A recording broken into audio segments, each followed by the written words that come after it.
Thank you. Jane? Great.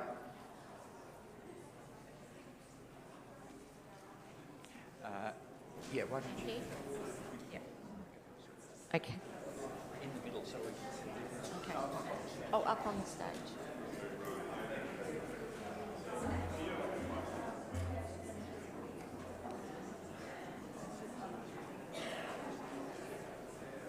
Morning, everybody. Before we start, I would just like to acknowledge the traditional custodians of the land on which we meet, the Yagara and Turrbal people, and pay respect to their cultures and their elders past, present and emerging. Thank you.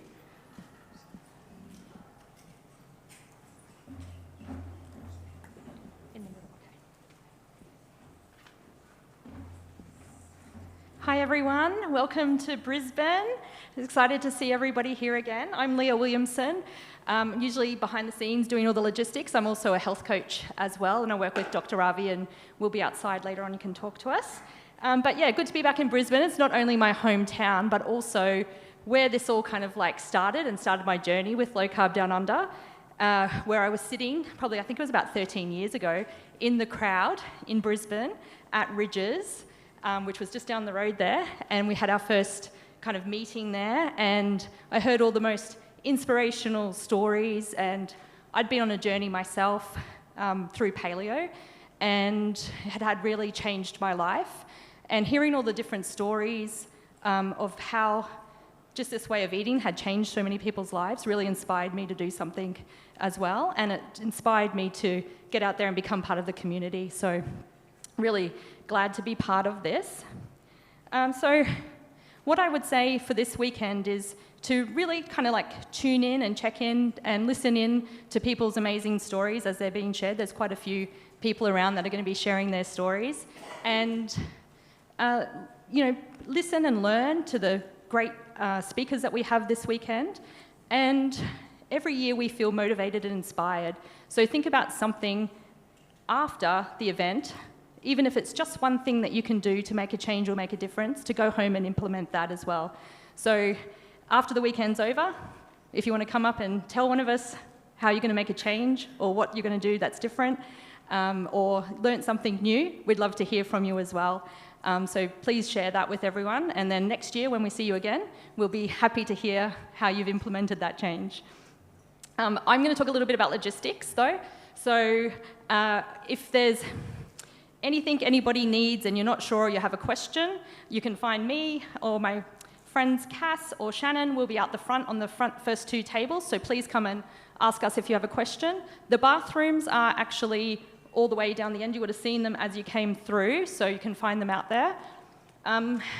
We are going to have some tea and coffee, but if you're interested in a barista-style coffee, there's a coffee shop downstairs, and then also under the Charming Squire, which is the restaurant just under here, on the side of that, there's a little pantry coffee place that's open from 7 in the morning as well.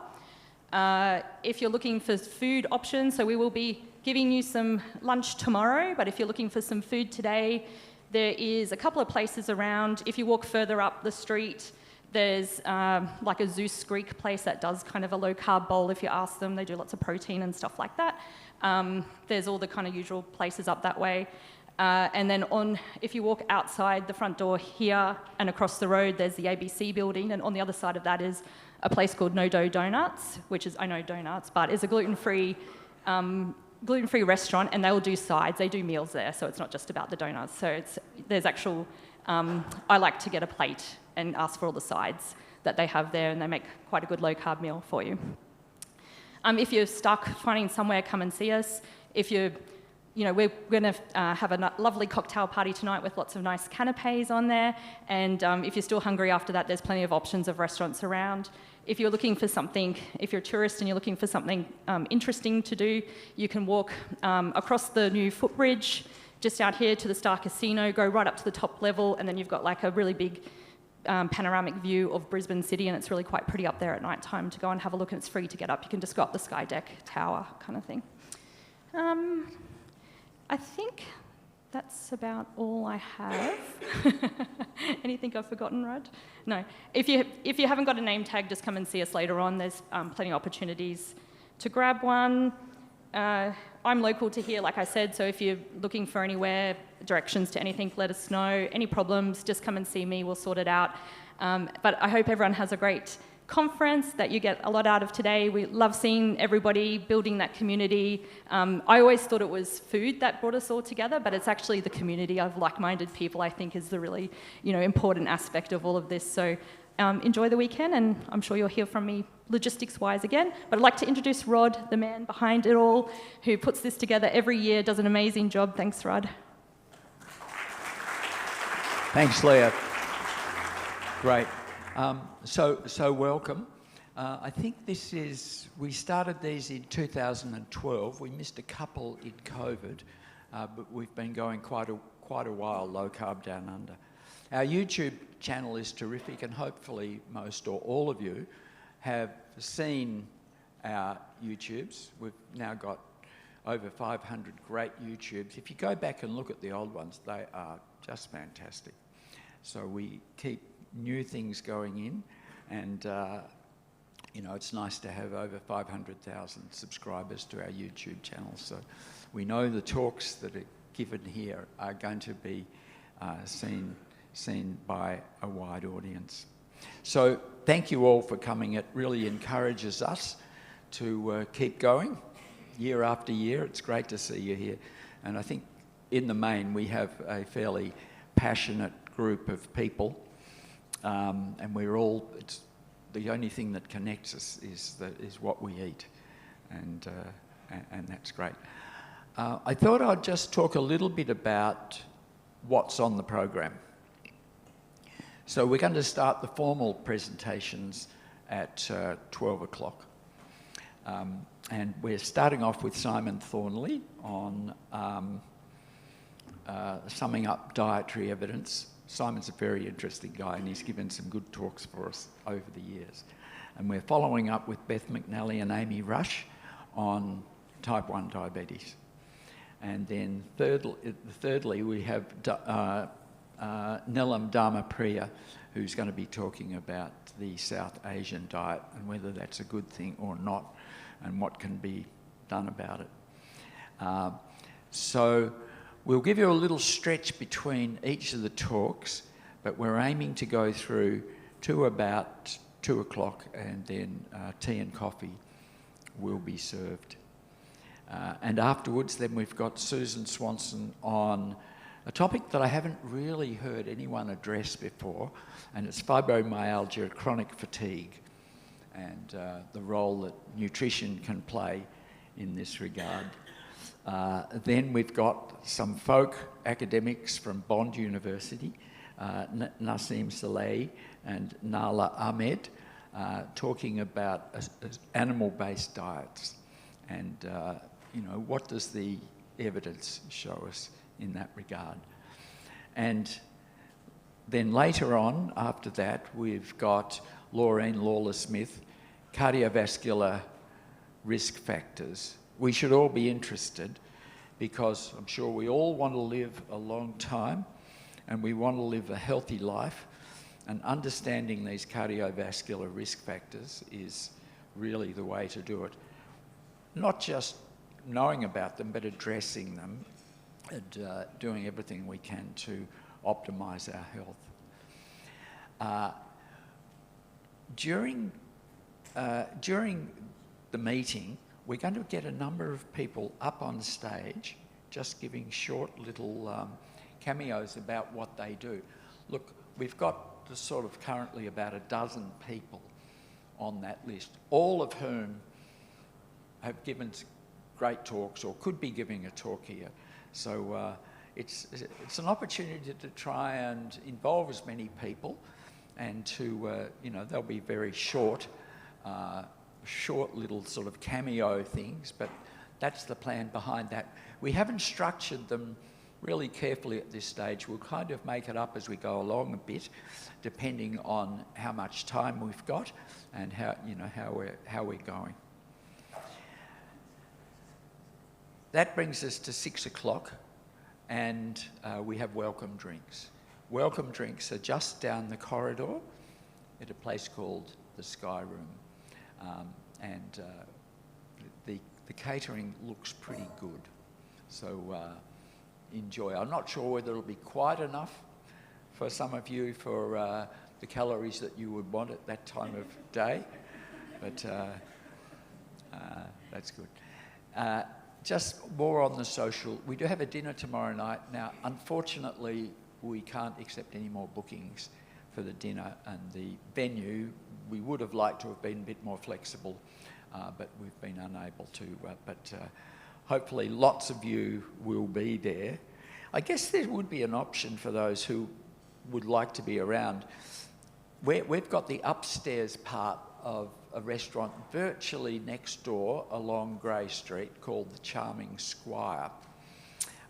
We're upstairs, and I think we've got the whole upstairs area. But you could probably, if you were keen to be around, you could probably book in downstairs for that. And people like me will be sort of scouting around, and if things are a bit quiet up top or we've got a bit of extra space, we might encourage you to come and join in.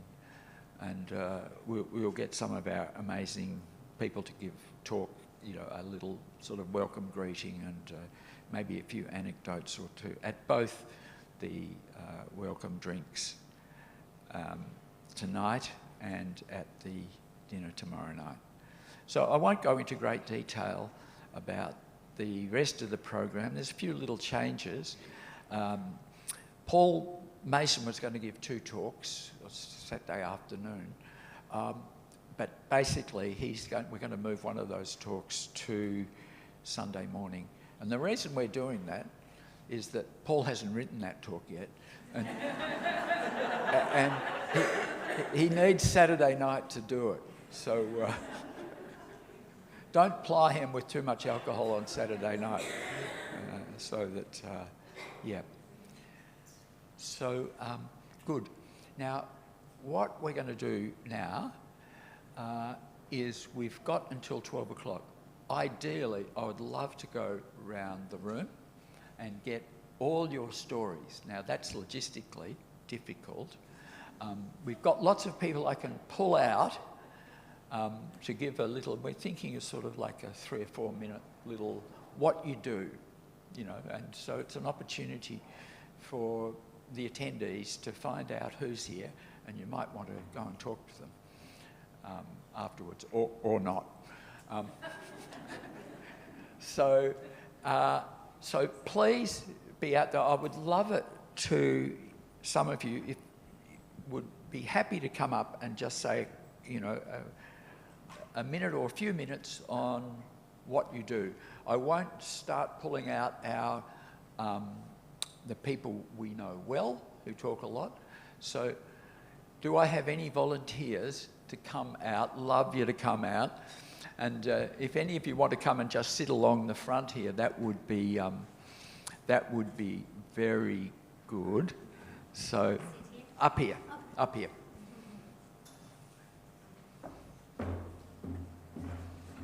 Thank you. Hi, I'm Ronit. I'm a happiness coach. I work with Nelum, with Whole Food Revolution. And we discovered that people knowing what they should do and eat is not enough.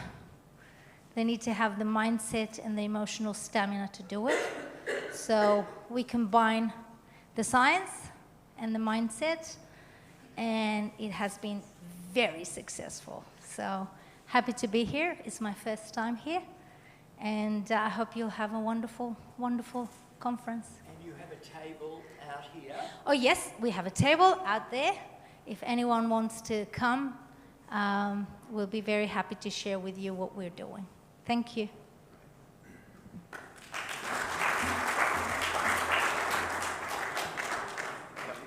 Did you mean to, we put this row out for people coming up to give a little talk. So sorry, you inadvertently went and sat there. No, but that's okay.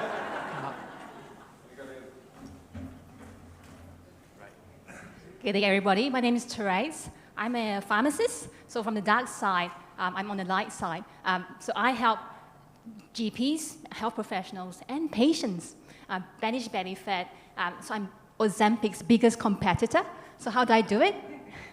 I bridge the gap between mainstream medicines, look at drug-nutrient interactions, and then look at natural approaches. So really where the patient is and where you want to be to optimize health and wellness.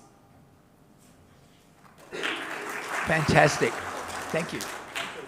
I'm also volunteering for AEMS, the Australian Metabolic Health Society, because I believe that metabolic disorders is the root cause of lots of chronic conditions. And as a pharmacist, having seen that for quite a while, it's nice to be on the health and wellness and preventative area. Thank you so much. Great. Really good. A little plug for ARMS, AHMS, Australian Metabolic Health Society. And we'll be hearing from the group. There's a general meeting tomorrow night at 5 o'clock. So this is a group we want to support, and all you professionals and allied health people, it's great if you would belong to that. It's becoming our sort of our spokespeople for what we do in low carb. So yeah, we'll be hearing from Deepa Mahananda tomorrow about that. Thank you. More volunteers, please. Thank you. My name is Marcus Hawkins. I'm a GP from Auckland. I'm so excited to be here. My first conference at Low Carb Down Under. Just to say that I'm very, very passionate about doing the low carb thing, keto thing. It's been amazing at the end of, well, towards the end of my career, to be able to change what I do from a really good prescriber of drugs to someone who now is de-prescribing and able to help people reverse a number of metabolic conditions. It's just been so rewarding, and I wish more people within my sphere would actually pay attention and follow what we do, but it's a slow progress. Whereabouts are you located, Marcus? I'm in Auckland, New Zealand. Yeah. And do you see a lot of low carb patients? I do. I have a sizable Facebook group as well, so make contact through that, but also see people within the practice that I work in, as well as people from outside the practice who contact me. So it's just been amazing, and yeah, amazing. Thank you. Fantastic. And just to say, we've got a terrific contingent of Kiwis here, so good on you, New Zealand. You really stepped up and arrived here in force. So we'll be hearing from many of you. I am thrilled to bits that the conference is in Brisbane this year, because I'm from Brisbane. My name's Carolyn Rogers. I'm a psychologist and a big advocate for low-carb nutrition for mental health and well-being. My area of expertise is particularly in eating disorders, binge eating disorder, food addictions, etc. And my first line of treatment is to fix their diet, and it's always low-carb, real food. That's my story. Thank you. And thanks, Caroline. Caroline's got YouTube videos up on Low Carb Down Under, so we can follow up more with Caroline. My name's Sue Tanaki. I was a hospital pharmacist for 37 years, and I did some additional training to do home medicine reviews and nursing home reviews, and realised I was banging my head against a brick wall. So I gave up pharmacy, and I've just enrolled in the metabolic nutrition pre-cure health coaching course. So Grant and Louise, it's nice to put faces to names, and I'm very excited to be able to actually, I went down the low carb rabbit hole about 12 years ago, and I haven't come up, so I'm scurrying around underground down there. Okay. Louise,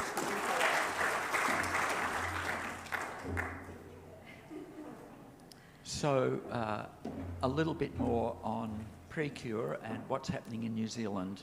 Louise Schofield. Thank you, Rod. Lovely to be here. Louise Schofield, pre-cure, where prevention is cure. And we have an office in Auckland, but we're a global organisation, and we're delighted that so many pre-curers are here today. Huge congratulations to Rod putting this conference on year after year. I think Grant and I were around nearly at the beginning one, but we've certainly been massive supporters. Actually, Precure started because of a massive frustration from what science knows to what practice actually does. And over the last decade, we have seen movement, we have seen a shift. And now, what we feel is the real lever that we need to pull is health behaviour change. Because if you have knowledge, but you don't perform that knowledge, do you really have knowledge? We must perform our knowledge. We have to close the gap between knowing what to do and actually doing the doing. Today you're going to hear shortly from Simon Thornley. Simon is one of Precure's owners. We have Dr. Glenn Davies here, another of Precure's owners. Professor Karen Zinn. We have Grant Schofield. So we really were a group, and are a group of people who were just frustrated and wanted to do something about it. We have the most amazing health coaches here in the audience as well. Talasia, down there in the beautiful red pants. Talasia is changing how we do health and prevention in the Pacifica communities, making such a massive difference. Thank you for everything you do, Talasia. We have Emma and Catherine, Precure health coaches, here somewhere in the room. Yay, fantastic. I don't want to miss anyone out. We've got Jodie Bunn from the Low Carb Clinic in Adelaide and lots of other people. So thank you very, very much. What we do here really at Precure, our real purpose is to help people do more of what they love for longer before time runs out. So I'll be over on the stand, happy to chat to you.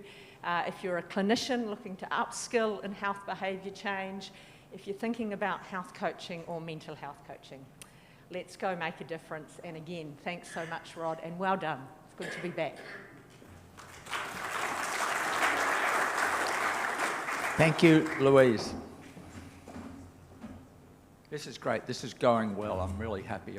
You're not as shy as I was worried you might be. My name is Richard. I'm a physiotherapist, nutritionist, and a health coach, actually, and I help people through principles using functional medicine, evolutionary medicine, help them optimize their health and performance. I'm also the owner of Vital Origin, which provides animal-based ancestral foods in a very convenient format for people to improve their health through that way. And I do have a stand out back as well, if you wanted to have a chat with me. Fantastic. Richard, we'll get you up tomorrow at some stage with a couple of the other exhibitors. Tell us a little bit more about your product and how it might help us. Hello, my name is Malini Bose. I'm an integrative and functional medicine GP here in Brisbane. I work at West End. I've been low carb myself for about 6 years or so now, in an effort to lose weight, and then you go down the rabbit hole of how to do that. I work with a lot of women, so I have PCOS myself, and so naturally attracts women with other hormonal issues that come to me as well. And I also teach medical students and have them in the clinic, not through a university appointment necessarily, but through their own curiosity of how I practice. So I'm just trying to plant the seeds to the younger generations as well. Yeah, just wanted to share my story there. Fantastic. Thank you. Good to see another GP out in the trenches there fighting the wars. My name's Robin Hard. I've been a credentialed diabetes educator for over 25 years. And probably 20 years ago, I actually realised how everything we were telling my diabetic patients was wrong. We're telling them to eat carbohydrates. When they eat carbohydrates, it puts their blood sugars up. So 20 years ago, I started doing my own version of low carb and teaching people not to have the 3 serves of carbohydrates and 1 serve for a snack and things like that, and started really reducing the carbohydrates and started to reduce some of their medications back then, much to the horror of the Dietitian Society. And it's taken till probably 2015 when I actually worked at a hospital still, when we actually put on a low carb menu, which wasn't taken very successfully. But then I see a lot of patients with diabetes now. I get a lot of referrals from GPs and endocrinologists, believe it or not. And I work with them to teach and help them do a low carb diet, adjusting, reducing a lot of their medications, stopping hypos with type 1 diabetics because the less carbohydrates they eat, the less fast-acting insulin they need, so obviously the less hypos they'll have. And for type 2s, reducing their weight in the low carb, scene where they can actually reduce a lot of their medications. And I really love it, and these things have been really great and really supportive. So, and I sort of did a bit of Shannon and Peter Bruckner, they actually organised a speech at our diabetes main conference for Australia, and we did a small talk on low carb there, and I don't know how well it went, but there were some endocrinologists and diabetes educators in the room and dietitians, so it was pretty good. That's it. Fantastic. Thank you. Talesia, you'd be happy to come up and tell us, what is Low Carb Pacific?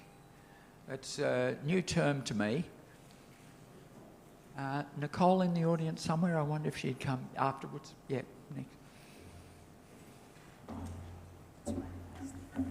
Wherever you'd like to be. Hello. Tapu moe awhiua o tua iho tauro tolotongani. Tapu pia moe lau mali, pia moe kakai o whanuani. Tapu ki Low Carb Down Under, kau me mipa moe kau maolakanga. Kai pēwho ki ke tāko toa mo mea mai malmalu whale koini. It's important as Tongan, we must acknowledge our faith, the ancestors, the spirit and the people of this land, the organisation that brought us here, Low Carb Down Under, and most importantly, to each and every one of you who are here today. I also want to acknowledge Rod for allowing me to introduce Low Carb Pacific today. It's an honour to stand on this stage to share the work that we do with Indigenous health. Maloelelei, kia ora e te whānau. My name is Talesia Wha, founder of Low Carb Pacific. I migrated from Tonga to New Zealand, Australia, as a young woman chasing opportunity. Life in Tonga was simple. Food came from the land and sea. Movement was part of our day, and well-being was woven into our way of life. When I arrived in New Zealand, everything changed. And like many of our people, I also ran into health problems along the way. I faced the reality of diabetes risk, mental health, weight gain, and the same challenges that many families are fighting every day. I still remember when my family first took me around the city after we arrived. One moment I'll never forget, when we pulled into a drive-through. Who can guess what it was? Finger licking good, KFC. I couldn't believe it when they handed us food through a window.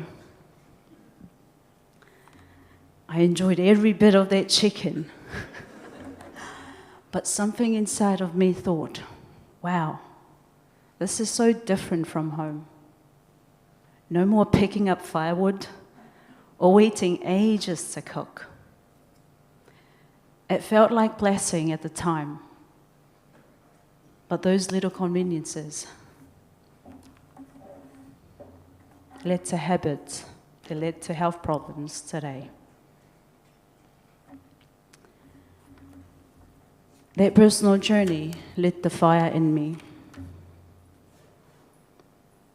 It showed me where the gaps are in Indigenous health and how much opportunity there is when we translate science into solutions that truly fit our people. I also think back to my grandmother who used to say, Talesia, stand here and watch me cook, because one day you'll have to cook for your family. Well, she actually said husband, but she doesn't know microwaves exist. Her work ethic became the foundation to my resilience, the same resilience that helps me serve others through Low Carb Pacific today. At the time, I didn't realize she was teaching me more than cooking. She was teaching love, patience, and service. We all know the statistics are rough. Our rate of diabetes, obesity, and heart disease are among the highest in the world. But it is not because our people don't care. It's not lack of knowledge. It's loss in translation.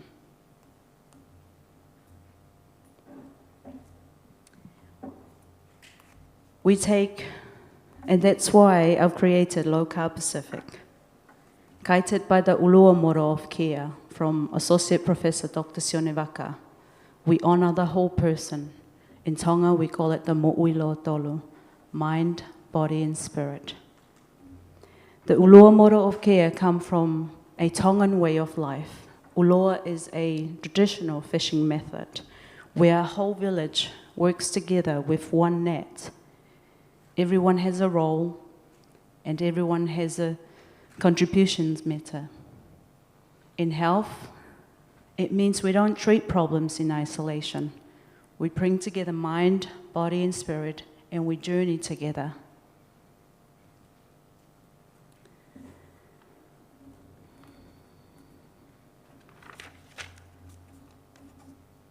We take carbohydrate therapeutic reductions, low carb, strength training, and lifestyle medicine, and we weave them with Indigenous wisdom, values, leadership, and storytelling. Through our Pacific Harmony for Her program, we've seen transformations that many thought was impossible. Mothers reversing type 2 diabetes in just weeks, families regaining energy, confidence, and joy. This is not just another program. This is a movement. And that's why we're building a strong clinical team led by our Medical Chief Officer, Dr. Marcus Hawkins. Together we're creating pathways for our Indigenous families can thrive, where food becomes medicine again, and strength is measured not just in kilos lifted, but in years of life gained. Dr. Hawkins will also introduce himself today and share a little bit on his side, bringing clinical expertise and medical leadership to support our Indigenous health mission. I stand here as living proof. Low Carb Pacific is more than my business. It is my calling. Because when Indigenous health people rise in health, we rise in community, in leadership, and in future. Together, we can turn the tide for Indigenous health. Thank you. And thank you, Rod, and the Low Carb Down Under team for this opportunity. Can I get John? Lovely. Thank you. Oh, he's already been up. Oh, he's been up. Yeah. Thanks. That was fantastic. The resources that we have in our who's here today is just fantastic. Now, Nicole, if you could give us a few words.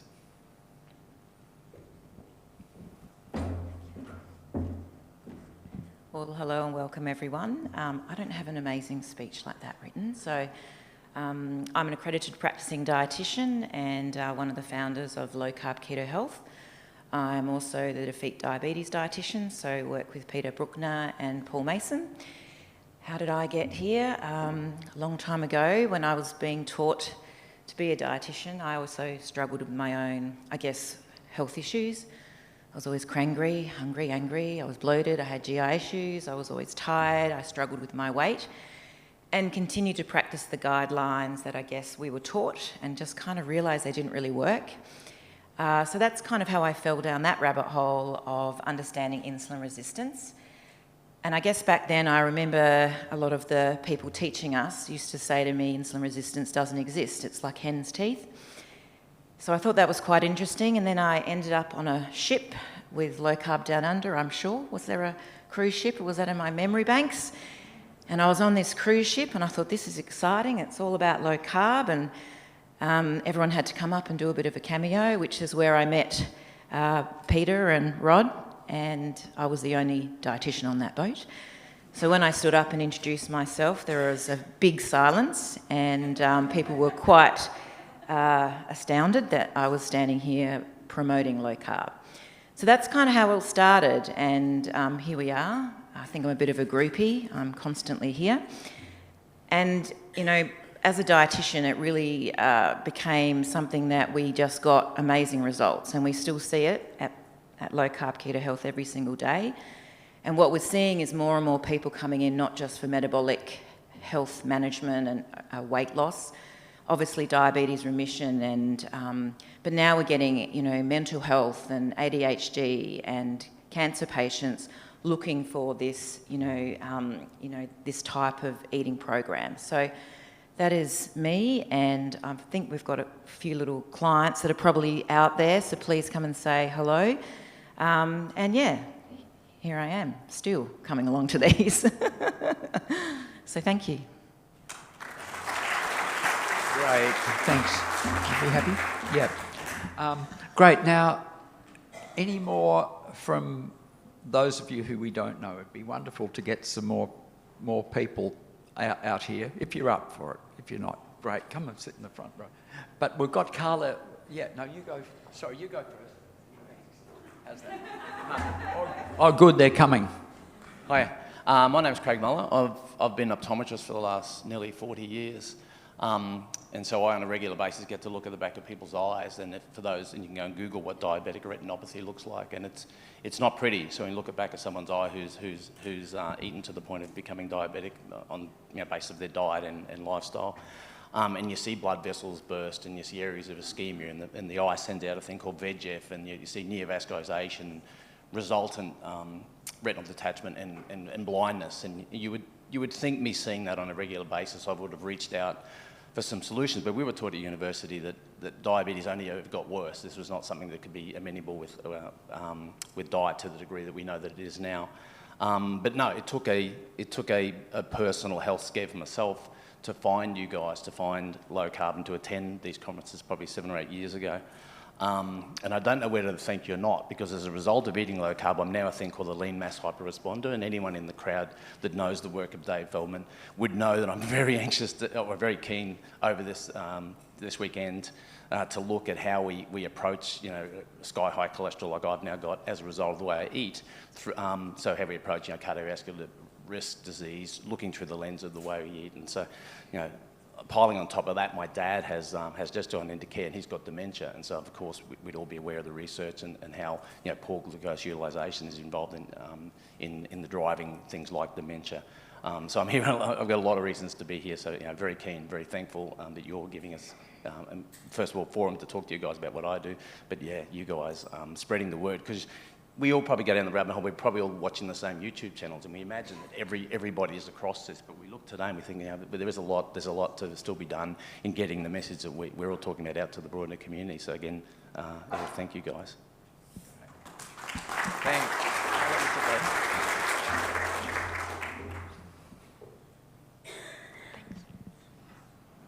Hi everyone, my name's Carla Veith Carter.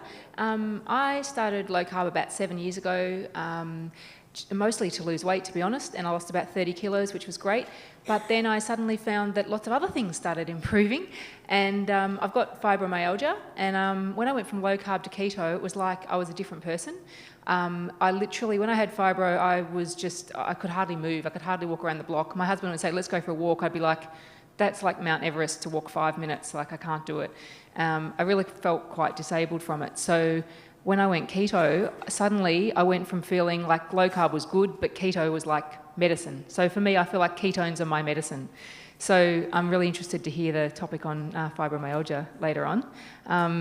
So then when I studied nutrition, I didn't learn about low carb at all, and I was a vegetarian at that time, and I cringe to think about that, and now I love my meat. And so, yeah, I also studied psychology, so what I do now is kind of a combination of the nutrition side of it as well as the health coaching mindset side of it, which just goes perfectly hand in hand.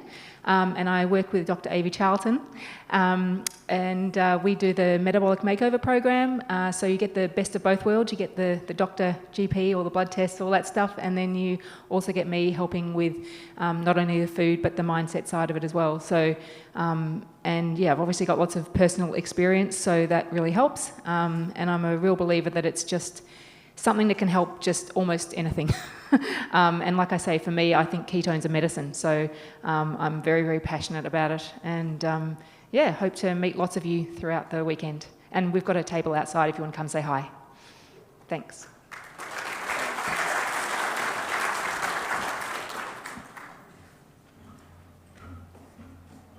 Thank you. My name is Jeannie McClimart. So I have a health food business, just manufacturing, I guess, convenience foods to make it easier for people to eat a bit better. We're not sort of super low carb focused, but a lot of our stuff is low carb just because, you know, it's healthier.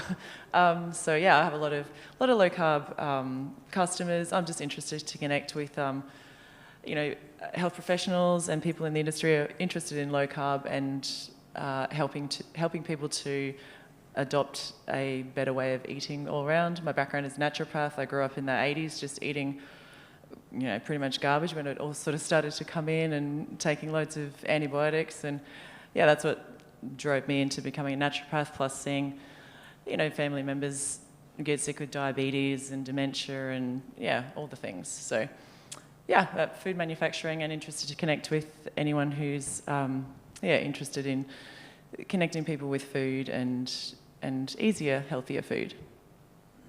Thank you. Thank you. Would you like to come up? Just a couple more, Peter. Hey guys, my name is Patrick. I'm my second year here. I'm a GP registrar in Albany, Western Australia. And I've been low carb or carnivore for about going on 5 years. And I pretty much will talk about it with anyone who will listen, patients and friends as well, which is pretty good. I have my friend here, Mark. He's actually a pilot, and when he went carnivore, he gets a yearly eye check, and then his vision is actually quantifiably improved to where he had to get retested because they didn't believe it because it was going down year after year, and now it's actually went back up, which is quite cool. In terms of my patients, I used to try to make them low carb, but I've kind of found out the hard way that, you know, it's a bit, I need to work on the communication side of things. Yeah, and in terms of, one of the things that I'm particularly interested in is how even my colleagues, like they'll see my results and my patients' results, and they'll come and they'll say, oh yeah, like this guy's lost, you know, 10 kilograms in, you know, like 3 months. And, you know, I've given a couple of talks at my practice about insulin and things like that, but there's a disconnect because they can understand the physiology and the pathophysiology, but then they're like, oh, but the guidelines say this. So there's like a cognitive dissonance there, and how do we bridge that gap?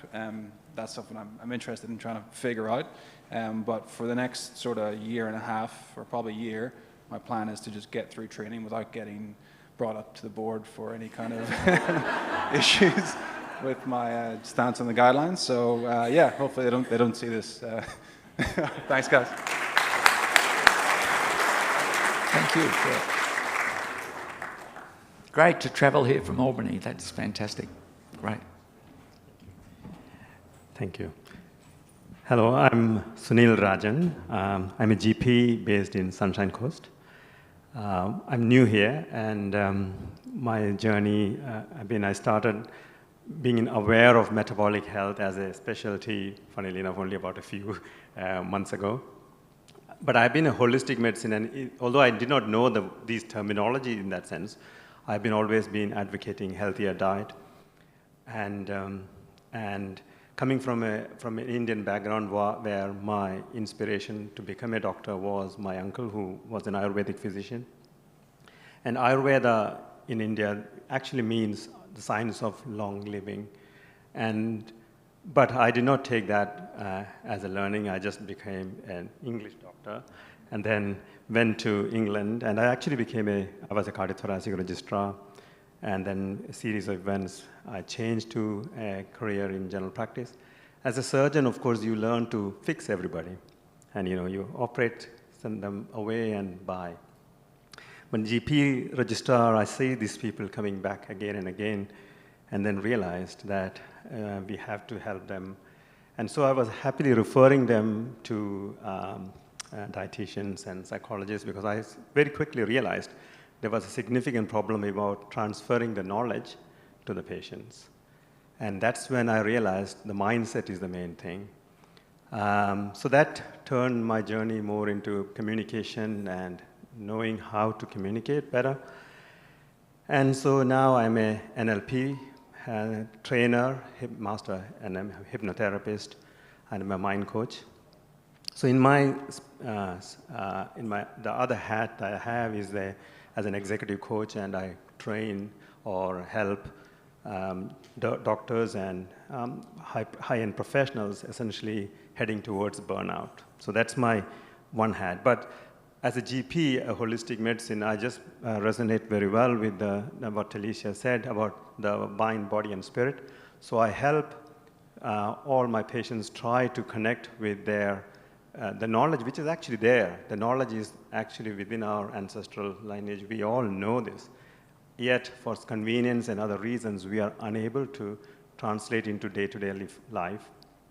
So I am now very passionate about trying to get all the resources in one place where we can help our patients lead a better life, and honoring my tradition about the Ayurvedic, the science of longevity, hopefully blending all this information to help our patients.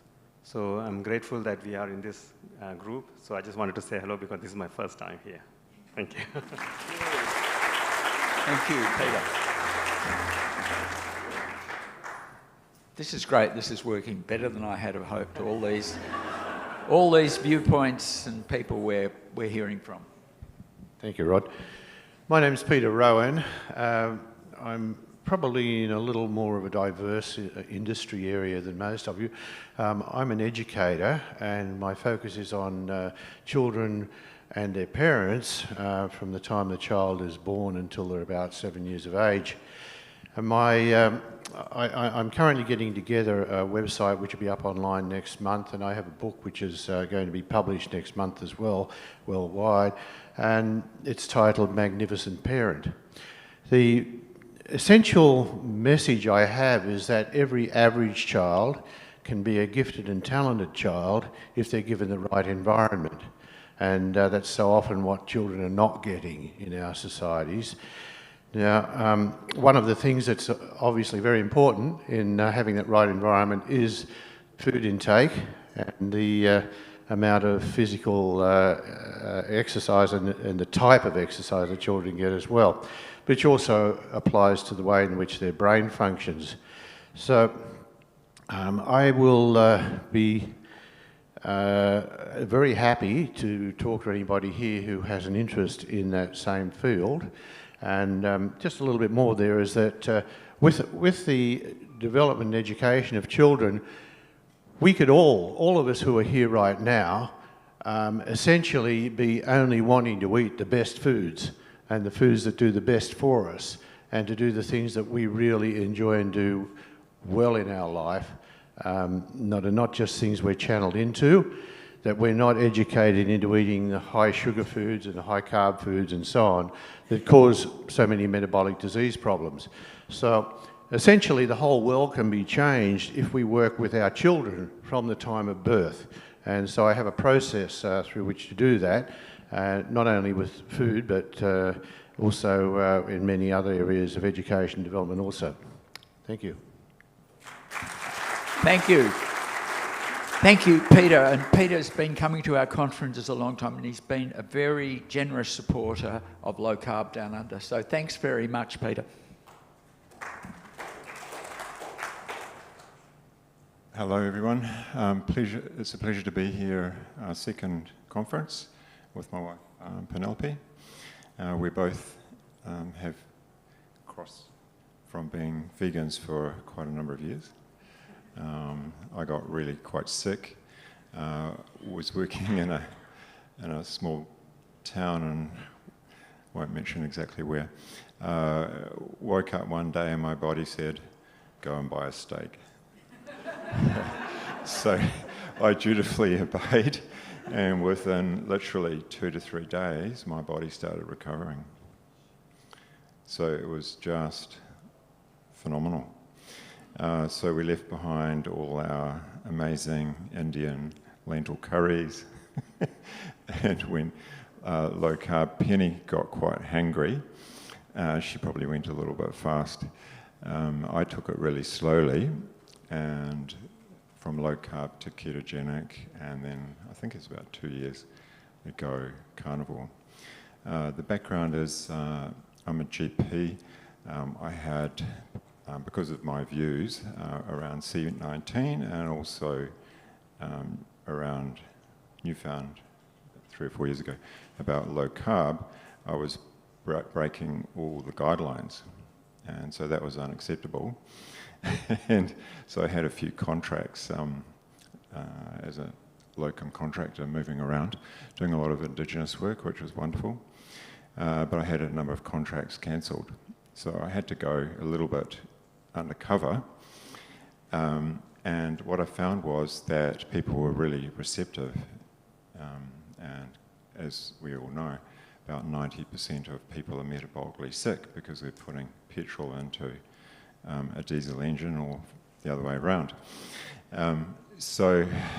But people were taking the advice because they knew that the prescription model wasn't working, that I practiced myself for about 40 years. And they started turning everything around. Lots of people in this town were losing 20 kilos, occasionally 30 kilos. And it was like a stuck record, my message to them. They'd come in and I couldn't remember who I'd had a conversation with because it was just about everybody. And I'd say, "Oh, how are you doing?" And they'd say, "Oh, amazing. Oh, what's happened? Oh, I've lost all this weight. Oh, how did you do that?" And then they'd tell me. So it was really, really awesome to see the patients waking up actually way faster than my colleagues. And my colleagues have just given so much pushback. But occasionally, because I do quite a lot of training as well, there are people who are open-minded, and it's really, really encouraging to see that. And just to suggest that you might be a good idea to check a fasting insulin level. Most of them haven't even heard of doing that. So to see people turning their lives around. Now, I'm mostly just doing skin cancer, and in the small town it's everywhere, and we have an opportunity because the plastic surgeons have pulled out, and so we're doing quite a lot of more involved, like 2-hour procedures, which is enjoyable. But I can't escape the metabolic health, because when they come in for their skin checks, you notice and they complain about all the skin tags around their neck. And what can they do about it? Or, "Doctor, can you remove them?" Well, they'll probably just come back. So you can't really escape the deep impact that our nutrition has on even our skin. Yeah. So, and just very briefly, I have type 1.5 LADA on low-dose insulin. I'm aiming to get my A1C from 5.5 down to low 5s, just on, not on a pump, just on low-dose injections. My father, who also had LADA, recently passed, aged 90. He did pretty well, but I think him and Mum, who's got dementia, he was a dentist and he had the sweetest tooth that a dentist could ever have. and he was full of contradictions. He was really into dental tape, which I think is good. And his health improved a lot when he just had eggs for breakfast or a steak, and he loved his steaks and his prawns. Yeah, so with the explosion in dementia and seeing what's happened to my mum, and seeing it amongst patients, and just about every patient that we see knows someone who's got dementia. So we have this huge opportunity on the front line, and it all has to be based on trust and communication. Cool.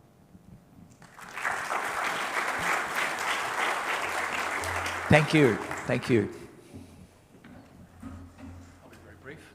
My name's Julian Fox. I'm a GP, originally from England, working now in southeast Brisbane, Tamborine on the rim. And my journey to this started when I got interested in what often gets called longevity medicine. Probably people will be aware of that, the kind of idea of living longer but living healthier. And then quickly realized that having kind of looked into a lot of the science around the metabolism and the cellular biology and the new emerging off-label treatments, which people are taking, supplements by the bucket load and NMN and injections or all stuff like this. So looking for answers and going to kind of research and conferences around this, became aware of the oldest research around longevity, which was from the 1930s when we discovered the caloric restriction extended lifespan, and then moving into looking at drugs which are often called caloric restriction mimetics, so medications or supplements that mimic the effects of caloric restriction, and then realizing that probably 80% of what you can achieve in this science is going to be by lifestyle and metabolic change. And then I discovered through this group and Low Carb Down Under, and signed up for this. So I'm brand new to this, apart from one or two. Went to Peter's talk about 6 months ago. So I'm new and learning, and we dived straight in. I've got Katrina, practice nurse from Tamborine, who came with us, and we started a metabolic clinic 6 months ago, and we're just toes in waters, learning as we go along.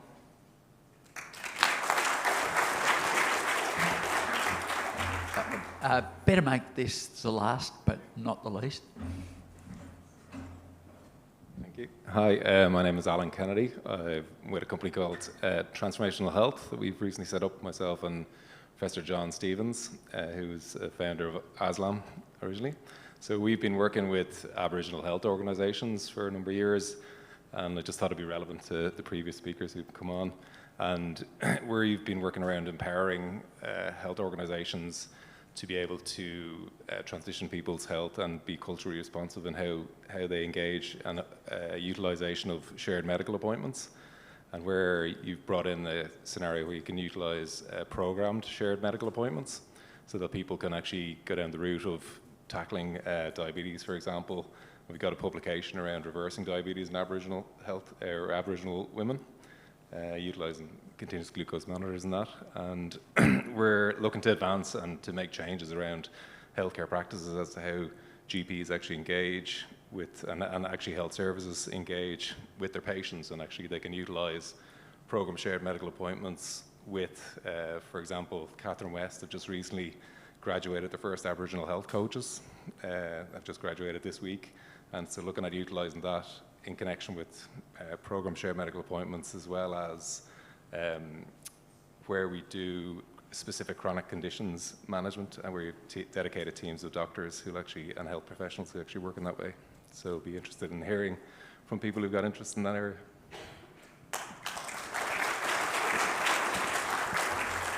Thank you. What a wonderful variety of talks. Now, let's have a stretch. Now, can I ask you not to leave the room, because I know from experience we'll never get you back. So if you just want to stretch your legs for about 2 minutes, we'll be up and running then.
Can everyone take a seat, please?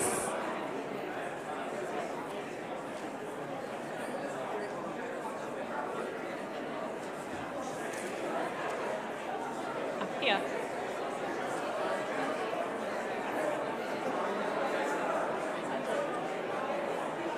So my name's Dr. Shannon Butler. I've been asked to chair the next session. You. Okay, I've got to start again. I'm Dr. Shannon Butler. I've been asked to chair the next session. I've got a background history in science and diabetes research, and I've been working as a GP for about 1.5 decades, which makes me sound really old. I'm nutritional network trained, and I'm partway through my ACTM fellowship. I'm crazy busy mummy to 2 children, and I'm married to an amazing husband who's also a type 1 diabetic. It was my husband's health journey that introduced me to the low carb world. So my husband had labile glucose levels and was always tired, and he decided to try another way. I was not supportive, to say the least. I tried to convince him that if he increased his saturated fats, and he would die from a heart attack and a stroke. I told him that if he limited his fruit intake and removed his whole grain breads and cereals, that he would die from scurvy, bowel cancer, and develop diverticular disease along the way. So without my support, my husband embarked on his low carb journey, and much to my surprise, his HbA1c came down. He reduced his insulin dose by about 30%. He stopped hypoing. He lost weight without hunger. And he reported a better sense of well-being and quality of life. Wow. I started to implement the same strategies with my own patients in general practice that were struggling with obesity and diabetes. But pretty soon along this journey, I started to notice other things also happened, like they were happier. Their energy levels improved. And then some weird stuff started happening, like their rheumatoid arthritis went into remission. Their suppurative hidradenitis got better. Their IBD and IBS symptoms got better. So I started to change my focus from diabetes and weight loss towards metabolic health healing and reversing lifestyle-related diseases. And this took off a big pressure from my shoulders, because instead of being focused on the scales, I was now focused on improving longevity for the patients. And it also made a difference for the patients, because they weren't focused on the scales anymore, and they weren't focused on deprivation. They were instead focusing on nourishing their bodies and healing through health and dietary changes. So while weight and waist circumference is still part of assessing change, I'm more focused on things like HOMA-IR score and cholesterol and joint pain and quality of sleep. So I'll be measuring things like their DOS-21 scores and their Ipsos sleepiness scores and what their sugar addiction scores are like for subsequent follow-up visits. Also looking at their micronutritional status. So I use the Edmonton staging system to guide or to guess to assess success rather than BMI. So I think my husband's decision to ignore my terrible health advice a number of years ago has made a profound impact on not only on my own food choices, but also on the way I practice medicine. I recently had the privilege of presenting at the Australasian Diabetes Congress along with Professor Bruckner and the local diabetes educator Robin Hart on approaching diabetes through therapeutic carbohydrate restriction. And I've also started a website now, which is www.lcwf, which stands for lowcarbwholefoods.com.au. And so I'd like to introduce the first speaker today. So we've got Professor Simon Thornley.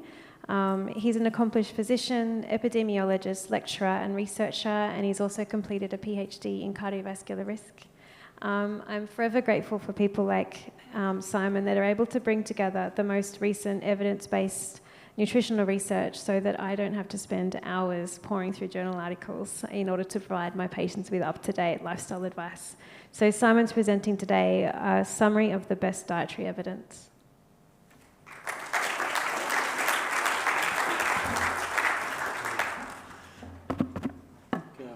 use this. Is this okay? Can people hear me? Okay.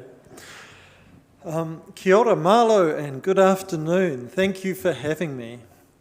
I'm Simon Thornley, an epidemiologist, I suppose a nerdy accountant of the medical world, trying to sift the numbers and make some sensible decisions on what is and isn't working.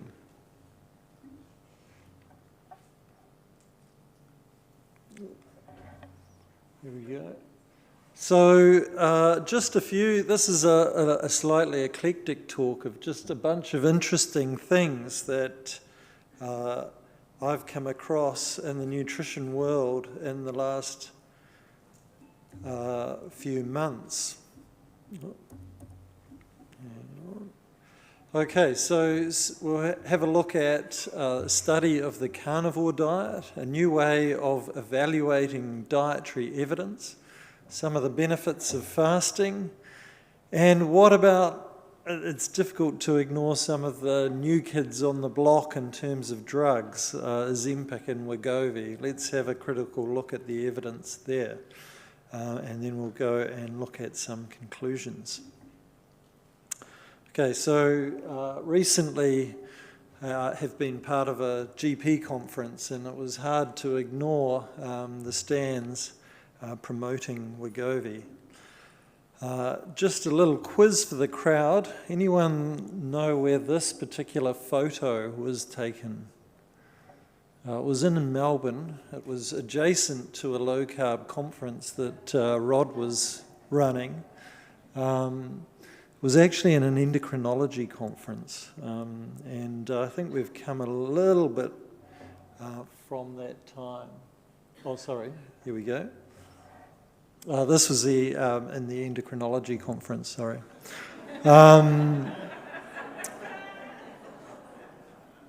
Okay, so just some where we're going, network meta-analysis. So instead of normally epidemiologists, when it comes to summarising evidence, they just do two different treatments. It might be low carb versus usual care. But I've stumbled across this new method, network meta-analysis, where we can actually look at a whole bunch of different interventions and see which one is better. So we're comparing Fords, Holdens, Ferraris, Lamborghinis, Toyotas, and more. An interesting paper on evaluating the carnivore diet, looking at some evaluation of fasting, and some critical look at drug trials.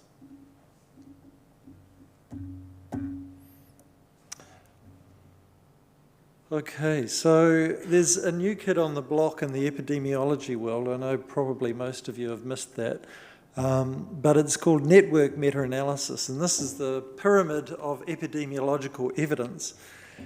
And network meta-analysis is basically usurping the old pairwise meta-analysis, where we just used to look at two different groups and what's the evidence, what's the best evidence on for that comparison, and now we can look at a whole bunch of comparisons. And so it allows us to look at a range of treatments. And so this is traditional meta-analysis, where we just compare A with B or B with C, and we take a weighted average of all those groups and come up with a pooled estimate. And this tends to be the top shelf, the spirits of the epidemiological world. What is network meta-analysis? Well, some bright spark realised that actually a lot of, even though many trials are done just looking at 2 or 3 treatments, there's a common comparator among many, and so we can compare a whole bunch of treatments in a network kind of style. So we have direct comparisons and indirect comparisons where we pull results. And we also have another summary statistic which takes a little bit of getting our head around, called a p-score. And this is a particularly interesting paper that compared a bunch of diets that we might be interested in: traditional Mediterranean, low carbohydrate, low fat. And what do we see? So we see a whole bunch of comparisons. Mediterranean being the most popular, maybe because researchers like to go there. Low carb, fairly prominent. Low fat, of course, on the other side of the fence, fairly prominent. And we can sift the evidence on these things. So let's just have a quick look at what ends up winning out of these various, and you'll be relieved to see it as the low carb. This is probably written in the era before keto was fully evaluated, but this p-score basically means what's the probability that low carb will beat all other contenders, and it's 0.9, so fairly convincing. And you've got the other contenders there. And it's not just one. Of course, meta-analysis is one of those things that's a little bit like the butcher's shop. It's a bit of a victim of what goes in also comes out. And some different meta-analyses can show different things, but there is a fairly consistent pattern if you look at these showing keto doing better than other diets. One of the interesting aspects for me, adding to the keto story and the carnivore story, is should we be resting our pancreas by fasting and trying to make our pancreas as healthy as possible? And of course, the evidence on that in the academic world is as rare as rocking horse manure. But there is, if you look, you'll find some evidence. And here's an interesting one based around the intermittent fasting idea, or time-restricted eating, so only eating between 12 and 8. And there was no mention of macronutrients at all, so the comparator was calorie restriction and just doing the usual thing, and there was a powerful effect, twice as effective as calorie restriction was this time-restricted eating. So that to me is a good endorsement of the idea of resting your pancreas. Oh, sorry, I need to go back.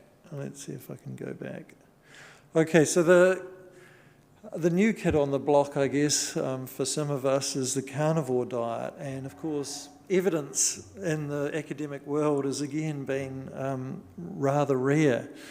But this paper came out recently and by David Ludwig and colleagues in the States, and it has some very interesting findings. So I'll just summarize these briefly. So you can see that the reduction in BMI was on average about 2.9 units. And if you translate that, I always like to think in concrete terms.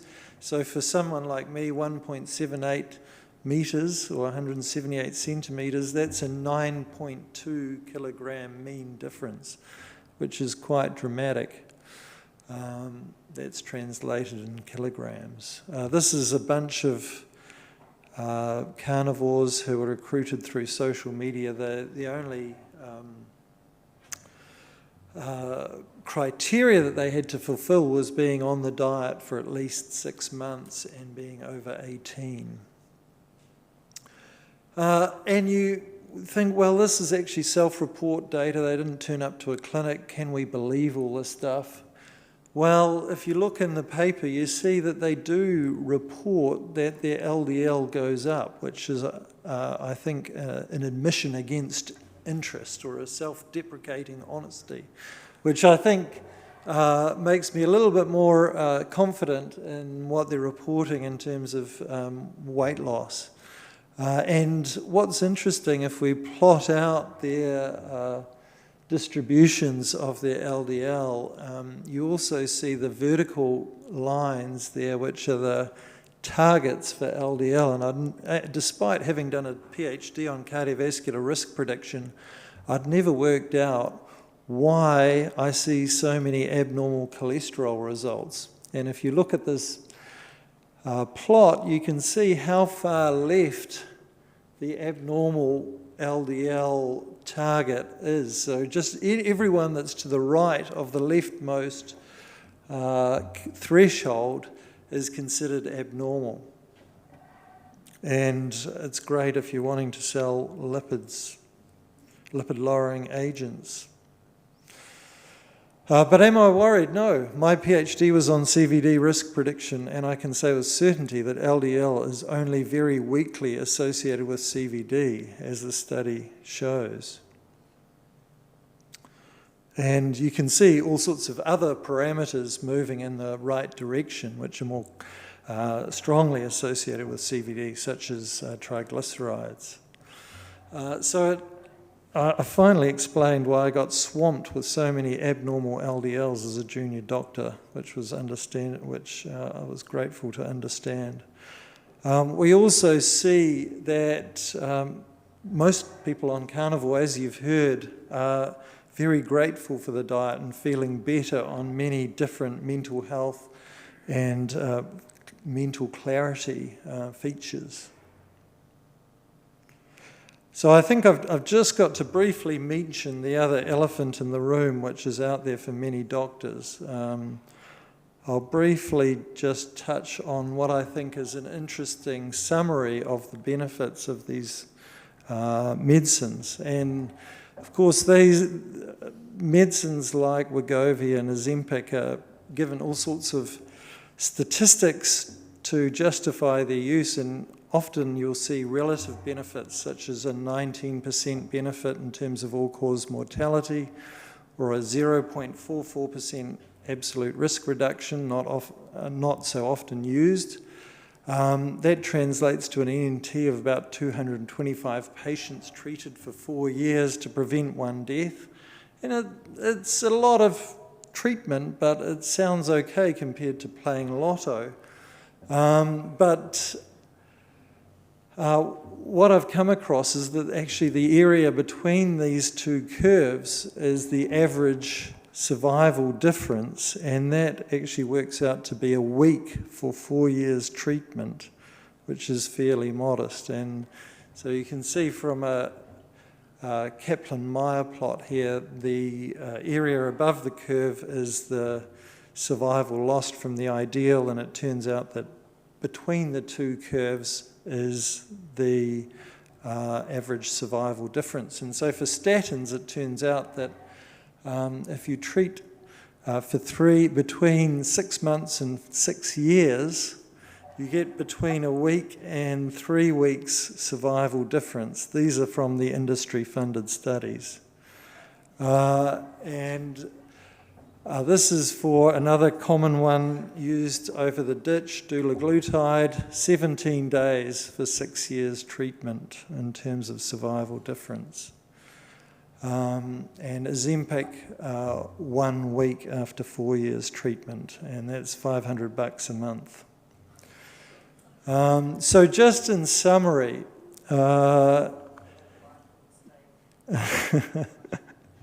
so just to tidy up, I think network meta-analysis is a promising method of sorting out some of the mess of nutritional epidemiology. Also, carnivore has been under-evaluated, but a first look at the data looks very promising. Incidentally, it's now easier to see why the hysteria around LDL has been created from very low thresholds. Restricted mean survival time, estimating the average survival difference, is a very useful method, I think, of communicating the real benefits or lack of it from new drugs. Thank you very much for having me.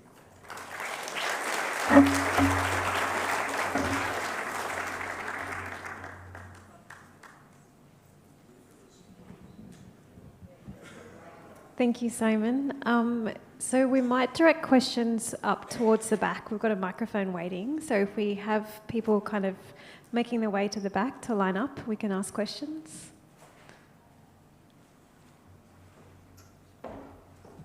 Happy to take any questions.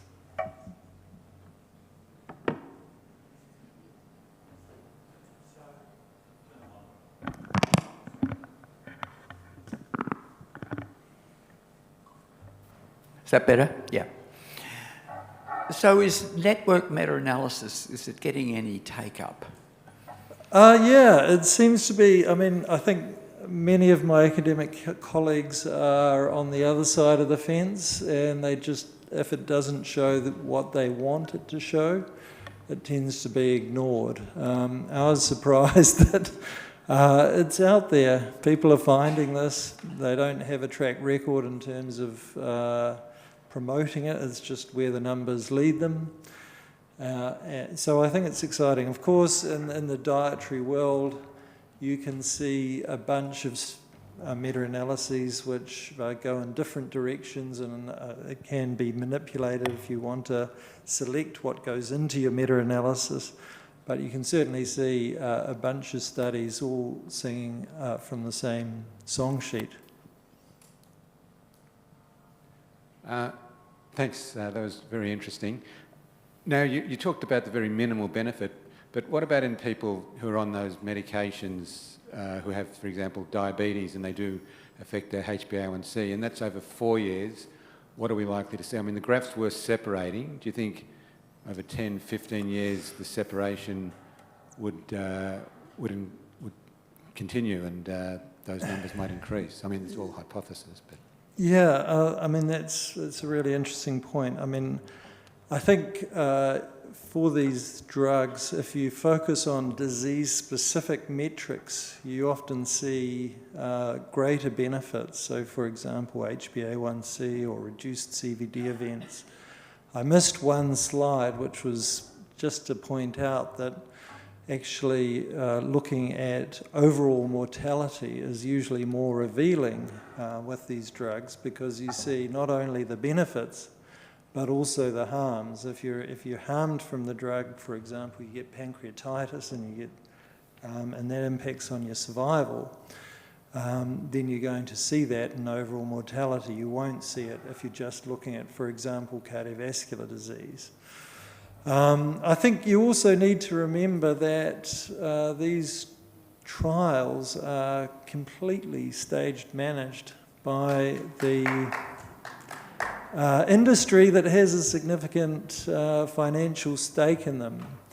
And so you really need to think quite critically about the information and the selective information that's being put in front of you.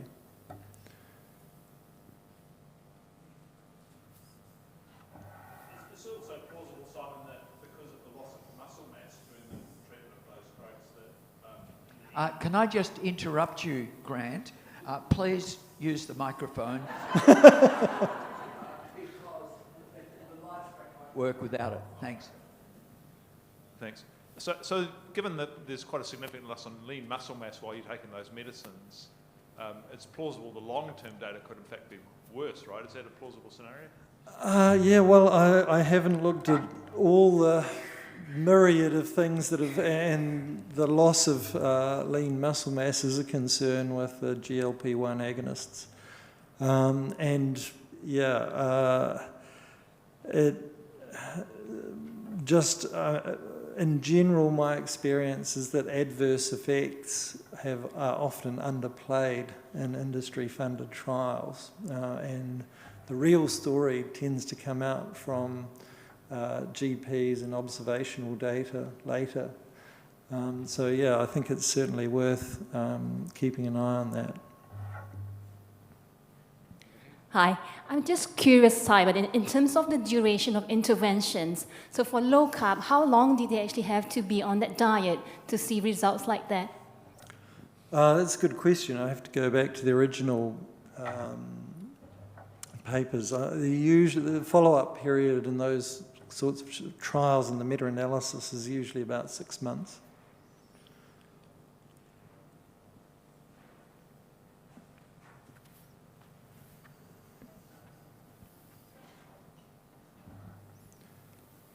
I guess it's more a comment, Simon, but that chart you had was from the New England Journal, And it's just like an absolute format these people pump out. Someone was asking about 15 years. If you look at the x-axis, you will see that you perhaps start with 6,000, it drops to thing.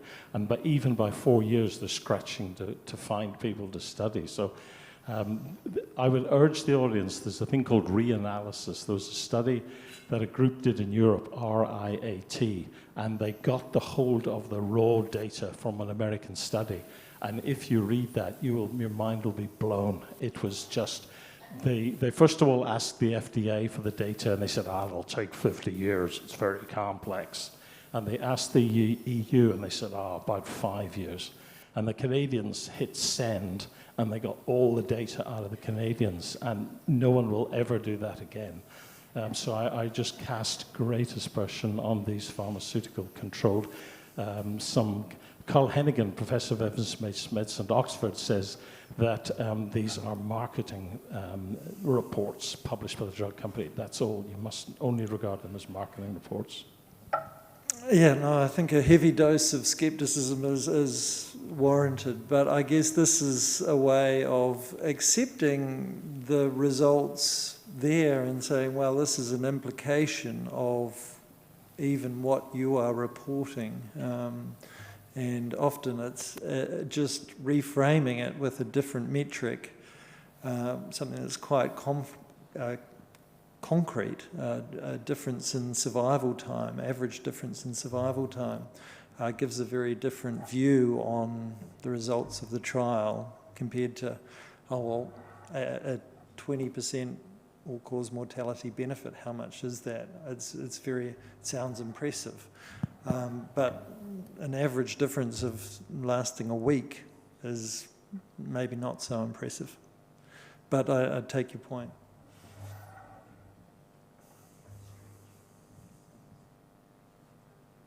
So we might take a minute's break just to stretch our legs, and we'll come back. Thank you.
Presenters are up and ready to start. If we could get people to sit, that would be great.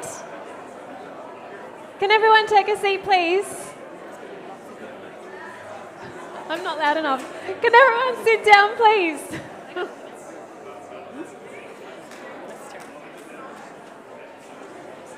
I'm just going to start introducing our next speakers. So we've got Amy Rush and Beck Manali. Amy Rush is a diabetes educator and a dietitian. She's also clinical director to the Type 1 Diabetes Family Centre in Western Australia. She's got an amazing website with a great wealth of knowledge and information for people that are wanting to learn about low carb, in particular with the management of diabetes patients. So if you haven't looked at the website, I'd advise that you check it out. So if you can Google Type 1 Diabetes Family Western Australia. Beth McNally is a nutritionist and parent to a Type 1 diabetic. She's a passionate advocate for therapeutic carbohydrate restriction with a whole foods approach to managing diabetes. And the couple are presenting today on navigating insulin for protein and fat in therapeutic carbohydrate restriction for diabetes. Thank you, Shannon.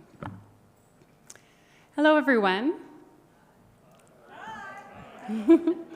Standing here today at Low Carb Down Under feels like a full circle moment for me. So back in 2015, my husband and I were parents desperate for answers. Our 9-year-old son, Lachlan, had just been diagnosed with type 1 diabetes. And like many parents, we were desperate to try to make sense of the daily chaos of living with type 1. And at that time, there was very little information available online. So one sleepless night, my husband was deep in yet another Dr. Google search, and he stumbled across a ray of hope, a Low Carb Down Under video of Dr. Troy Stapleton sharing how he used a low carbohydrate approach to managing his own type 1 diabetes. That single talk changed my son's life and our family's journey with type 1 diabetes. It gave us a path forward, and today, almost a decade later, almost to the month, it's surreal to be standing here sharing our story with you. So when we heard Dr. Stapleton's story, we decided to try it ourselves. If lowering the glucose load in Lachlan's meals could make his blood glucose easier to manage and prevent him from the complications of diabetes, such as kidney disease, blindness, retinopathy, it would be worth it. So we started a low carbohydrate approach, and we hoped for fewer highs, fewer hypos, and a sense of calm in our family's life. In type 1 diabetes, the body no longer makes insulin, a hormone that's essential for life. So every bit of insulin has to be injected and adjusted. And living with type 1 can feel like walking on a tightrope. Too much or too little insulin, blood glucose goes too high or too low. Both feel awful, both carry real risks, and the stress of trying to constantly balance that feels never-ending. So I didn't expect the food to change that much. Oops, sorry. But the impact was immediate.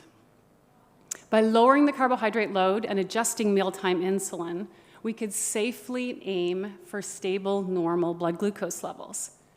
And when you look at this graph as a clinician, you may see the variability from the conventional approach, but what I see is what I remember what that felt like as his caregiver. Living on high alert, dealing with stressful lows that fell really fast, and the exhaustion of chasing high blood glucose levels, it felt chaotic and unpredictable and tense. And when the pattern changed, it was like we could all exhale. And stability brought safety and peace of mind, and that kind of relief is hard to appreciate unless you live with that day to day. So Lachlan's hemoglobin A1C went from 8.2%, a diagnosis, to 5.0%, and nearly 10 years on, Lachlan has grown from that skinny 9-year-old into a strong, healthy teenager who even swam at national level in Canada, and is now studying locally here at university in Australia. So type 1 is unique among medical conditions because it requires constant self-management. Every day, people with type 1 make dozens of decisions. They adjust insulin, they're adjusting their food, they're adjusting their activity, and more. And this level of complexity means the person with T1D must be at the center of their own care. So individuals and families benefit most from compassionate and collaborative healthcare providers who really understand type 1. And after our family transitioned to low carbohydrate nutrition therapy, what we call clinically as therapeutic carbohydrate reduction, or TCR, things were going pretty smoothly. And during this time, Lachlan used a glucometer to check his blood glucose levels before and after meals, and his numbers were always in normal range. Well, about 2 years in, we were able to access Lachlan this new technology, a continuous glucose monitor, a CGM. And for the first time, we could see his glucose levels around the clock. And that's when we began to notice something new. A couple of hours after eating, his glucose would start to drift up. And for the first time, we could see the subtle effects of our good friends, protein and fat. And that's exactly what Amy and I will be talking about today, how protein and fat influence blood glucose and insulin needs in type 1 diabetes. And this is one of the most challenging and least understood areas of therapeutic carbohydrate reduction in type 1. So people with type 1 are often left to navigate this piece alone. And clinicians tell us, well, they're not sure how to guide people on how to use insulin for protein and fat. And not knowing how to adjust insulin is one of the biggest barriers for people with type 1 who want to try a low carbohydrate approach. So this is an important area, and it's understandable why this is challenging, because for decades, carbohydrate has been the main focus of mealtime insulin dosing. But when someone eats fewer carbs, the glucose effects of protein and fat really step into the spotlight. So we're often told that people without diabetes, protein and fat don't raise glucose. Or that for people with type 1, protein and fat are free foods. But that's actually not true. Insulin is still needed. So even if you don't provide care for people with type 1, what we'll cover can actually be quite insightful. Type 1 offers that rare window into the human body, how it actually uses insulin, because the master hormone, when that is missing, you can see the effects of food in a way that you can't in anyone else. So let me show you what I mean using an example from my son. So this was not planned at all, but one day, in a rush to get out the door to school, Lachlan, who was 17 at the time, forgot to dose for breakfast one morning. At the time, he was on multiple daily injections, what we call MDI. He had eaten a plate of bacon and eggs, and at about mid-morning, I asked him, "Did you forget to bolus for breakfast this morning?" And he said he did, and he corrected at school, and then I took a screenshot of a CGM. So let me walk you through this. Lachlan ate breakfast at around 7:30 that morning, and you can see her on his CGM that before he ate the meal, his blood glucose was in normal range. And then you see on the CGM that his blood glucose levels start to rise at about 9 a.m., maybe 9:15 a.m., about an hour and a half after he ate breakfast. So it's not a rapid spike that we would expect if you were to have a high-carb breakfast. It's sort of this more gradual, slower rise that you see that drifts up. And without bolus breakfast insulin that day, by about 11 a.m., you can see that's like 3.5 hours after he ate breakfast, his blood glucose had climbed to 11 millimoles per liter, which is 200 milligrams per deciliter for our American friends, until his correction insulin set in and he started heading back down into target range. Now, keep in mind, this is just one example of a protein and fat-related rise related to a low-carb meal in type 1 diabetes. We can't assume that everyone will have the same response, even in a similar bacon and egg breakfast like this. And when we eat protein, it doesn't convert directly into glucose the way carbohydrate foods do. Instead, it triggers the release of the hormone glucagon, which signals to the liver to release glucose into the bloodstream. And in people without diabetes, insulin is also released when they eat protein to balance that effect in order to keep glucose levels steady. In type 1 diabetes, that internal insulin response is missing. So the glucagon effect is unopposed, and blood glucose will be impacted. And glucose levels tend to rise gradually quite some time after eating protein, as we saw from Lachlan CGM. And then, of course, meals that contain protein typically contain fat. So they come as a package deal, and fat has its own effects on blood glucose. So it can slow the digestion of the entire meal, which means the glucose rise from both the carbohydrate and protein that was in the meal may occur a little later than expected. And with TCR meals high in fat, many people in the TCR community and type 1 know this, we may see a glucose rise hours later. Anywhere from 3 to 8 hours after eating. So we need to be aware that dietary fat can also have an effect and change the timing of the glucose response and the amount of insulin needed.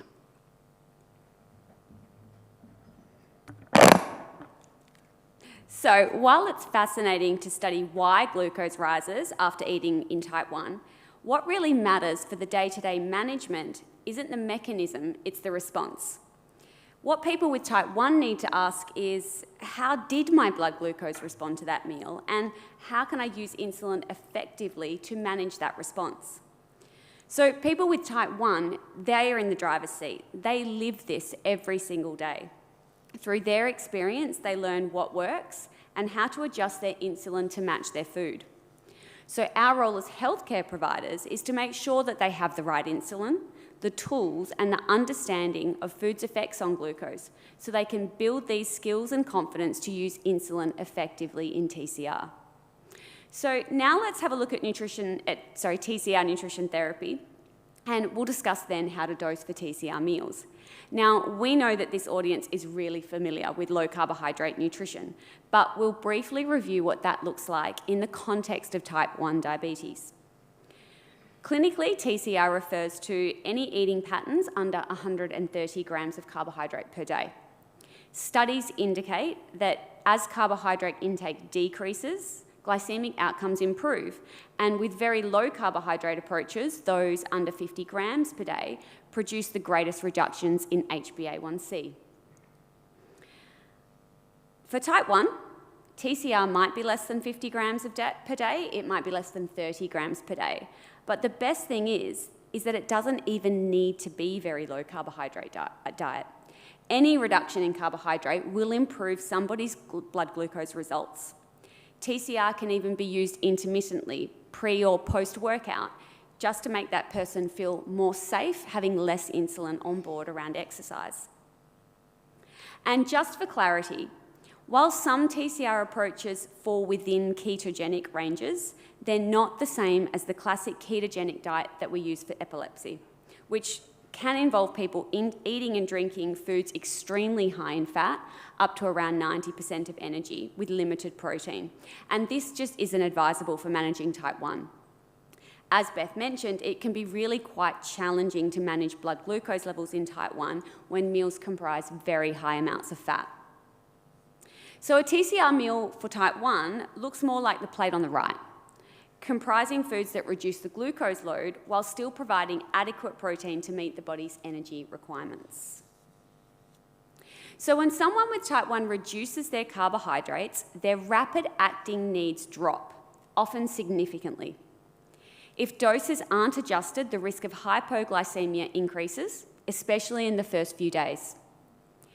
Remember, the important thing here is that the low carbohydrate foods did not cause the hypoglycemia. It's the insulin that caused the hypoglycemia. Everyone using insulin should know how to recognize a hypo and treat it using rapid-acting glucose as the preferred and safest treatment.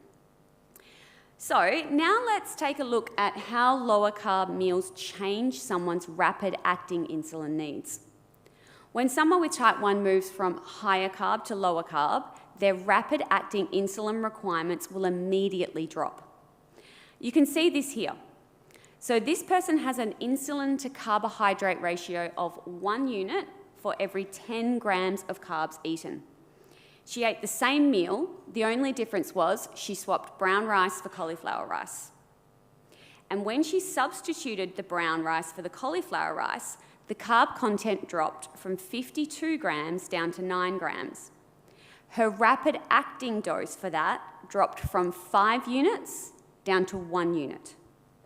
If she had given those 5 units for the cauliflower rice meal, her glucose would have dropped rapidly. She would have risked severe hypoglycemia. So insulin needs need to be titrated to first match the smaller glucose load. Plus, we need to remember timing. It matters.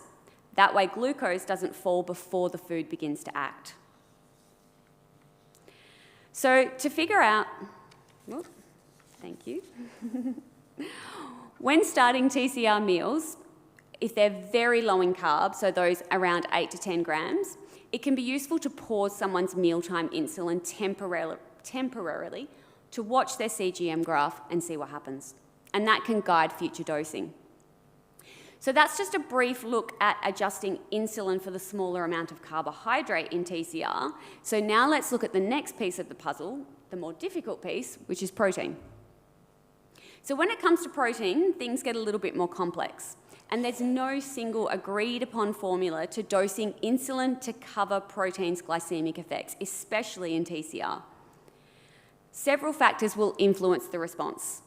How much protein was eaten, what type of protein, how it was digested and absorbed, how much fat's coming along for the ride, whether it's Tuesday or Wednesday, what way the wind was blowing that day, name it. Responses vary even within individuals, even between foods.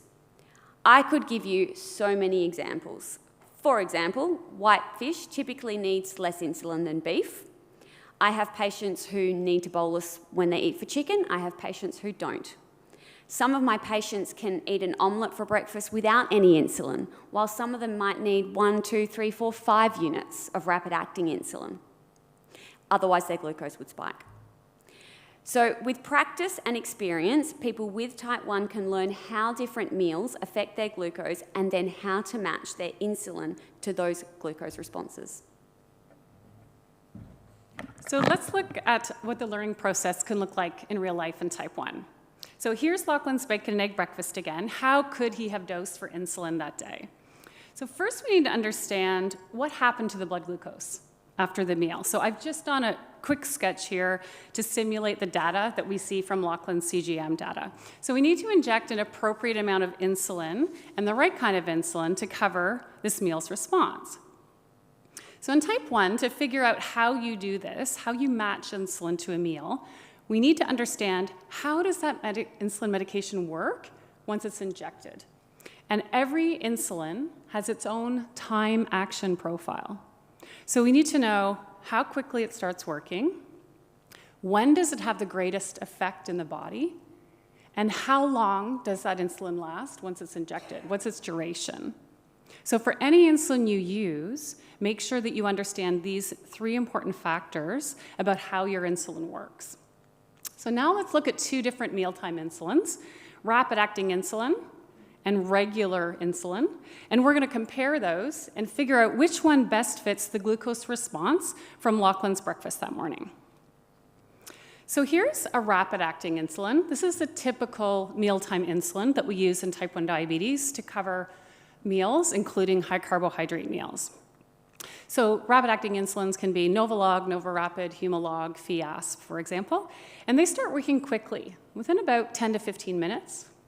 They peak at about the 1 to 3 hour mark, and they're usually out of the body within 3 to 5 hours. When we overlay this insulin's time action profile with the glucose pattern from protein, that timing, you can see, doesn't really match very well. The glucose response from the protein in this meal example of Lachlan's breakfast doesn't begin until 90 minutes after he ate. So that's later than the rapid-acting insulin started to work and is starting to peak. So what would happen in type 1 in this case? Right after eating, we would see a hypo fairly soon after eating. So then the person with type 1, they treat the hypo. But now we haven't seen the glucose response yet from the protein, and the rapid-acting insulin time action profile is stopping. So now we're going to have a low, and then we're going to follow that by a high. Now remember, this is only to cover the effects of fat and protein in the meal. And so basically that's why a single bolus of rapid-acting insulin is not your best choice for the effect of protein and fat in the meal. So now we're going to compare the second one, regular insulin. Regular insulin doesn't act as fast as rapid-acting insulin. It acts more gradually. So regular insulin typically starts working in about 30 minutes after it's been injected, peaks around the 2 to 4 hour mark, and lasts around up to 6 to 8 hours. And it has a slower onset and longer duration that kind of align well with the delayed gradual glucose rise from protein and fat in therapeutic carbohydrate reduction meals. So what are Lockie's options to cover the glucose rise from protein and fat in his meals? For people using injections, multiple daily injections, there are two main approaches. First, they may use regular insulin. As we just saw, it has a slower onset and a longer action that align well with protein and fat. Timing can be personalised. Some people might inject it before the meal, others during or even after, depending on their CGM trends. The second option would be to split your rapid-acting bolus.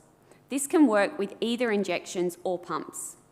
In this method, part of the dose is given at the start of the meal, and the rest is then usually given later, 1 to 2 hours afterwards.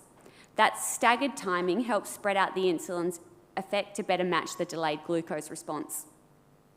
For people who use insulin pumps, in addition to a split bolus, pumps can actually deliver an extended bolus, which releases insulin gradually over several hours, often 2 to 5 hours or even longer if it's a high-fat meal.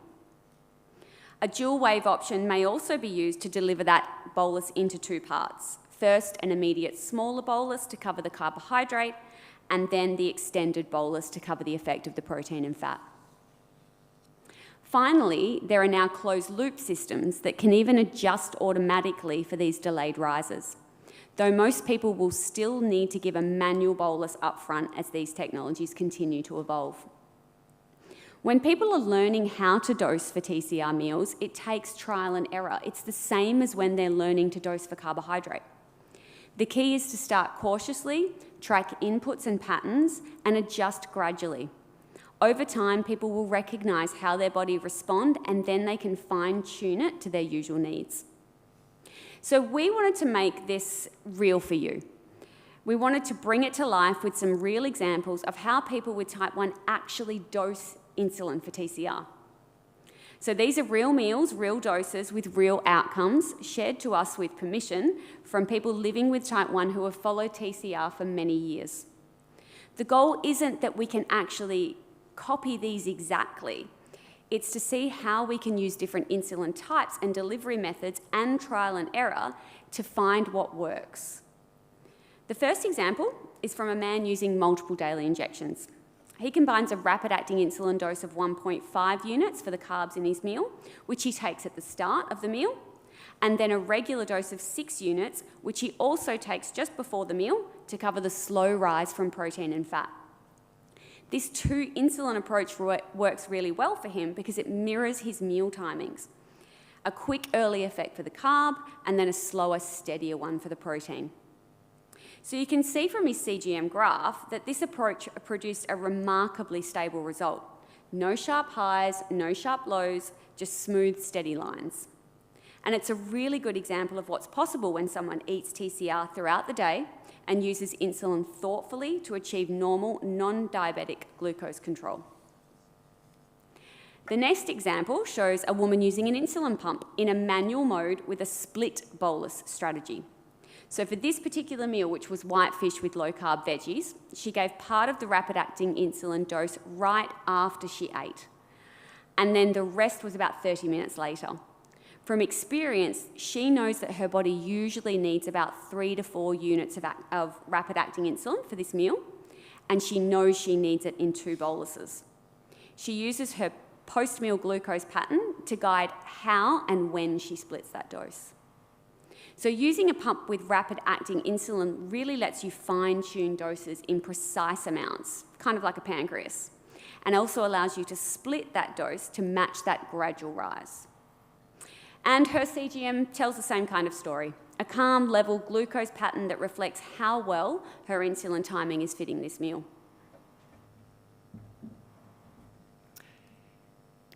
So these last two examples I find are perfect to show side by side. We have two teens, about the same age, approximately the same meal. They're eating almost the same thing, but we have two very different insulin strategies. So the first one, using MDI, is using regular insulin, bolusing to cover the protein and fat, along with the very small dose, 1 unit of rapid-acting insulin to cover the carbs effects in the meal. And the second example uses a closed-loop insulin pump, and they're using a dual-wave option. So a dual-wave option, we say that the total insulin is split into one small dose at the time of eating to cover the carbs, and then the rest of that split bolus is delivered gradually over a number of hours. And you can set your insulin pump to say how many hours you want that insulin to be released. In this case, it was over 4 hours. And that is to match the delayed glucose rise from the protein and fat. So both approaches can work to match the glucose response to TCR meals like these. If you'd like to learn more about supporting patients with TCR in type 1, there's more detailed guidance available. So Amy and I co-authored an international guide, Therapeutic Carbohydrate Reduction in Type 1 Diabetes, with Franziska Spritzler, Dr. Caroline Roberts, and Dr. Andrew Kutnick. It's freely available online through the Institute of Personalized Therapeutic Nutrition in Canada, and it covers the topics in greater depth than Amy and I have time to go into today. Also at the Type 1 Diabetes Family Centre in Western Australia, where Amy and I work, we've developed practical tools to help clinicians apply TCR in practice. And we also do have a brand new cookbook brought to you by our talented dietitian Amy, and we do have these for sale at the conference today or on the Family Centre website as well. And if you live with type 1, you can also share these resources with your healthcare team to start the conversation together. So as we wrap up, I would like to leave you with one final idea that explains why people with type 1 would want to reduce the carbohydrate in their meal. And this is something called the law of small numbers. It was a principle that was created by the late Dr. Richard Bernstein, who had type 1 diabetes himself and lived into his 90s. Big inputs make big mistakes, and small inputs make small mistakes. And when in type 1 we have smaller carb loads, that ends up having a smaller glucose response. And that requires a smaller dose of insulin. So now we have these smaller inputs creating a reduced margin of error. So if we accidentally get the insulin dose a little bit too high or a little bit too low or slightly off in the timing, it's easier to recover from that approach. So that's the safety net of therapeutic carbohydrate reduction in type 1 diabetes. It makes life feel calmer, more safe, and it gives people a greater sense of confidence and control. And for families like mine, that's been life-changing. And nearly 10 years ago, our family found that video from Low Carb Down Under that changed everything for us. And it gave us hope and a way for our son to safely strive for normal, non-diabetic blood glucose levels, even in type 1. So to Low Carb Down Under and Rod and the original founders, thank you.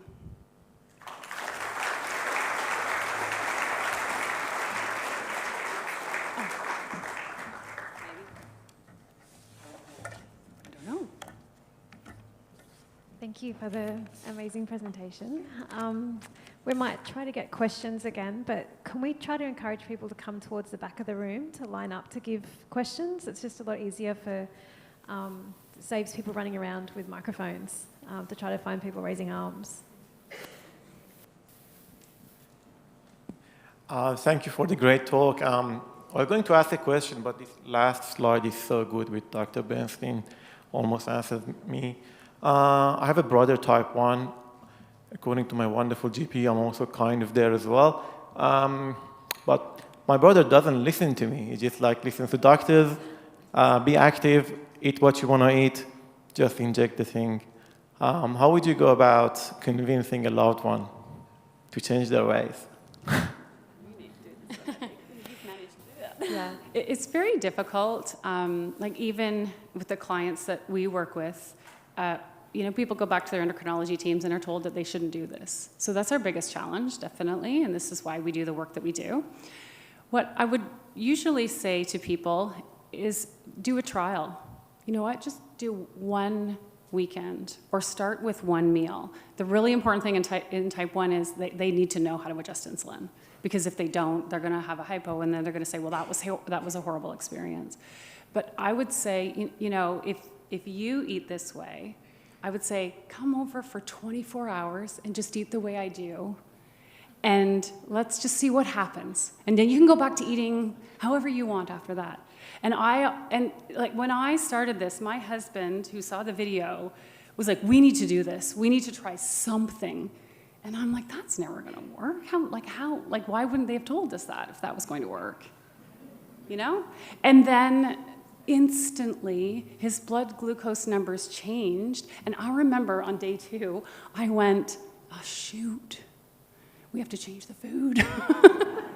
Because suddenly you realize, oh, you have to give up things. And, now you couldn't pay me to eat that food, but in the beginning it felt like a big change. So I think that usually when people start in type 1, you see the results immediately. That can be motivating. Yeah. So I'll add something to that. I'm in the same boat, have the same brother. He's 12 years younger than me, so food is the last thing he wants to think about.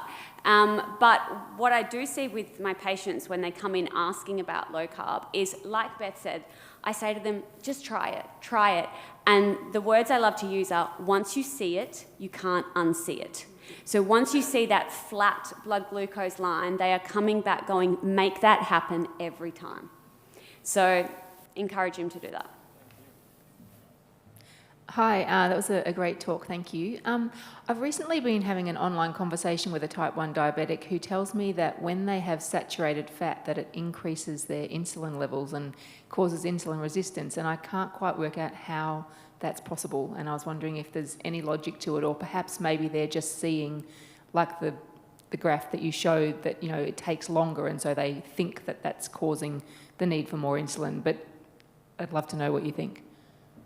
Yeah, that's a great question. So we certainly see that, high levels of saturated fat, and that's why, when I'm working with patients, even when I'm, my field of specialization is pediatrics, so we're saying lower the carbohydrate, adequate protein, adequate fat. Once we have high-fat meals, we need more insulin to cover it, and if you don't get on top of that blood glucose before it occurs, it will stay there in type 1 for 3 to 4 hours before eventually the body allows the insulin to work. So we definitely see insulin resistance coming from it. It's very challenging even to explain it. I've gone into the research on the mechanism of action as to exactly why that is happening. I personally, when you live with type 1, you have all of these words that you use and all of these meanings, like things that you say, which makes no sense clinically, but lived experience-wise, we call it the protein rise in my house. And when insulin resistance occurs from having too much fat in the meal, in our family, we say, oh, the curtain went up. The curtain went up and it won't let anything in the cell. That's how our family thinks about high-fat meals. And then, with the exception of, Lachlan will go, I have to go for a walk. I have to go for a walk around the block. This is just going to stay here for hours. So we see it. Yeah, you can really see it. A really good example of this is have a chicken and salad and then have a salmon and salad. And you can actually see a chicken protein rise might occur for a couple of hours and it's quite easily dealt with. You can be chasing a salmon or a lamb kind of style dish with even added fats on top of that, aioli or whatever you want to put with it, for hours and hours later. And it just needs more insulin.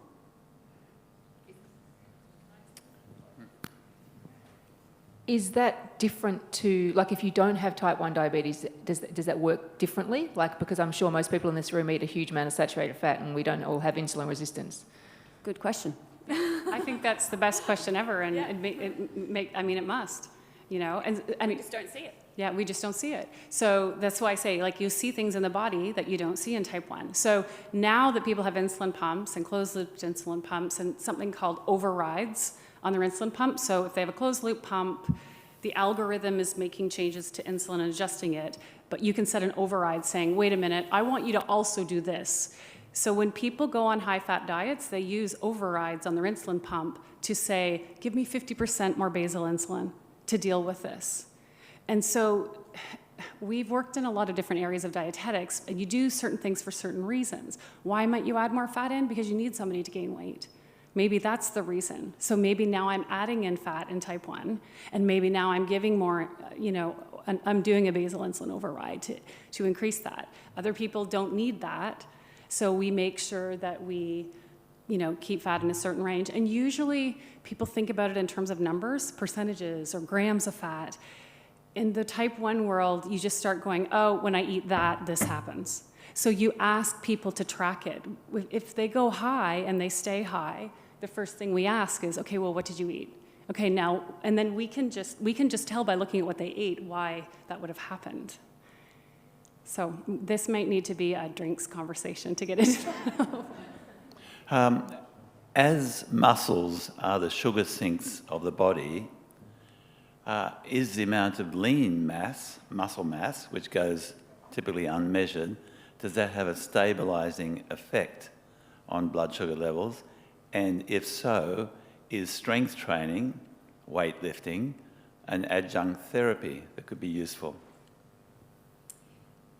It definitely can be useful if it's timed well, because if there is insulin on board and the muscles are soaking up glucose, that's a recipe for a hypoglycemia. But particularly, say, in low-carb meals, we can actually, and I talk to a lot of patients about this, is if you need to eat before you exercise, having a low-carb meal with no insulin whatsoever, and then the muscles will actually do the job that the insulin would have done. Does that kind of answer your question? No. No? Well, I can definitely, we see major differences in insulin sensitivity levels. So a lot of people use exercise for that reason. I think the most challenging part of type 1 is if you have someone who leads a consistent lifestyle and they're exercising and they're doing things in a way that creates regularity, it's so much easier to manage type 1 because you know how to use insulin. So I'll give you an example. My son was a high-level swimmer, an hour and a half a day in the pool, 6 days a week. And the day that he didn't swim, there's a completely different insulin strategy for that day. Because he doesn't have the muscles soaking up the insulin. He doesn't have the muscles soaking up the glucose in the same way. So absolutely, and we do find that people who exercise are much more sensitive to their insulin. And I find, it's hard because somebody will say, well, how much insulin are you taking and how much am I taking? We're about the same, maybe we're the same weight and we're the same age. There's so many factors that you also have to consider. What type of exercise are you doing? Some exercise will make blood sugars go high, and some makes, if people walk around the block, their blood sugars drop, and if they play volleyball, their blood sugars spike, right? So it sounds like an easy question. It's definitely something that they can use as a strategy, and now we just have to figure out how to build it into daily life so that it's easy to manage insulin, around what Amy was saying, around their time at the gym or whatever they're doing, and then for the rest of the day. Thank you very much. With type 2 diabetes, the endogenous hyperinsulinemia is potentially inflammogenic, it's potentially thrombogenic, potentially tumorigenic. So in type 1 diabetes, it makes sense to me to keep that insulin level down. I was having a chat to an endocrinology colleague about this recently. He said, no, this is not an issue with exogenous insulin that you inject. And I can't imagine it would be any different. Do you have a thought about that? Yeah, I always have wished that Sorry? No, it's a question that patients often ask. Yeah, I've always wished that the type 2 hyperinsulinemia conversation would come into the type 1 world, because we hear the same thing all the time. Oh, it doesn't matter. You need whatever amount of insulin you need, and it's like, no, that doesn't make any sense in type 2. Why would that make sense in type 1? I think we're out of time. Okay, thank you.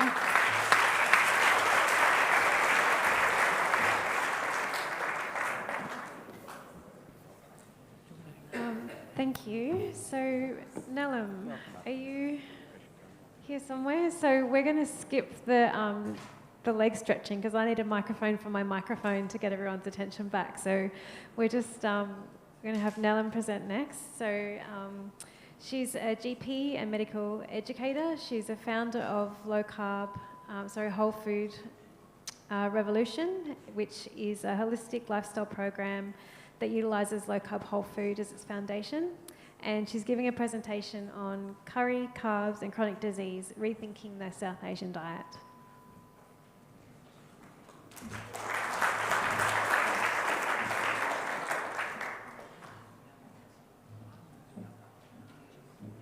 Yes, because I need to see my slides. And I'm so short that I need to be seen. So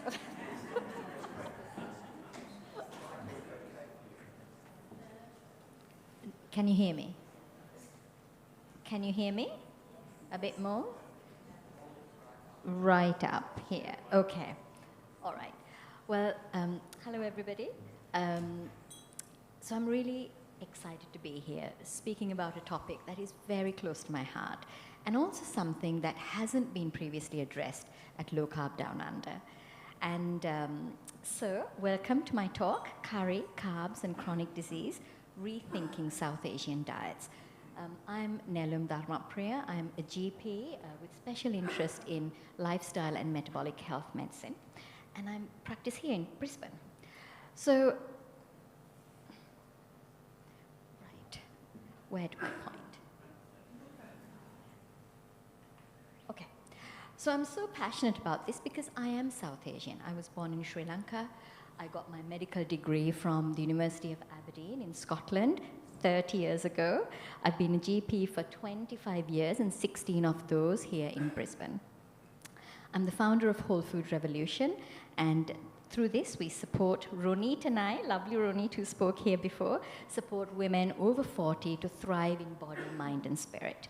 I have been teaching GPs for many years. And just 2 months ago, I did a session, a morning education session for the GPs in my practice, requested by them on reversing diabetes in clinical practice. And it was really well attended and well received. So I'm very optimistic about sharing and spreading this message of low carb. But what brought me here, what brought me into this space was my own journey. So the bigger me was 5 years ago in early 2020 when I was in my early 50s and I was overweight and I had all the belly fat, the awful, the love handles, brain fog, poor metabolic health, pre-diabetes, and a coronary calcium score that placed me in, put me into an intermediate risk of cardiac disease. And, this was despite doing everything right, eating low fat, exercising like a maniac. And I had heard about low carb, but surely that wasn't for me. Like, I eat Sri Lankan food. That's carbs, and carbs, right? So, but anyway, nothing else worked, so I thought, well, I'll give it a go. And we know here in this room that once you start on this low-carb lifestyle, it doesn't take long for things to improve. And 3 months later, I had lost a lot of the weight, lost the belly fat, all my symptoms improved, and I reversed my pre-diabetes, and my metabolic markers have been excellent since. So then I looked around at my Sri Lankan community, and I realized that the metabolic dysfunction was all over. It seemed as if it was the norm. And, even though here in this room we know what a powerful tool low-carb nutrition is, this message has not got out to the South Asians. And they have a unique risk profile. And the traditions are so strong that my goal today is to provide culturally relevant, practical guidance to the South Asian communities so that they can take control of their health. So, who are the South Asians? I have to define it. So, it's India, Pakistan, Nepal, Bangladesh, Sri Lanka, Bhutan, Maldives. in some definitions, Afghanistan is included, represents 25% of the global population, which is quite a significant number. Now, for this talk today, I'm going to, my talk is addressed to the South Asian diaspora, so those South Asians who are in countries like Australia, USA, UK, just because the recommendations are going to be more relevant to that group. So if we talk about the burden of disease in South Asians, already 1 in 5 have prediabetes, 1 in 10 have diabetes, and this is at lower ages and lower body weights than other ethnic groups. Heart disease is twice as more prevalent as white Europeans. Non-alcoholic fatty liver, very common and even seen in the non-obese. Hypertension, kidney disease, very common, earlier onset and progressing rapidly. And the big studies on the side you can see from South Asia and from the UK showing exactly the same thing, that South Asians are prone to earlier disease, more aggressive, and at risks at lower risk thresholds.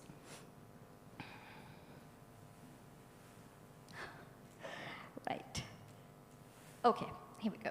So in Australia, South Asians in Australia make up 8% of the population as of 2023, expected to reach to 10 to 12% by 2050. And South Asians represent 25% of Australia's healthcare workforce. And just like all the information that I shared before, again, high risk of all the metabolic diseases in the South Asians we see in Australia as well. And this is a huge burden of disease, particularly in our younger working population, and particularly if we've got a significant number of healthcare workforce as well. This is annoying, isn't it? Am I not pressing hard enough, or? Oh, point there. It's eating into my time rod. Right. So let's unpack the South Asian risk. What gives us this unique risk profile? Okay. Right. So definitely there is a genetic predisposition. And then if you think about some things like this, a thrifty gene hypothesis, this is where the idea that humans are genetically wired to store fat to avoid, to survive famines. And if you look through history, South Asians have, in South Asia, there have been many famines over the thousands of years. So this creates an evolutionary mismatch. There's efficient ability to store fat, but then the lifestyle, modern sedentary lifestyle with high carb diets lead to excessive visceral and ectopic fat. So even though genes are important, it doesn't explain all the risk.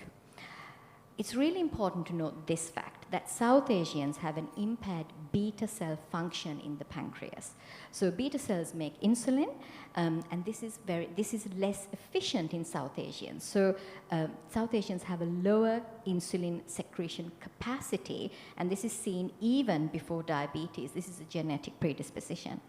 And then visceral fat and inflammation worsen beta cell dysfunction, and then over time, overworked beta cells burn out, causing an insulin shortfall, and then that leads to metabolic dysfunction. And then low muscle mass and increased ectopic fat, the typical South Asian phenotype.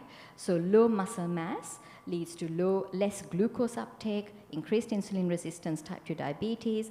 South Asians have a lower personal fat threshold, so the ability to store fat in subcutaneous tissues is reduced. So therefore, South Asians tend to store fat more in visceral areas within the abdomen and in ectopic fat in the liver, pancreas, muscle. This leads to increased inflammation, atherosclerosis, cardiovascular disease, and then non-alcoholic fatty liver disease is common, increased risk of type 2 diabetes and cardiovascular disease.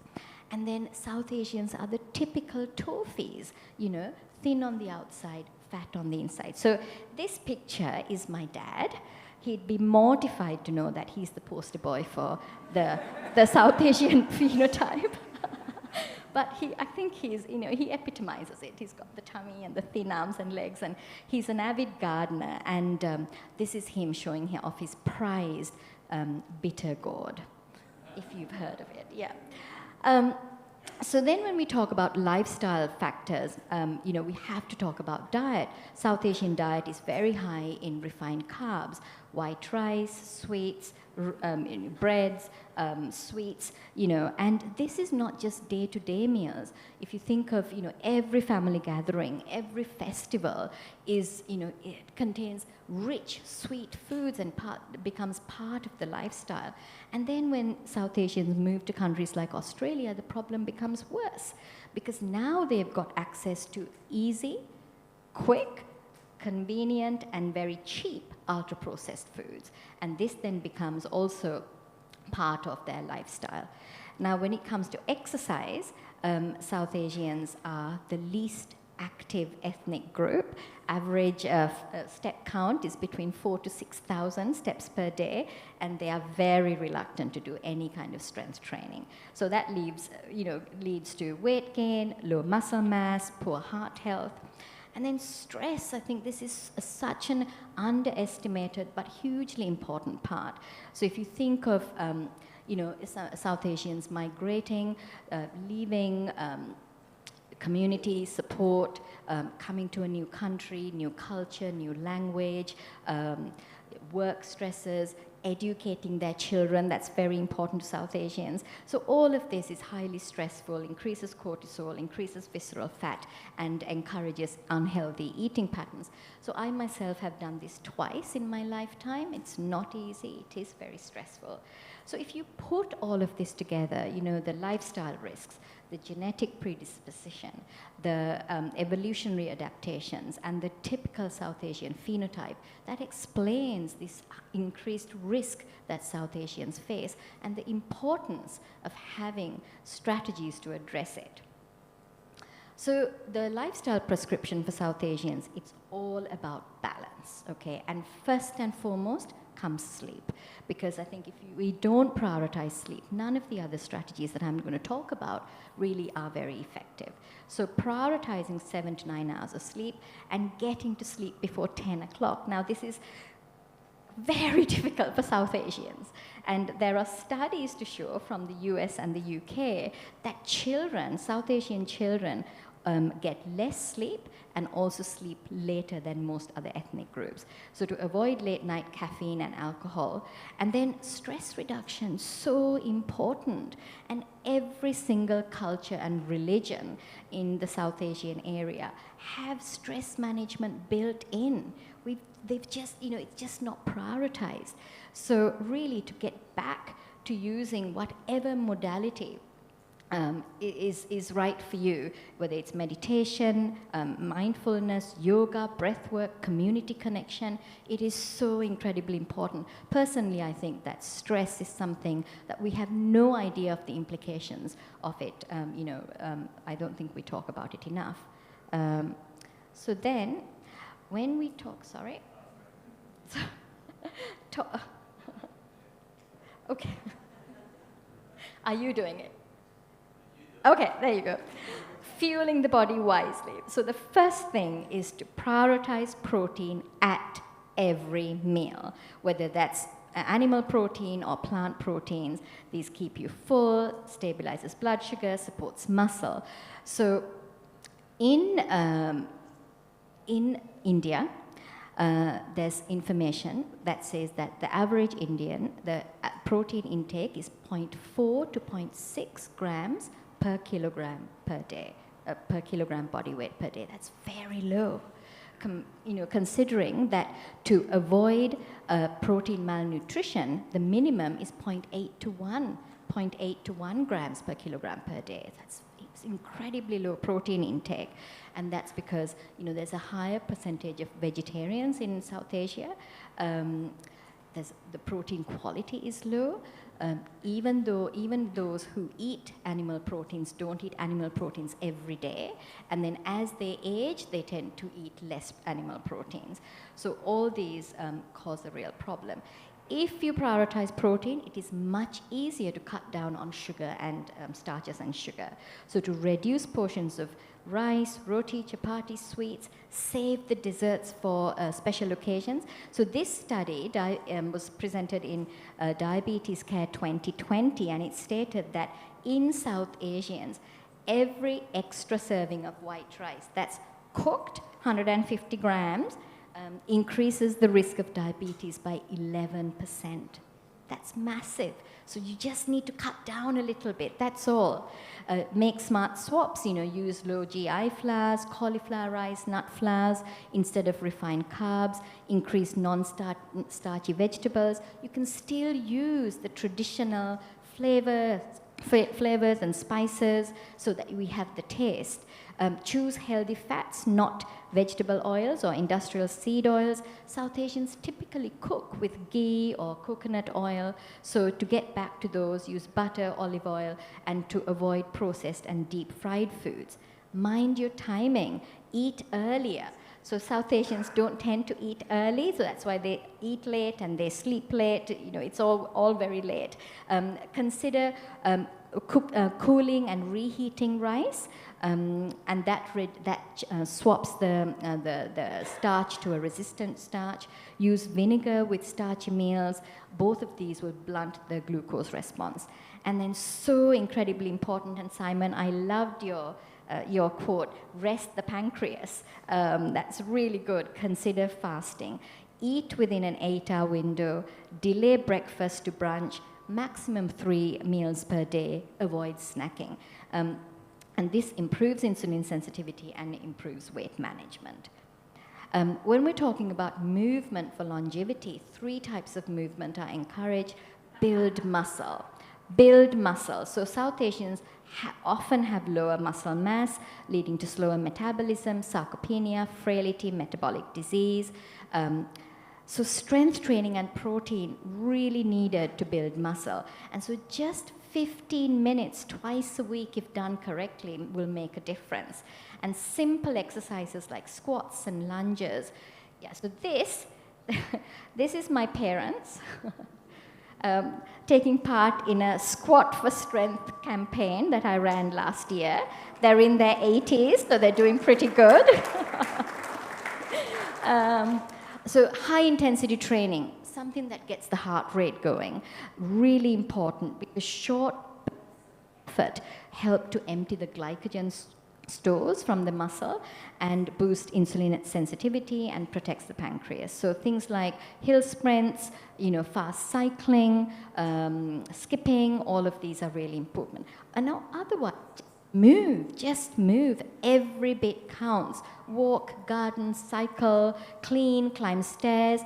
Get sunlight for vitamin D and for all the other benefits that sunlight gives. And that's because this is particularly the South Asian women don't like the sun because we get a little bit darker, in the skin. So that becomes another problem. But make it fun and cultural, dance, yoga, cricket, martial arts, drumming, archery for the Bhutanese, and these, you can find these everywhere. In Brisbane, I have found multiple Sri Lankan dance classes. So wherever you're looking, you can find these things. So for South Asians, it's all about balance. It is, I think, apart from the South Asians in this room, it is unrealistic for most South Asians to expect them to eat less than 50. And it's all about balance. And so the idea is that rather than telling people to change or replace their traditional foods, to add in the time-restricted eating and the right exercise, and that creates room to be able to enjoy those special meals with your family and community without sacrificing health. So I just want to briefly touch on screening. testing and the influence of family, because I feel that sometimes maybe clinicians aren't aware of the risks faced by South Asians. So this point in particular that I want to highlight is the pre-diabetes. So South Asians with pre-diabetes progress to type 2 diabetes 30% faster than the white Europeans within 3 to 5 years. So this is so important that we catch that prior to that progression. So most guidelines suggest that South Asians start screening for type 2, for metabolic disease around about the age of 35. The UK says 25. And there is there's a study that was reported in Frontiers in 2023 that looked at Indian youths between 16 to 25. They found 30% of them had hyperinsulinemia. So that's huge. So I don't think we can wait. We need to screen if we're worried about this population. And so we recommend screening from a BMI of 23, because a BMI of 23 in South Asians is overweight, and a BMI of 27 is obese. And then looking at waist circumference, the cutoffs are lower for South Asians. And waist to height ratio is a very easy measurement. I find that, it's just the waist measurement should be less than half of the height. And obviously, if there's a family history, that needs to be, that obviously needs to increase your increase your screening as well. Okay. Okay, so this slide talks about the triangle of influence. So this Masala study, that's a long-running study from the USA, talks about this, that South Asians don't make health decisions by themselves. There are things that influence them. So there are cultural traditions, clinical advice, their clinicians' advice, but most importantly, they are really influenced by their adult children. And so the adult children often encourage screening, attend appointments, help interpret advice, and this is an incredibly good opportunity to screen both generations. And so it's important to have family-centered, culturally tailored approaches, because parents may resist the Western advice, but if it comes from their children, it's a little bit more acceptable, and I've seen it in my family as well. So to ask the right questions, who helps you with your food decisions at home? Invite the family to come in and have that discussion. And I want to quickly, just mention the research gaps in South Asian health. So, sorry. From a research point of view, South Asian women are invisible. They are undercounted, overlooked, but remain at risk. So this is because cultural and gender barriers limit women's participation in research. And so as a result, their health risks are underestimated. So South Asian women, as we know, develop diabetes and heart disease at younger ages and lower BMI. So we need culturally adapted, women-specific research that truly represents South Asian women from adolescence to menopause and beyond. And on that note, I want to say a big thank you to Defeat Diabetes and to La Trobe University, who have requested funding to study the Defeat Diabetes app in the culturally and linguistically diverse population. And I think that's a great start, and I'm really honored to be part of that as well. Thank you. So that's great. So just for you, if anybody wants to know more, if you look at my Whole Food Revolution website, I have a South Asian archives. I regularly update that. And then for those who want to really do a deep dive, I've got a self-guided online course as well available. And then, so finally, I want to finish by saying, so to my fellow South Asians, you don't have to give up everything you love to be healthy. Lasting wellness is about priorities, balance and compromise, not sacrifice. And with the right choices, you can honor your culture and protect your health. Thank you.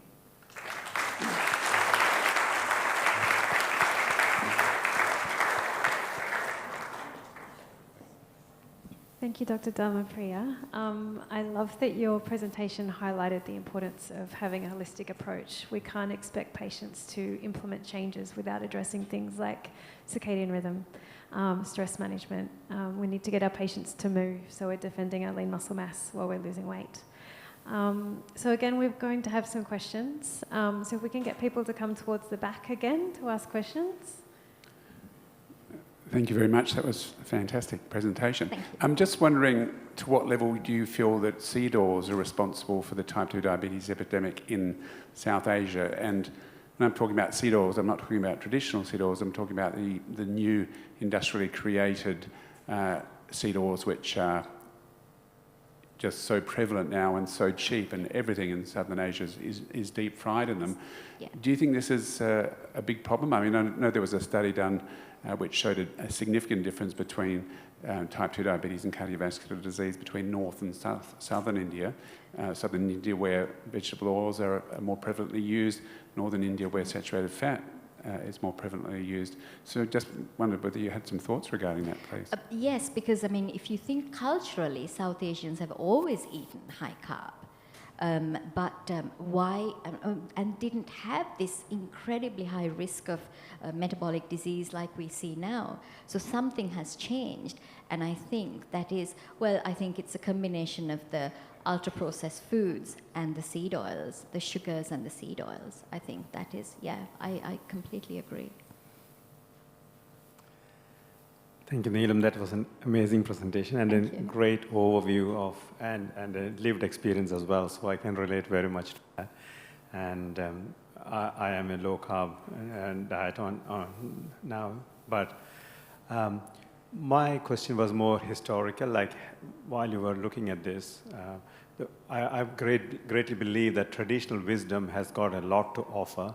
And while you were researching and reviewing all these literature, what have you come across as, because these things I think have appeared only in the last 50, 60 years. Yeah. So what has happened prior? Why have we suddenly changed into such a sick society as a South Asians, as a group, when the traditional wisdom has kept us more alive and vibrant? For example, I mean, my grandmother, I know she died just shy of 100. So the question is, what have you come across in terms of traditional wisdom? Well, I think so many factors. I mean, as I mentioned earlier, it was I think the introduction of ultra-processed foods, convenience living. You know, now it's so easy. I mean, how many people actually cook nowadays? You know, how many actually just very briefly to mention, I had a CGM on a while back, and I went out for an Indian meal with family, and we had a late meal. It was just rice and my usual stuff that we eat, and the whole night, my entire night, my glucose levels were up. Then the week after, I went to my parents and had rice and curry, but that was just a blip. So I think that showed me that home cooking is a completely different kettle of fish to when you go out and have food, because what's in there. And I think you're right. And also, you know, activity levels. You know, now most of South Asia they were farmers, weren't they? They were farmers. They were out in.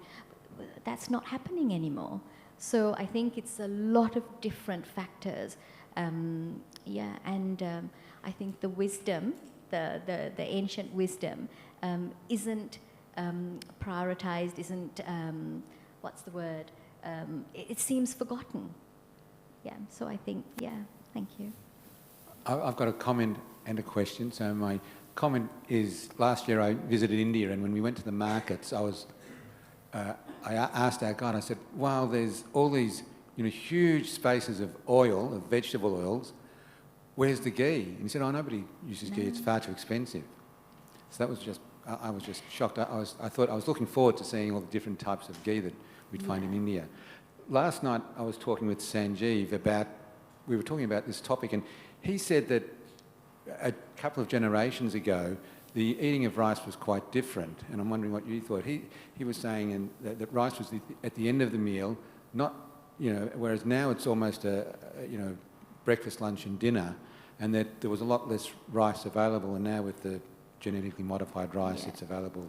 Everyone can have it. Yeah, I'm not. I'm not sure. Oh! Sanjeev, please. I'm sober. He didn't have that much to drink last night. Hi, I'm Sanjeev. So we had dinner last night. Yes. So what I was saying, in the past, rice or paddy used to be harvested once a year. Yes. And you had to save all that paddy or rice for the next 12 months. Yeah. And then in the 70s, I think, they found a way to harvest rice twice a year. Now we can harvest rice throughout the year. So when there's abundance of food like that, and when you don't have to ration, I think we can overeat. We can overeat rice, we can consume more, and that's also leading, it's another cause of this problem of overeating, which was not there early on in India. Because the food Indians are eating today are no different from what they've been eating for the last 100 years. All the sweets, all the curries, the bread. But what has changed is there's more food available, more processed foods, more vegetable oils. Because I had a patient who said that to market vegetable oils, they would say, don't eat ghee. You see how thick this ghee is? It's going to clog up your arteries. Right? Imagine what it will do if you consume this. Right? And that's how they marketed seed oils. Yeah. So I think these are all the factors that have contributed to the rise of diseases, metabolic diseases in India. Absolutely. When I was growing up in Sri Lanka, this is a long time ago, sometimes we used to have 3 meals of rice. 3 meals of rice a day. But it was all cooked. So all the vegetables in Sri Lanka, we eat a lot of coconut. So everything is cooked in coconut oil and coconut milk. And it was all home cooked. We didn't go out very often. And the sweets were fruit. And we had the occasional other fruit, but that's what we had. So it was all home cooked in coconut, and So I think but that was what I grew up eating. It's not what we eat now. Yeah. Can I just make a couple of points on? It's gone. No. On that note as well. Hello. It's going out. The rice that people are eating now in Southern Asia has changed. It's much more hard to find. So you've just got those little starch bullets. So it has changed in recent decades. The other thing is I've travelled quite a bit in Southern Asia and with my not-for-profit. And when we get taken out for dinner, the protein will come and then the rice comes afterwards, after you've eaten the protein, in a little bowl. So it's a much smaller amount, and it came after the protein, which I always thought was an interesting observation. Yeah, that's interesting. I'm not sure if that's the same in households in Southern Asia. No, I wouldn't. I think, well, in Sri Lanka we eat lots of rice and lots of different curries, including proteins. I don't know, Sanjeev, is that... Does the protein, the rice come after the protein? I'm not so sure. FYI, I was born in Malaysia, so Malaysia, yes. I grew up in Malaysia. Yeah, but I mean, when I visited friends in India, I did not really see that pattern where the carbs will come later. That particular restaurant. I would just see carbs after carbs after carbs. You start off with carbs. And never in my life ever have I eaten this amount of carbs, which is apparently 10 teaspoons of sugar. So that was a real shock to me because I'd eat 3 to 4 of these. Once you see carbs, you can't unsee carbs. I was just curious, what's your perception in terms of South Asians and what they eat in South Asia compared with outside of South Asia? they eat a lot of that is what they eat. It's just, unfortunately, it's, the historically what was eaten and what's eaten now, there's a big difference. And now it's all convenience. People are so busy in South Asia. In the rural communities, there's still, people do their own cooking, but in the urban areas, it's very much about convenience. Can I just make a comment? I'm an Aussie, but I lived in India, and I've married into an Indian family. And basically what I saw the difference when I went to India in the early 80s till now, and with my family, where we have home cooking, but the big problem is they're scared of fat, okay, and cholesterol. My mother-in-law was, just lost her recently, and she was very bright and very amazing. And she didn't do low carb, but she fasted, okay, because she was from a Hindu background, but scared of cholesterol. And my husband was a doctor, and that was the thing, was the cholesterol. And they stopped eating ghee, South India, so it was the coconut oil, the coconut in the cooking and everything. And if you're going to do cauliflower rice, do coconut cauliflower rice, or do lime rice, or do curd rice, so that you've got the flavour, because then it tastes more like normal rice and it keeps your blood sugars down. But you can do low carb with an Indian point of view, from a South Asian point of view, but you've got to go back to how they used to eat when you had ghee with your food. They'd have the spices, the chutney, the dry chutney with ghee, or they have cooked with coconut oil, and you wouldn't eat as much, okay? And that was a big difference. So you take the fat out. It's the same for us. You take the fat out, you can eat a lot more. Thank you.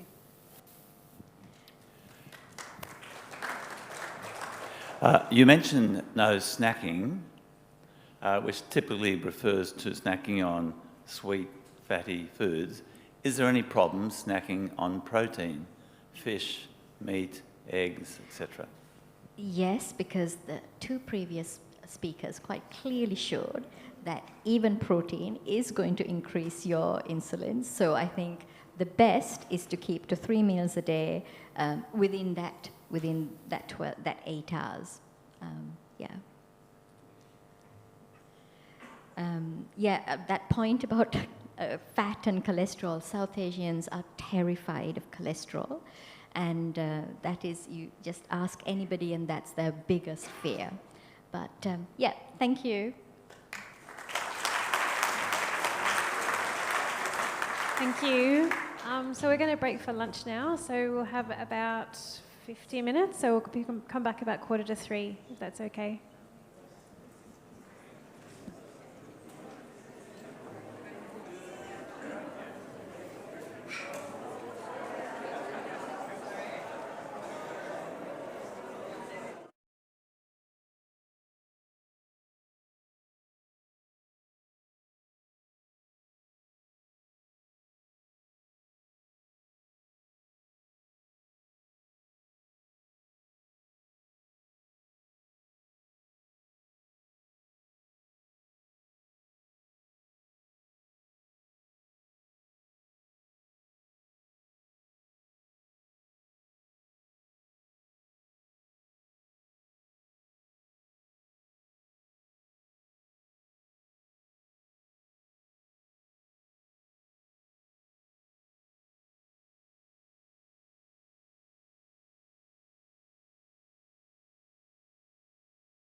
To the afternoon session for day one. My name's Karen Dwyer. I am the Director of Nephrology at the Royal Melbourne Hospital, and I'm the current chairperson for the Australasian Metabolic Health Society.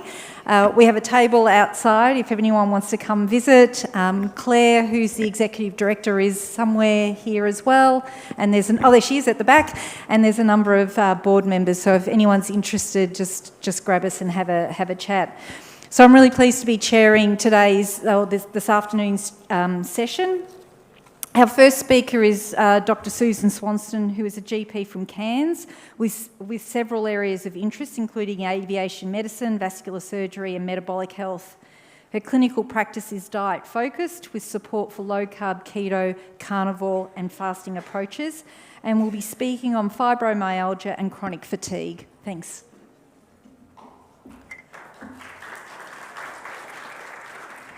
Good afternoon, everybody. Thanks for coming back after tea. I decided to talk about chronic fatigue and fibromyalgia because, speaking as a GP, and I probably speak for some other GPs in the audience, these patients are really challenging and often would fall into the category of what we somewhat unpleasantly really call heart sink patients. When you see their name on the list, you think, oh. And that's a me problem. That's not the patient's problem. That's the doctor's problem. It's up to us to not feel like that. So I tried some years ago to turn around how I feel about patients like that and see them as a challenge. So these patients are challenging, and if you take it on board as something that you're going to help, if you can help them, you're actually on a win before you start. The other thing that prompted this talk was that very recently, quite coincidentally, I've had two patients, one with chronic fatigue syndrome, one with fibromyalgia, who have seen me.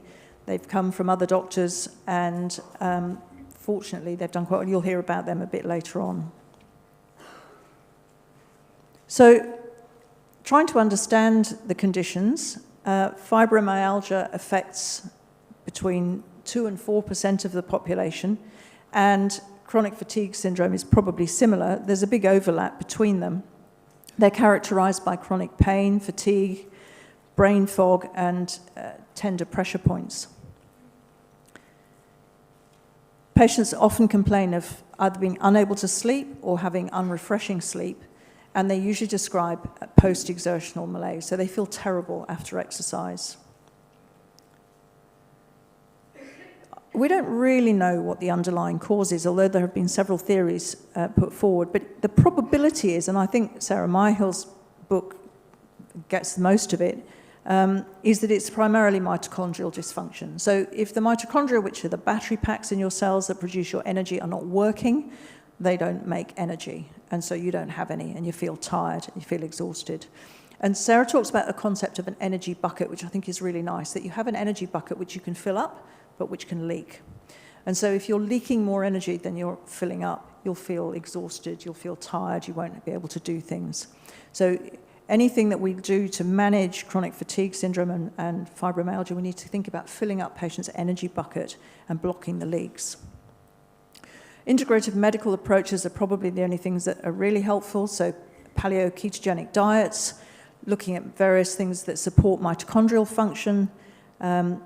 Pacing exercise is really important, not overdoing it, and helping them to deal with the post-exertional malaise, so planned rest days. So if they know they're going to be going to a function, don't travel up on the day of the function or the day before, travel 2 days before and have a rest day in between.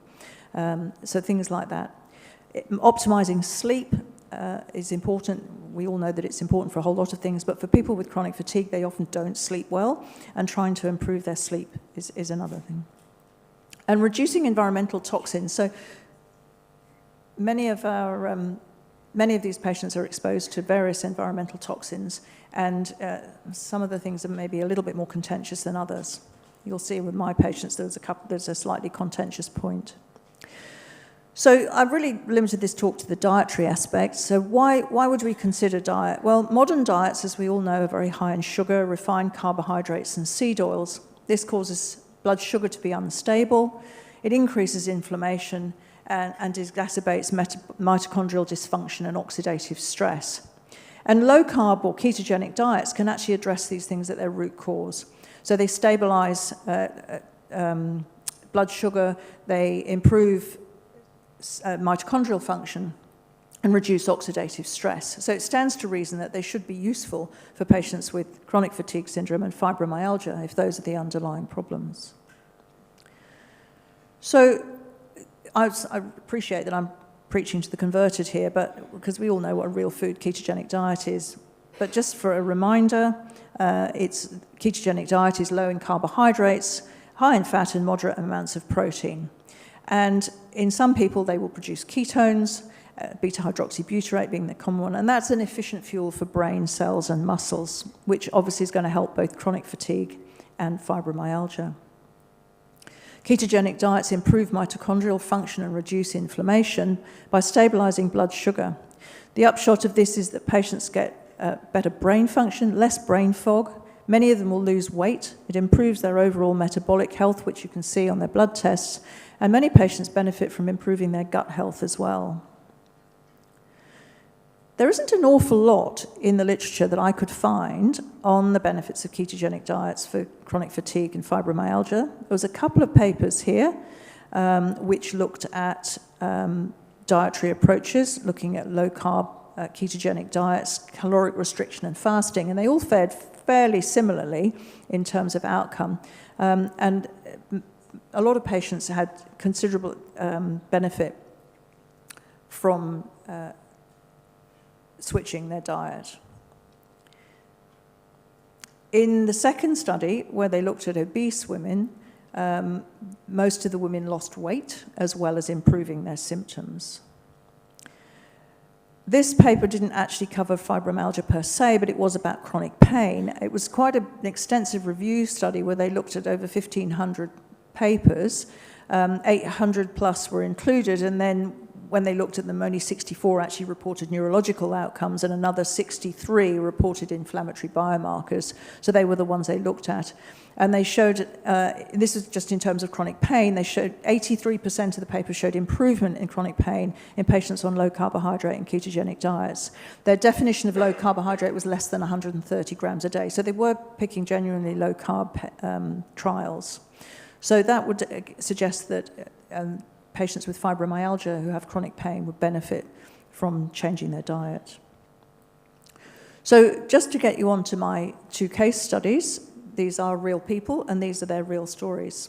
The first patient is a 41-year-old professional male. He owns a financial advice business, and he presented to his previous GP a few years ago with severe fatigue and poor concentration.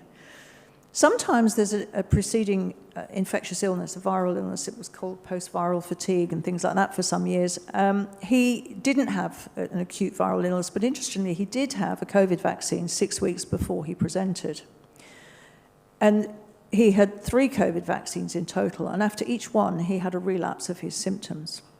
It may be just coincidence, but it's something that he picked up on. It impacted his work significantly. This man is self-employed. The self-employed heal quickly, and they don't not work, and he couldn't work. And his hobby was swimming. In Cairns, we have a small island just off the coast called Green Island, and crazy people go into the crocodile-infested water and swim around the island.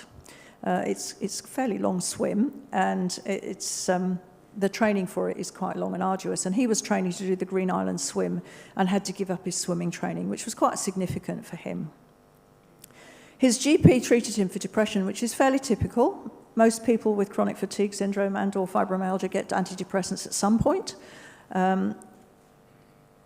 Sarah Myhill would suggest that the depression is a consequence of the fibromyalgia and chronic fatigue rather than the cause. So it's not caused by depression, but if you've got chronic fatigue, it makes you depressed. And there may be some benefit in an antidepressant for the short term, but I think there's sufficient evidence now that in the long term, these drugs probably don't do much. He was also treated with thyroxine because he had very mild hypothyroidism, and his GP thought that maybe the thyroxine would perk him up a bit and give him a bit more energy.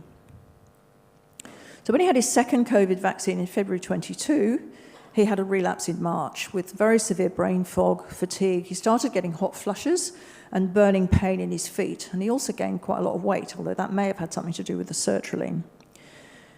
He was sent for a sleep study and liver ultrasound, was found to have mild obstructive sleep apnea, presumably because of the weight gain, and he had some fatty liver disease, which they thought might be due to the sertraline. So they decided to wean him off the sertraline, send him to see a psychologist who started CBT, and then they finally got off the fence in March 23 and said, no, actually, we think you've got chronic fatigue syndrome. And he started doing some paced exercise with short 20-minute swims, and he was advised to eat healthy, and came to me saying, I eat healthy, I only have 2 iced coffees a day. So his healthy eating still included a fair whack of sugar. He had to reduce his workload to maximum of 5 hours a day, and some days he couldn't even manage 4 days a week. And at the time he started on low-dose naltrexone, but that was stopped fairly shortly later because he had significant nausea when the dose was increased. They took him off it, they gave him a month or 2, and they put him back on it at a lower dose. And he's actually still on it at 1.5 milligrams per day, which has been reasonably effective. He, by mid-24, was managing about 5 hours of work again, but still taking days off. He was referred to a pain specialist, and he was considering acupuncture and cannabis and various other things. And I saw him in September a year ago. His bloods were essentially normal, but he had a high ferritin. It turns out he's actually a hemochromatosis carrier, so that explains his high ferritin. And we discussed ketogenic diet. I sent him off to read a couple of books, Georgia Eads' Change Your Diet, Change Your Mind, and Sarah Myhill's book on chronic fatigue syndrome. So I didn't see him again then until June this year when he came back saying he was feeling much better. That's why I had him back to the doctor. He'd lost weight. He felt better on the ketogenic diet. He was continuing to see the psychologist because he felt that was quite helpful. He also thought that low-dose naltrexone was helping him, but he was still getting a lot of burning pain, neuropathic pain in his feet. So I started him on 25 milligrams of pregabalin, which is a very low dose. And when I saw him again recently, his pain in his feet is better controlled. He's actually lost about 9 kilos now. He's back working 5 days a week. He still reduces his hours. His business partner has carried the load quite a lot, so he has a lot of guilt that he feels about that. But his psychologist, in the meantime, has retired, and he's decided he's feeling so well he doesn't actually need to find another one. So we've left him on a combination of low-dose naltrexone and pregabalin and his ketogenic diet. And so far, I wouldn't say it was a cure, but life is pretty good, and he's definitely better. Low-dose naltrexone is thought to work because it acts in the brain on the opiate receptors, and it may downregulate the pain, and it may also act as an anti-inflammatory within the brain, which is quite interesting. There is a really good, I don't know if I meant to put the reference up there, there's a really good article from the RACGP actually on low-dose naltrexone in chronic fatigue, which is actually worth a read. So case 2, who came in, funny enough, similar sort of time, she's a 63-year-old woman who was diagnosed with fibromyalgia, coincidentally, a short time after a COVID vaccine. She came to see me in June because she hadn't really had much advice from anyone else to give her. And one of her friends said to come and see me because I might be able to help her with sorting out her diet. She wanted to lose a bit of weight as well. And she was describing constant muscle and joint pain. She had trigger points, you pressed on her neck and shoulders, it was really uncomfortable. And some days her hands and feet were so painful, she could hardly use her hands and she could hardly walk. She suffered from constant fatigue and at the time weighed almost 100 kilograms with a BMI of 32.6. So we did some bloods and she had a few bits and pieces that were abnormal, nothing raging, but she had mildly abnormal liver function tests. Her urate was up. She had mild insulin resistance with a HOMA-IR of 2.2. Her ferritin was slightly high, and she's not a hemochromatosis carrier. And her CRP was just low level raised at 2.1. So I suggested she stop her cardio. She was trying to do cardio. I said, you can't do it. You've got to stop that. You're going to overdo it. So we just did some gentle resistance training with planned rest days. Got her to start on a ketogenic diet and suggested she include some fermented foods because she was having some gut problems and some double-strength curcumin for her joint pains. And I also referred her to Jessica Turton, who would be known to many of you in this room as a dietitian in Sydney, as I thought she would be able to give her a little bit of help with managing the ketogenic diet. So I saw her again in September, so 3 months later, and she's absolutely delighted. It's one of those patients she made me feel really, really happy when she'd left the room. I couldn't believe it. I sent a text to a friend of mine saying, I've just realised why I do this job. And her hand pains have completely gone. She's stopped the Panadol Osteo because she doesn't need it. Her energy levels have increased and she's sleeping better. She's lost over 9 kilos. Her gut functions better. And she still has some pain some of the time. It's not a complete cure, but she definitely feels better overall. She looks great, and she's really overjoyed. So let's say that one was definitely made me smile coming home that day. So final thoughts. Low carbohydrate and ketogenic diets do offer some promising strategies for managing chronic fatigue and fibromyalgia through the reduction in inflammation, improved mitochondrial function. They definitely describe improved mental clarity and reduction of brain fog, and there does seem to be reduced pain. Now, I don't think for 1 minute that this is a cure, but for many patients who've got fibromyalgia and chronic fatigue, they have no hope. They feel that they're never going to get better. Their lives are significantly impacted. Current medical profession and paradigm really has nothing much to offer them. And so I think if they can be empowered to change their diet, take control and manage their symptoms themselves, it certainly seems to be a useful thing for them. Thank you.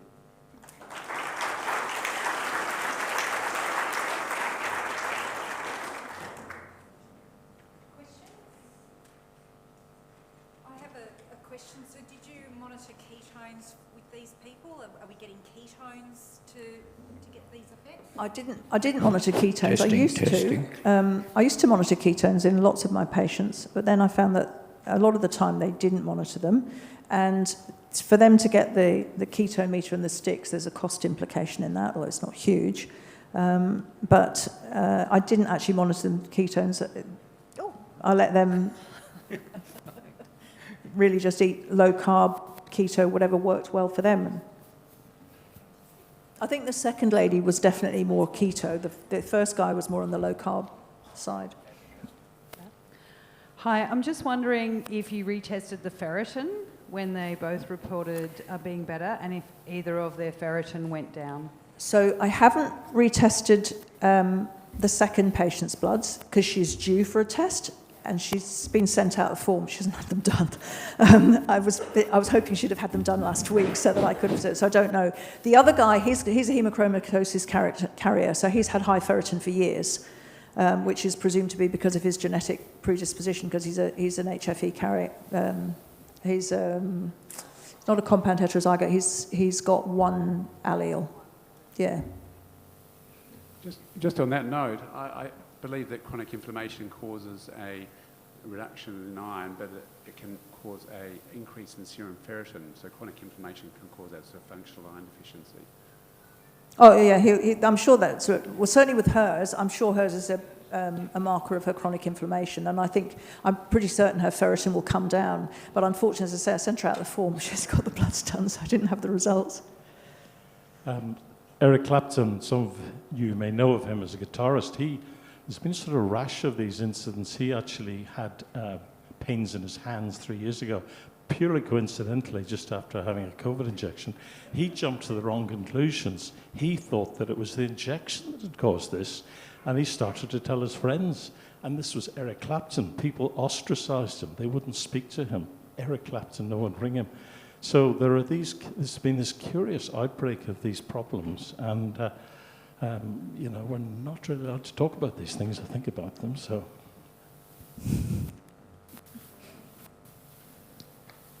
So just with regards again to the ferritin, I think the two markers of inflammation that I see probably 10 years preceding diagnosis of metabolic syndrome are probably ferritin tracking upwards, and I think in patients who are not homozygous for hemochromatosis, this is could definitely be a sign of liver inflammation. So should never ever be construed as just because they're a carrier. You should always look for inflammation because it's one of the biggest organs in the body. And the second one is uric acid. So I see she was hyperuricemic, yeah. High uric acid levels 10 years before anyone has a diagnosis of type 2 diabetes. And you can see in the liver clinic, when you go back through their blood test over the years, they've had these blips of LFTs and then a steady tracking upwards of the uric acid and the ferritin that keeps on going up. Yeah, and the other early marker that goes with that is gamma GT. You often find that they've got this, you go back years, they've got a chronically mildly elevated gamma GT, which then starts to track upwards with the uric acid as they get more metabolic. And they're the last ones to go as well, I've found. When you monitor them as they go onto ketogenic and low carb diets, the urate and the gamma GT are the last markers to normalise as well. Thanks, Susan. Do you have any thoughts on trying ketone salts, exogenous ketone salts? Funnily enough, there was a paper that I didn't really get around to reading on using exogenous ketones in some of these patients, and I think it might be worth a try, particularly if they go onto a low-carb or ketogenic diet and they're not actually getting their ketones up. It may be worth supplementing them with some exogenous ketones and see if they get improvement. I think it would probably improve the brain fog, things like that. But I haven't tried it because, as I say, it's only the 2 patients, and then neither of them have needed it. No more questions? Great. Thank you, Susan. All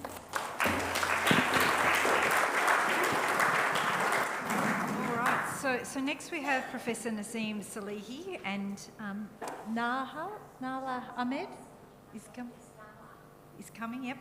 So Naseem is Professor of Healthcare Innovations at Bond University with expertise in health promotion and healthcare management.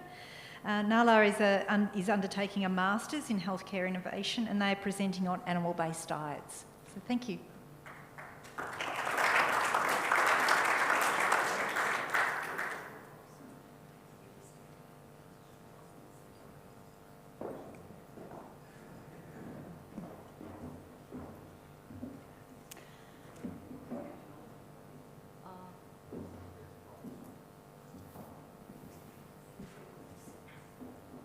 I should say that I'm good at multitasking. So can I start with a question? How many of you practicing carnivore diet? So something like up to 25 grams of carb per day, for example. How many? Oh, good, great. Okay, so I'm gonna talk about animal-only diet, advantages, disadvantages, and emerging health potential. So how many of you know Liver King on social media? Everybody, he's quite popular. So as you know, there are a lot of social media things happening around carnivore diet, and also a lot of disinformation and misinformation which could make it challenging. As researchers, it is our responsibility to provide evidence-based information about carnivore diet. So even some people, they are consuming raw meat on social media and have things are getting a bit radical around it. So what is the problem? The problem is that there is a emerging trend in terms of carnivore diet, which is good. It's exciting with a lot of clinical outcome, which is good. But then the problem is that this is without practitioner oversight, which could make it challenging. There is missing long-term safety data as well, and inconsistent protocol and also guidelines around it. So we need more evidence-based information and guidelines to make it consistent and making sure that we are providing evidence-based practices. So just quickly, I'm the Professor of Healthcare Innovation at Bond University, and I just want to quickly talk about healthcare innovation, what we call innovation in healthcare. I think innovation doesn't need to be something crazily big. It could be prevention, something small with big impact. What we are doing in this room, we are focusing on prevention. So prevention is innovation. What we are trying to do to enhance healthy lifestyle behaviors, at the end of the day, it will decrease financial burden on the healthcare system, on individuals, and we are helping with financial sustainability. And also it's helping our environment, because if I'm right, health industry industries after food industries is the second impacting our environment. So the more we can practice healthy lifestyle behaviors, the better we are doing to our mother nature and the less pressure on ourselves and our families and societies. Please feel free to contact us to do more collaborations around preventive approaches of the care and also healthcare innovations. Okay, so I also would like to talk about health promotion and having holistic approach to health. You know, we have at least 16 dimensions to healthy lifestyle behaviors. Healthy food is only one of them. And if you have the best food on the earth, but then if you are very stressed, if we are not sleeping well, and if you don't pay attention to other aspects of health and well-being, then, you know, it will impact our health and well-being. So it's not just the food we eat. We need to be holistic about our health and well-being. I always say health mastery is the key. And also, at the end of the day, how we define healthy food. Of course, every single one of us, we may have our own definition, but I just would like to make it simple. Like, as far as we eat fresh and not ultra-processed food, whatever dietary patterns we have, if it's working for us, that's great. Okay, let's go back to carnivore diet. So I would like to have a disclaimer. I've been practicing animal-based diet myself, like once in a while. And low carb and also fasting, it's a part of my research as well. And then there is extreme hunger hazard because you will see a lot of great juicy steaks. Also, another thing is that last year when they recorded my video, somebody under the low carb video said that I have a heavy accent, but I did a great job. So I wanted to tell you that I have this heavy accent as well, but it's exotic Persian accent. I want to stay positive about it. Okay, so let's talk about the evolution of food. So it's something like ecologically driven food to modern diet. 18 to 25 million ago, we focused, like human, they focus on fruit mainly, and at that time it was something like modern apes. Then we had another stage, like 16 million years ago, that the the focus was mainly on nuts, seeds, underground plants, insects, and a bit of animal protein as well. Why? Because the weather was at first warm, then it got cooler, then we had thicker tooth, and we were able to have seeds and those kinds of things. The third category or evolution, it was meat. And what happened? At that time, we invented, stone and fire, and then we, in terms of evolution, human, they had much smaller jaws and guts, and then that energy was more saved for brain, so we didn't need to have so much food. A bit of nutrient-dense food such as meat, it was very good for us and gave us some sort of satiety. The next stage was grains and domesticated of animals, which is agricultural revolution, and after that we have industrial revolution, which unfortunately we had a lot of great things happen, but at the same time a lot of ultra-processed food that resulted in chronic diseases and many other issues. So in terms of animal-based diets, as you see, there is a spectrum here.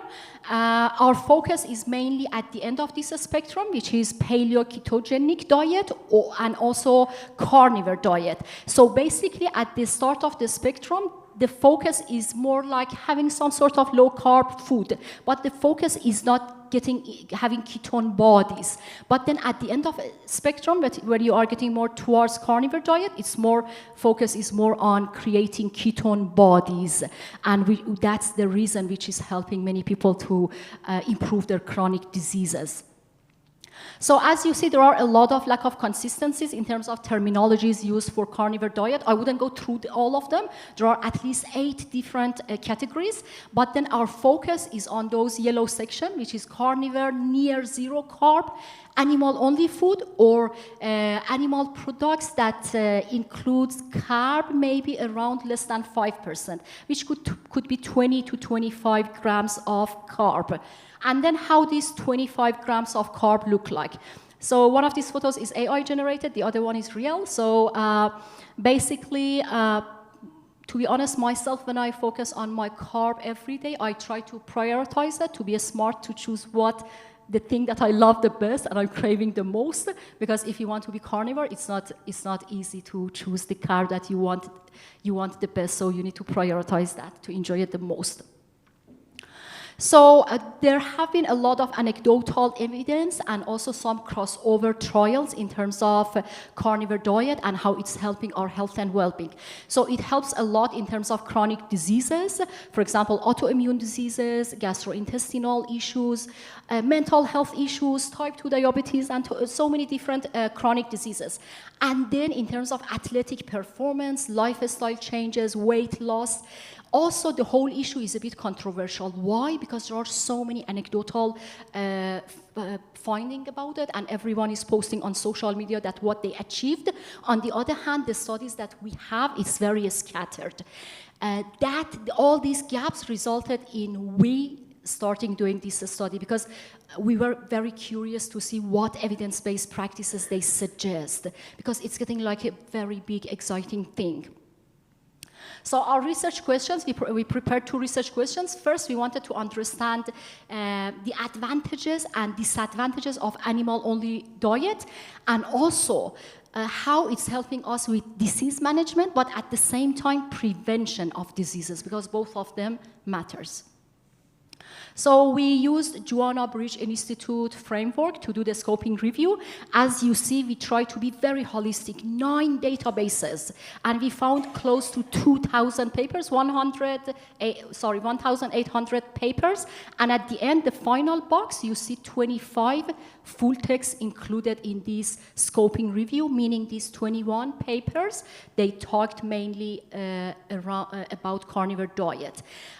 We did a data synthesis using thematic analysis, and we used reflexivity in order to prevent our own biases. Because every one of us, we have biases, especially because I was doing carnivore myself for a while. I didn't want to bring my biases in my research.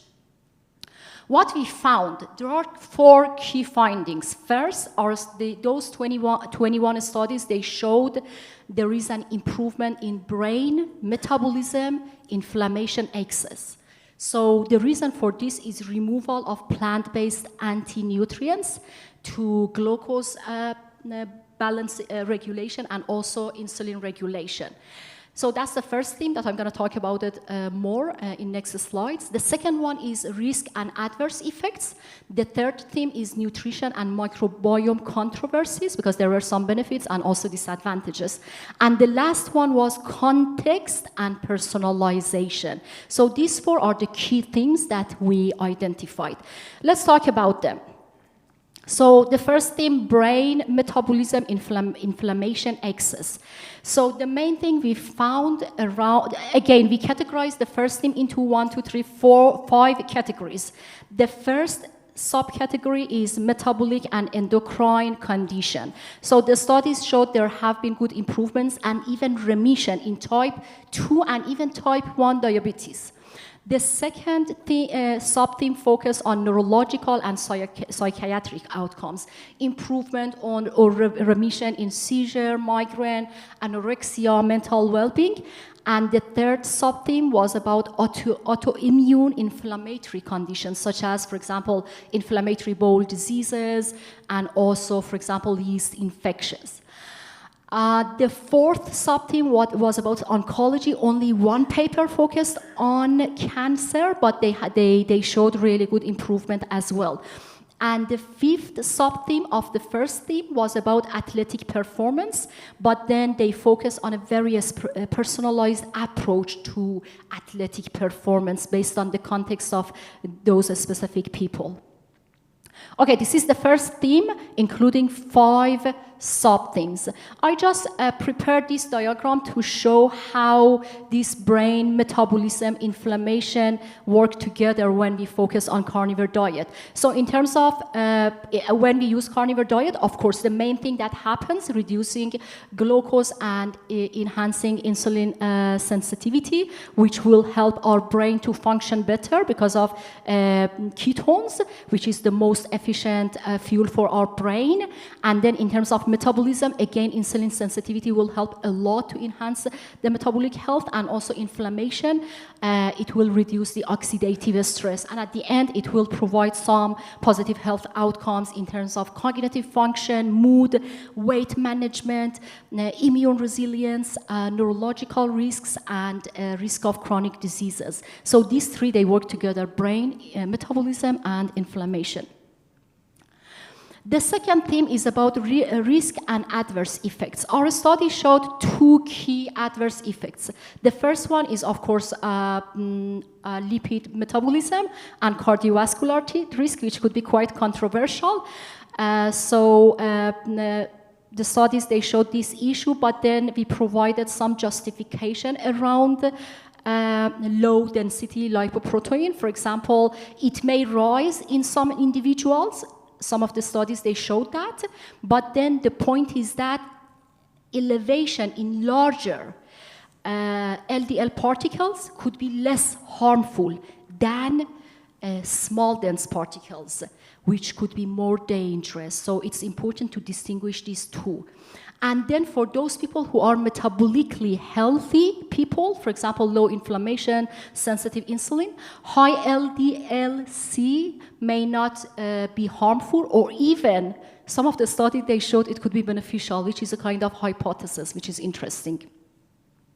The other factor is that when we look at LDL-C, we need to pay attention to the whole package. For example, if that person has lower triglyceride, higher good cholesterol, improved blood sugar control, or reduced system inflammation, if you put all of this together, then that increase in LDL-C shouldn't be a big problem. But at the same time, the bottom line is that to focus on the context and personalizing thing, and considering that a kind of monitoring to make sure there is no issue, and at the same time continuing doing longitudinal studies to see what studies show in long term in order to have some precautionary approaches.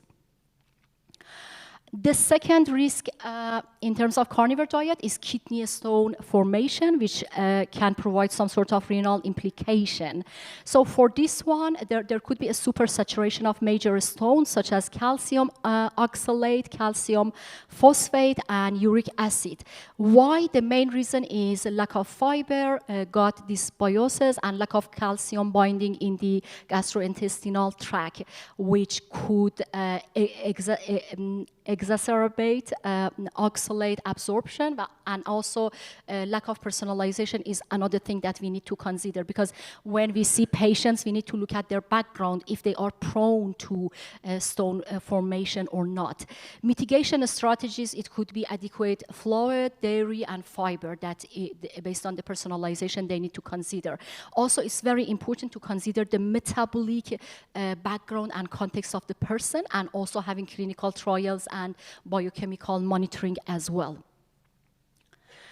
The third theme, we focus on the nutrition and microbiome controversies. So at first, let's focus on nutritional adequacy, then we focus on gut microbial diversity. So in terms of nutritional adequacy, there are a lot of great things happening. For example, we are getting the most nutrient-dense foods such as riboflavin, niacin, phosphor, zinc, vitamin B6, B12, selenium, vitamin A, all those things, you know. And then the ketone bodies, it also helps with mitigating the lack of fiber-derived short-chain fatty acid, decreasing that, which support the gut health. And overall, the ketosis shift gut microbiome to create their own production of folate, B vitamin, and vitamin K. As you see, there is a big positive things happening in terms of nutritional adequacy. Of course, there is some sort of reduced iodine and vitamin C, but the interesting part is that it will decrease because body doesn't need it that much. Body potentially getting by with less when you are getting carnivore. So it is a bit controversial, but that's the justification that researchers provided, that we shouldn't be too worried about it. So at the end, we would like to say that ketogenic diet meets essential nutrient requirements if well structured. For example, one thing could be having some sort of like organ meats when we consume meat to make it more holistic and more nutrient dense, such as liver, for example. So in terms of microbiome, they suggested that there is a stable gut diversity and function like omnivores, and even there is a shift towards certain bacterial types. Of course, body requires some sort of adjustment, but when they did the adjustment, the function is going really well. There is a normal metabolism, functional adaptation, and no dysbiosis. Of course, the microbiome is going to be different when you eat, for example, 30 plants per day, different colors and everything. But then when you become carnivore, the diversity will get different, but then it is functional and normal, and metabolism is totally okay. And another very interesting thing is that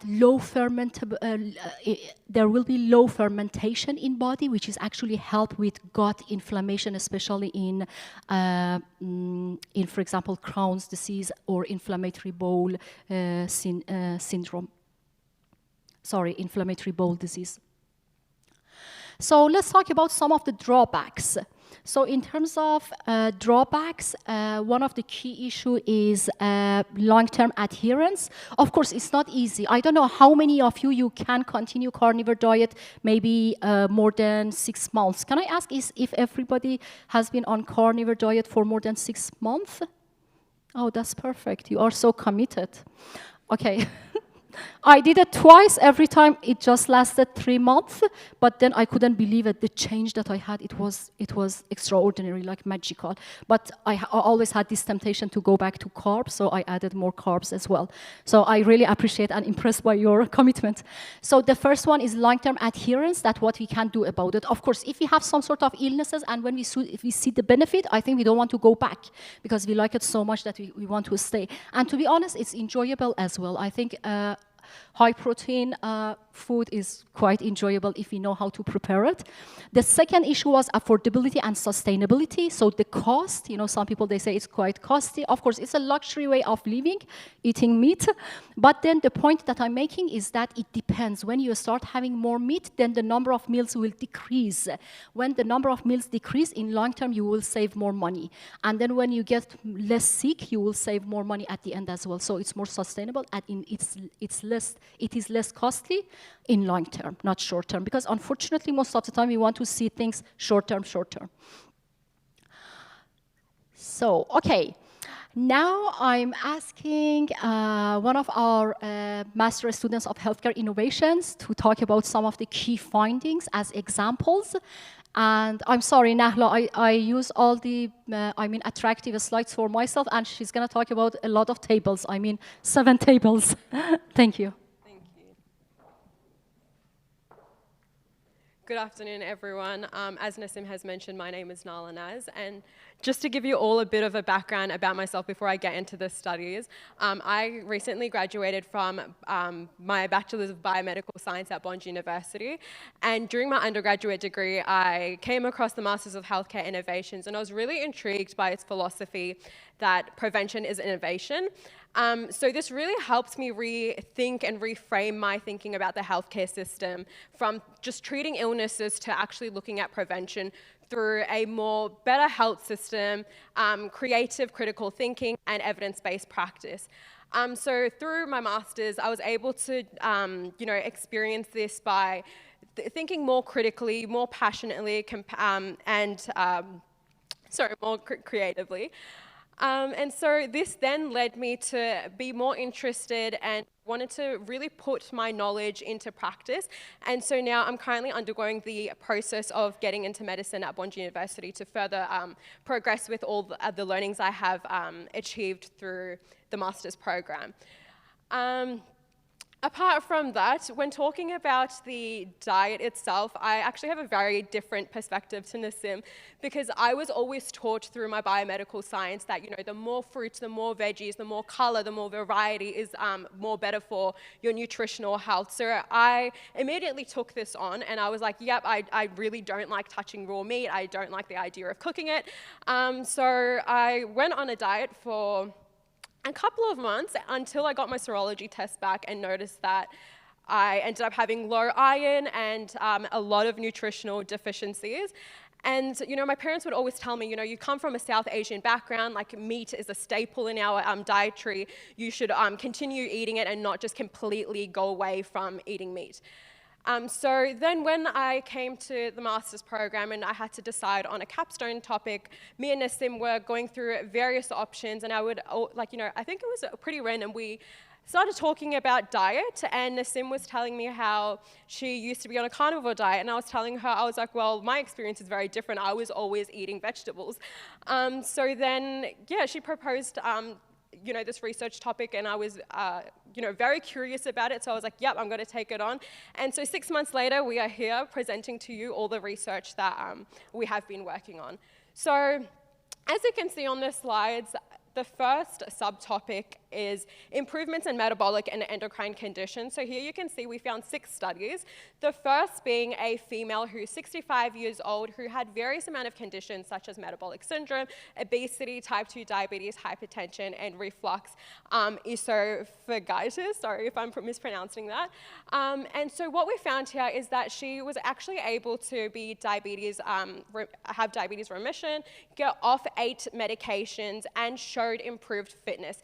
Likewise, another study with a 9-year-old male showed that he had type 1 diabetes, and along with that, he had eczema, asthma, and recurrent UTIs. So it was pretty much similar results. He was able to be diabetic-free, and what's really interesting here is that within 5 days of the treatment, I believe he was on a PKD diet, he was actually able to stop insulin therapy and showed normal growth after continuing this diet. So with the third study, it was actually quite interesting because this is the only study we found that included over 2,000 participants. So with this study, it looked at various amount of chronic metabolic and inflammatory patients, and it showed a 95% overall improved health.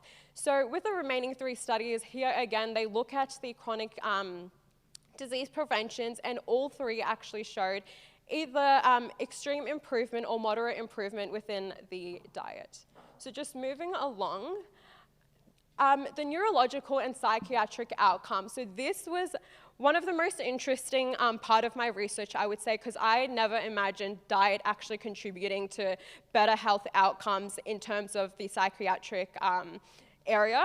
And so all 4 papers here were with patients with varying amount of disorders such as epilepsy, anorexia, anxiety, depression, and even migraine prevention.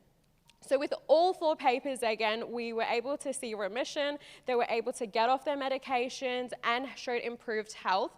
And I think the longest period that this took was 20 months. So yeah, this was something that I found very interesting, and again, it relates to what Nassim mentioned before with the gut-brain metabolism, because it shows that they're all interlinked. So yeah, just moving along. With the autoimmune and inflammatory, again, we found 3 papers looking at improvement of health. Just moving along again. So going back to what Nassim mentioned about the athletic performance and how it should be personalized. So this diet was on one patient. She was on the carnivore diet for a short period of time and showed no improvements at all. So then, the dietitian were trying to examine and see, why is this an issue when, there's so much controversy around this topic. And so what they actually did is redesign her dietary protocol. And after carbohydrate adjustments, they realized that there was improvements, but it just needs to be personalized to the individual to see improvements. Lastly, with oncology, there was a 58-year-old patient who was suffering from cancer, and every single test report showed that she was leading towards more danger. But however, when she was put on a PKD diet, she showed remission, and every single CT scan showed no metastasis, so eventually showed improvement. When talking about the lipid metabolism and cardiovascular risks, here there was 3 studies, and all 3 actually showed really good improvements. So there was LDL improvement, low liver fat content, triglycerides decreased, and again, we can see the last study here, they also had some patients with lipid metabolism showing an overall improvement. So nutritional adequacy was a very interesting finding that we found, because both these papers are actually hypothetical dietary models. So they weren't tested on actual patients or participants. It was all based off the guidelines that we have available in both Australia and New Zealand. So both these showed that there's actually there was improvements, but there was no vitamin deficiency. Sorry, that's what I was trying to get at. And then when we talk about preserved gut microbial diversity and richness, usually people think that the more plants and more plants and fruits that we intake, it helps our gut diversity. But what we found within this paper is that the more meat we have actually doesn't make a difference. It produced the same amount of results. Our microbes were completely fine. There was no disruption, no. So yeah, overall, the normal microbial diversity was as sufficient as eating meat. So lastly, the kidney stone formation. Here there was this participant who was 61 years old, and what's important to note here that it is a negatively contradicting and correlating to the previous findings. But what's important here is that he had long-lasting history of nephrothetiasis. And so while he was on the diet for 6 months, it showed increased levels of uric acid, supersaturation, and uric acid and calcium oxalate. However, when he got off the diet, he was completely stone-free. But from the research that we have, the main factor here is that he actually had the long history of nephrothetiasis, so that actually didn't really allow the diet to suit him. So what could have been better here is making it more personalized to help him. So yeah, and so thank you. So now Nassim will go over more of the negative effects from our research. Thank you.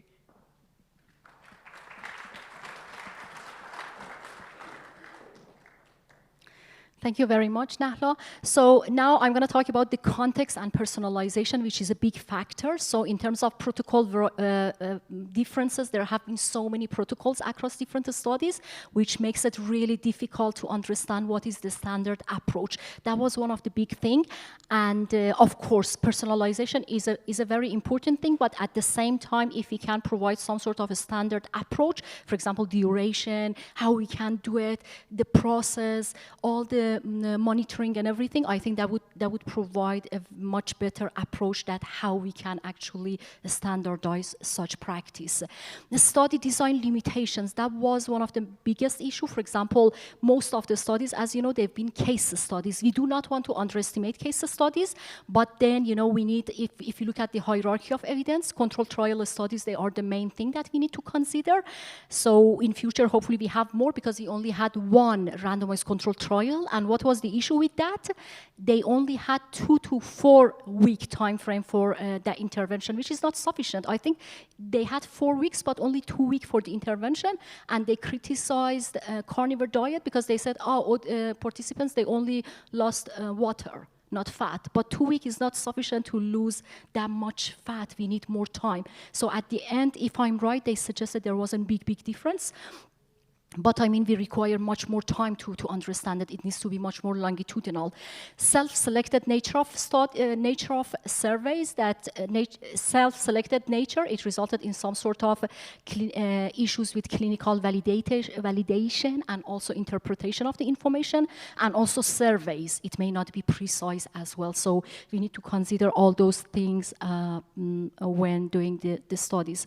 Population gap and generalizability. For example, when we have case study, we can't generalize this to the whole population. We need to have more populations in the study to be able to generalize that. A lot of theoretical and advocacy-based sources as well. Those are still like papers that they are narrative reviews or talking about their opinions. They are published and peer-reviewed, but still, you know, it will be more like advocacy-based. So in terms of future studies, one of the really interesting thing could be woman muscle making and carnivore diet, because, you know, in terms of like women, there have been this kind of thing that order the salad, be delicate, those kinds of things, which we do not underestimate. I mean, you can eat whatever you want as far as it's nutrient dense and as far as you are healthy and everything is okay, perfect. But I mean, we have the approach of ordering the salad and be delicate, but what not about grabbing the steak and building the muscle that they said you shouldn't have. So women muscle making and steak, it could be a very interesting study that we see what is happening around that and how this diet plus lifting is helping women to be stronger. Oh, sorry.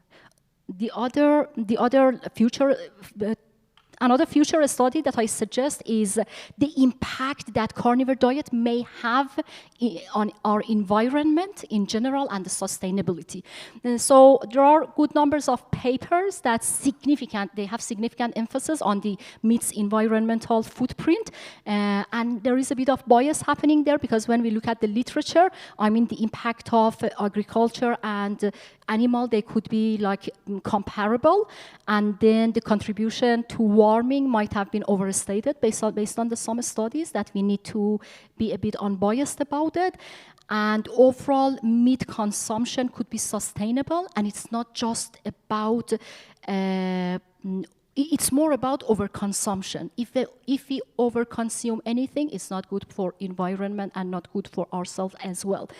So the next one. Okay, so this one, it just shows the impact of both fertilizers and also livestock on environment, which they could be like comparable, but then there could be some mitigation strategies for both, that how we can improve, for example, cutting fertilizer emission, forest conservation, and all those things. And every single one of us, we can be responsible about it, regardless of whatever dietary pattern we have.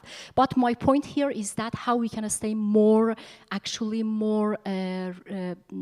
how we can be unbiased about it, and we need more study to make sure that how carnivore diet is sustainable. And I mean, at the end of the day, that's this question that we should see, should we eat meat? The question is not should we eat meat, but how do we produce it responsibly and ethically? These are some of the foods which is popular in our culture. For example, as you see, this is an ordinary breakfast in my city, Shiraz. It's lamb head, tongue, foot, and intestine, plus bone broth.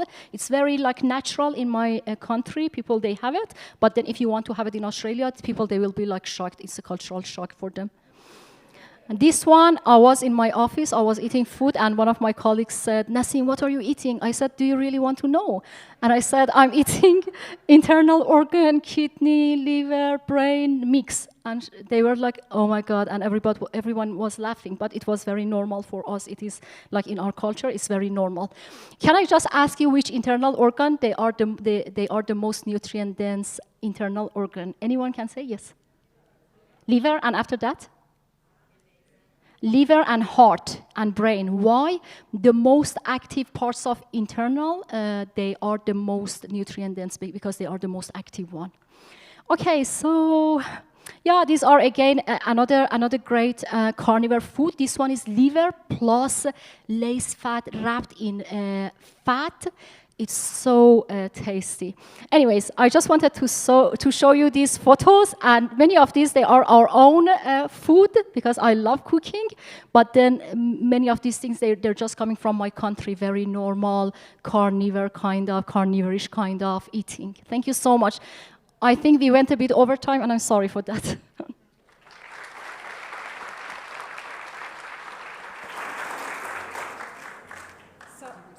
So I'm hungry, but are there any questions?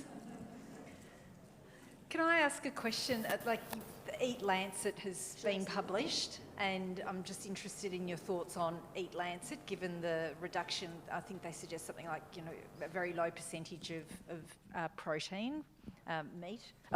I'm asking about the Eat Lancet commission that has just been published, and your thoughts on that, given your talk on carnivore. Oh, very low intake of protein from animal sources. And what was the reason? Because I'm not aware of that. It's all for planetary health, not for human health, But anyway, we might move to other questions then. I think, the whole topic of carnivore diet is quite controversial, and, there are two camps of researchers. Some of them, they are like vegan versus carnivore, all those things. But, my point is always that I don't want to get into any of those things like arguments. I always say that as far as we eat fresh food coming from our mother nature, that's good. But then, as I said, there could be a bit of biases happening around carnivore food, and that's our responsibility as researchers, that we have more high quality publications, like something that's like hopefully this scoping review, we can publish it by the end of the year, and hopefully this could be a small impact in terms of changing those kinds of biases. But the whole point is that, when there is big biases, it takes a lot of time and effort to show that things are different.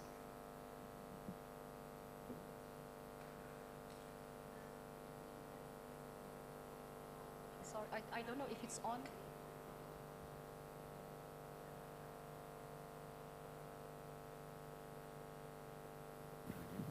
Hello? Okay.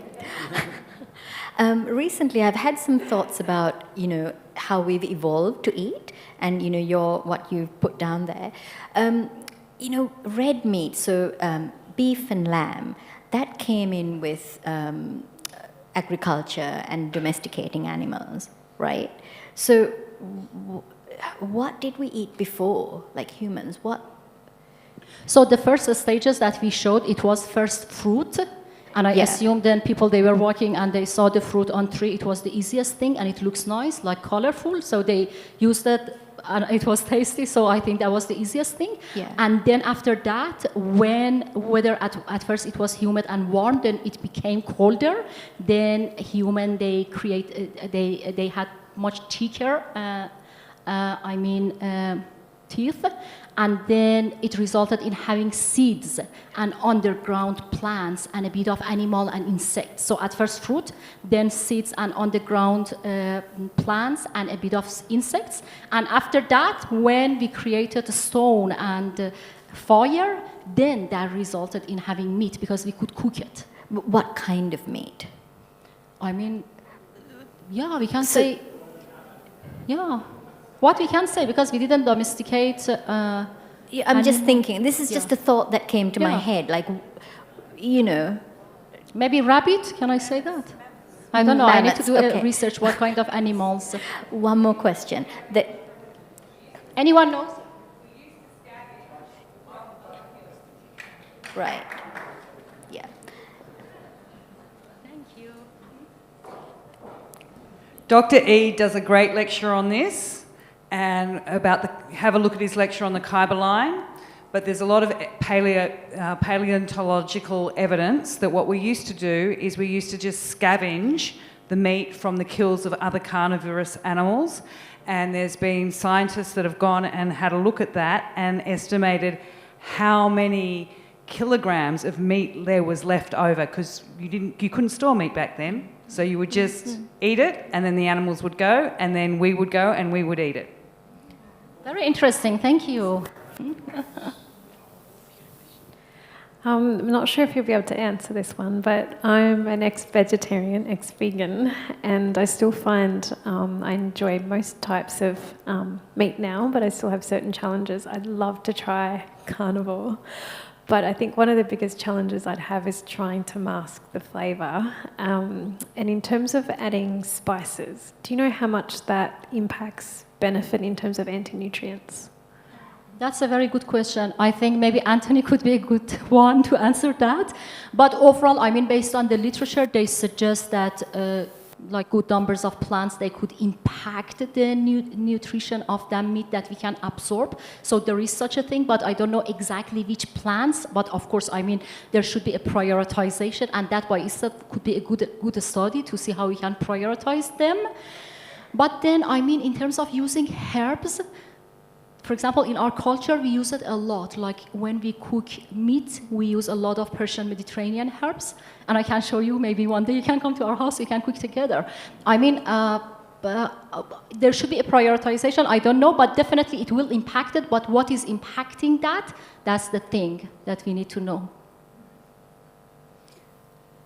Thanks for your presentation. Fantastic. I'm curious about the way, when you implement the carnivore diet, the way you eat. Do you monitor calories and do you stick to a 3 times a day meal plan, or does that change because you're on the carnivore diet? So are you asking about my own personal experiment on myself, or in general, what people do in terms of research? Both. Yeah. So that's a very good question, because if I want to say one thing about this scoping review, if they ask me to say only give one advice, I say personalization. I mean, every single person is different, and then it depends on the fitness level, how much we do exercise, background, diseases, illnesses, all those things, family gene, everything. But generally myself, if I want to be a carnivore, I eat as much as I want, as frequently as I want. Why? Because I can't eat more than a bit sometimes. I just eat a bit because it gives me a good satiety, and then I even can't eat. So that's the good thing about carnivore diet. And to be honest, I was on carnivore diet only twice, each time only 3 months. And as I said, it was magical for myself because I do a lot of fitness and exercise as well, and the result was really, really great. I was shocked. Thank you. I just want to make sure I'm doing the right thing. As a low-carb GP, a lot of carnivores come in to see me and want to do a whole lot of blood tests, make sure they're doing all the right thing. So on a blood test panel, what would you include to check that they're doing all the right thing and having enough nutrients? I'm not a medical doctor, but I think if we can be as comprehensive as possible, that would be good, because most of the time they measure glucose, but not insulin resistance and those kinds of things. That's one thing we need to consider. Then LDL-C, that's important to see if it's larger particle increasing or a smaller particle. And then looking at all the whole package to see how things are going. And then at the same time, talking to the patient and consumer to see how they feel.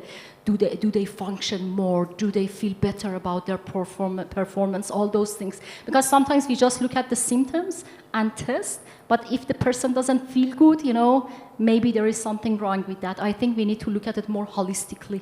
What about nutrient levels? Like, do people find folate deficiency or vitamin C deficiency? I think I talked about vitamin C and iodine, and then based on the research, they suggested it will get less, but getting less is not dangerous because that's what body needs. But again, in terms of precautionary approaches, why not we use supplement? I don't know. I'm just thinking that because there is not enough evidence about it, it's always good to consider precautionary approaches. Those times that I did 3 months each time, I didn't use any supplement, and my tests, they were all okay as well, because I have a low carb GP who is getting carnivore as well, which is a great opportunity. Hello, so this is a more general question. So as a researcher yourself, what do you find the most interesting about the carnivore diet and all the other type of diets out there? So in terms of my experience, I'm happy to share things because at the end of the day, it's like learning process, learning from each other. In terms of our background, we have this migraine in our gene, which is very scary, like aura migraine. For example, I'm looking at Rod and suddenly I can't see half of you. So I'm getting panic attack, it's just crazy. So it happened only 8-9 attacks throughout my life, but every single time it was so scary. And then when I'm going more carnivore, it's just disappearing. So I think my brain is working much better on fat fuel rather than glucose. And one of the studies, it was a hypothetical study, but they focused on migraine and how it's helping. And actually, they were suggesting that the more carbohydrate we have, the more it's impacting electrolyte. Because when migraine is happening, there is some issue with electrolyte.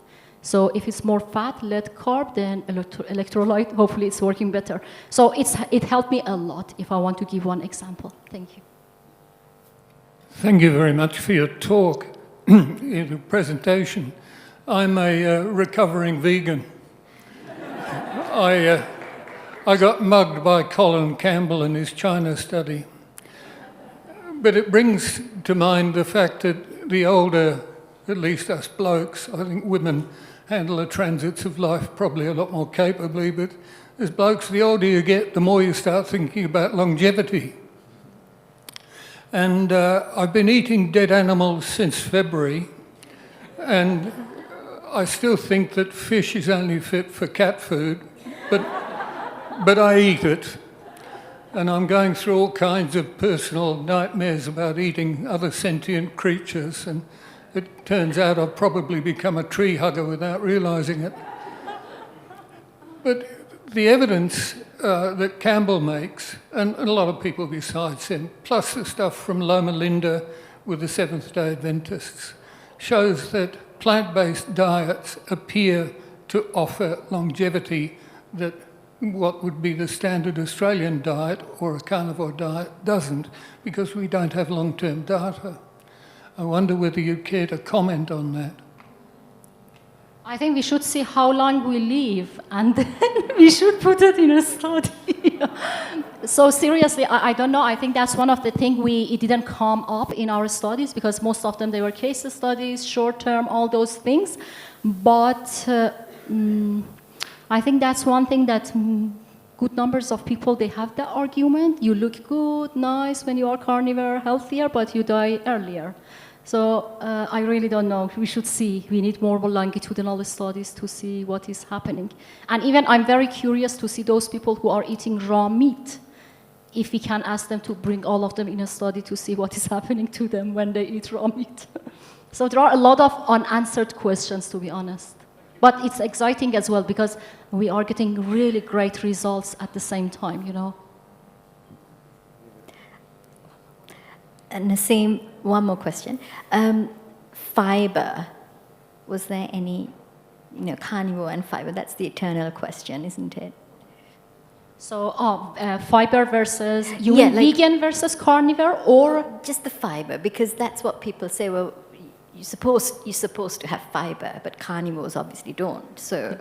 But you know that when you don't have fiber, that's the fat of the meat that replaces fiber. So that's, I don't know, I think it's coming from the studies. I forgot the name of this lady. Oh, sorry, I forgot the name of the researcher. But the suggestion was that the one who is Hungarian, Zsufia Clemens, something like that, Zsufia. So she's focusing on 2-to-1 ratio, 2 fat, 1 meat. Right. And then even she's suggesting that, for example, those who have constipation and those kinds of things, if they increase their level of fat, then there wouldn't be that problem, because we cut fiber, then fat is replacing fiber. Thank you. Surely if we're going to start talking about longevity, we can look back at things like George Mann going to Africa and looking at the tribes that were keeping animals in Kenya. They were drinking the blood of the animals, they were taking the milk, they were eating them. And those people were tall and thin, over 6 foot tall, as you can see when some of the Kenyans go running long distance. And you compare them to people like the Egyptians living on wheat.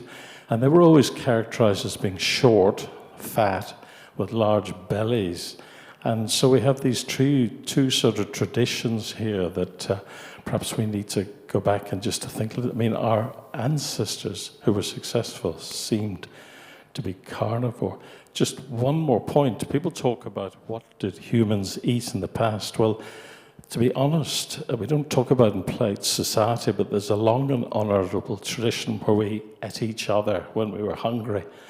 And in some tribes, slaves were kept, and it would seem that the slaves weren't actually there to wash your dishes and fold your clothes. They were portable supplies of meat when you didn't have electric chilled machines to take your food around. So as humans, we're flexible, we're adaptable, and we have long, honourable histories. Thank you. I think, thank you so much. I think that's a great comment. Can I just add one more thing myself? Like when we look at Eskimos, I think they are even, if I'm right, they are even eating raw meat, and they are eating a lot of meat as well.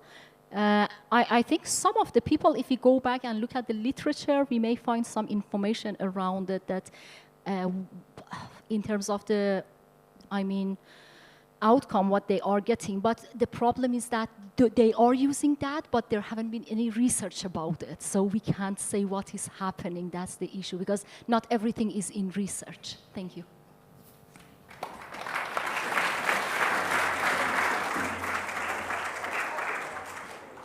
Okay. Yep, 10-minute break. Let's do it.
Ready for the last speaker.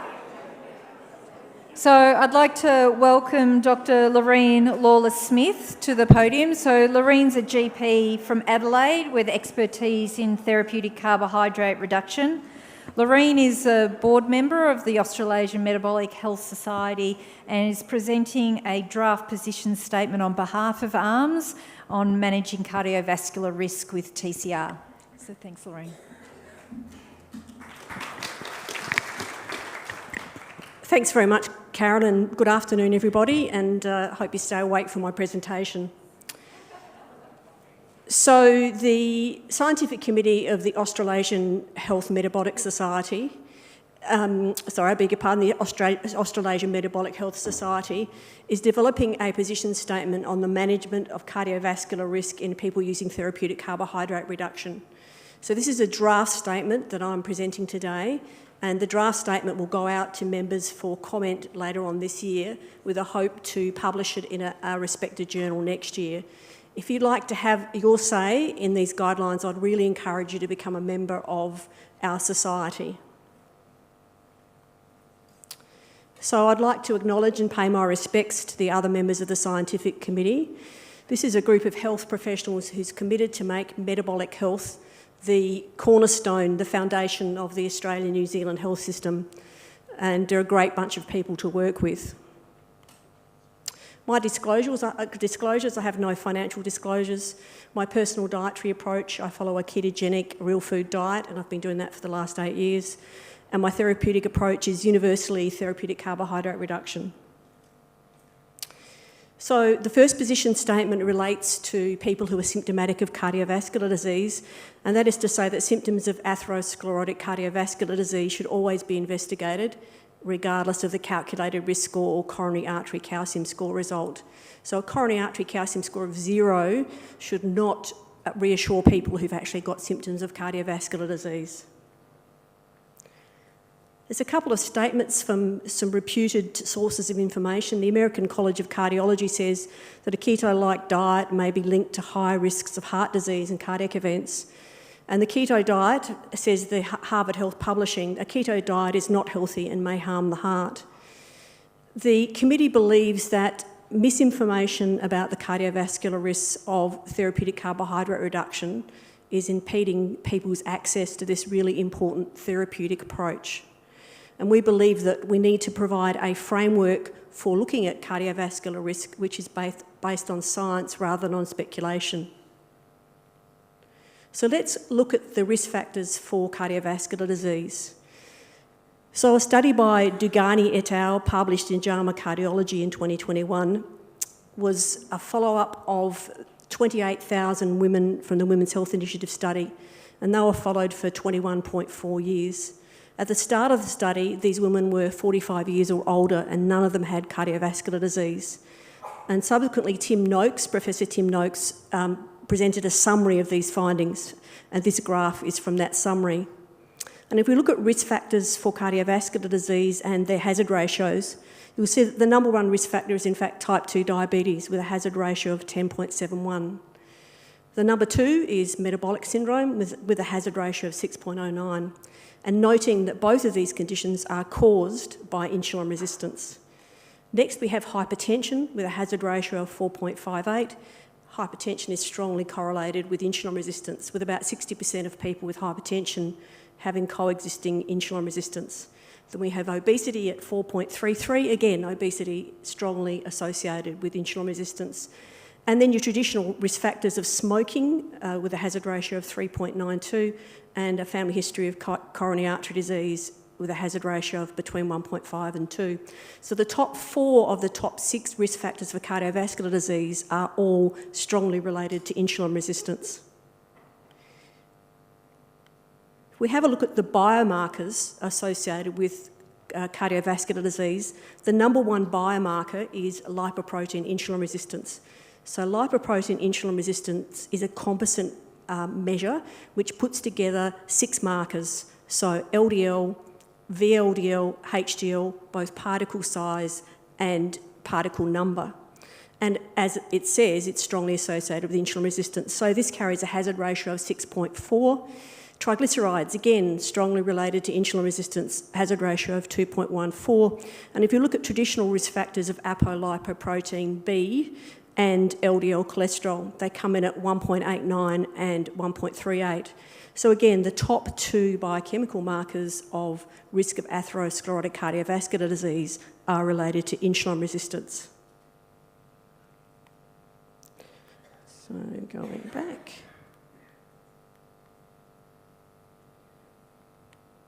So I'm missing a slide. No, one before. No, okay, slide's not there. I'll move on. Insulin resistance creates a perfect storm for the development of cardiovascular disease. So insulin resistance is associated with endothelial dysfunction, with oxidative stress, with inflammation, with a prothrombotic state, with hypertension and with atherogenic dyslipidemia. So an increase of small dense LDL and oxidised LDL. The idea that insulin resistance lies at the bottom of chronic disease is not contentious at all. The American Heart Association has coined the term cardiovascular kidney metabolic syndrome.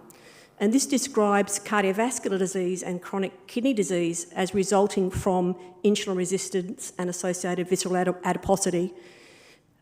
Moving along to stage 2, which is metabolic dysfunction, and then we have subclinical and clinical cardiovascular disease and metabolic disease and chronic kidney disease. So our position is that insulin resistance and its sequelae, including metabolic syndrome, hypertension and type 2 diabetes, are major causal risk factors for the development of atherosclerotic cardiovascular disease. So screening for insulin resistance should be an integral part of every cardiovascular risk assessment.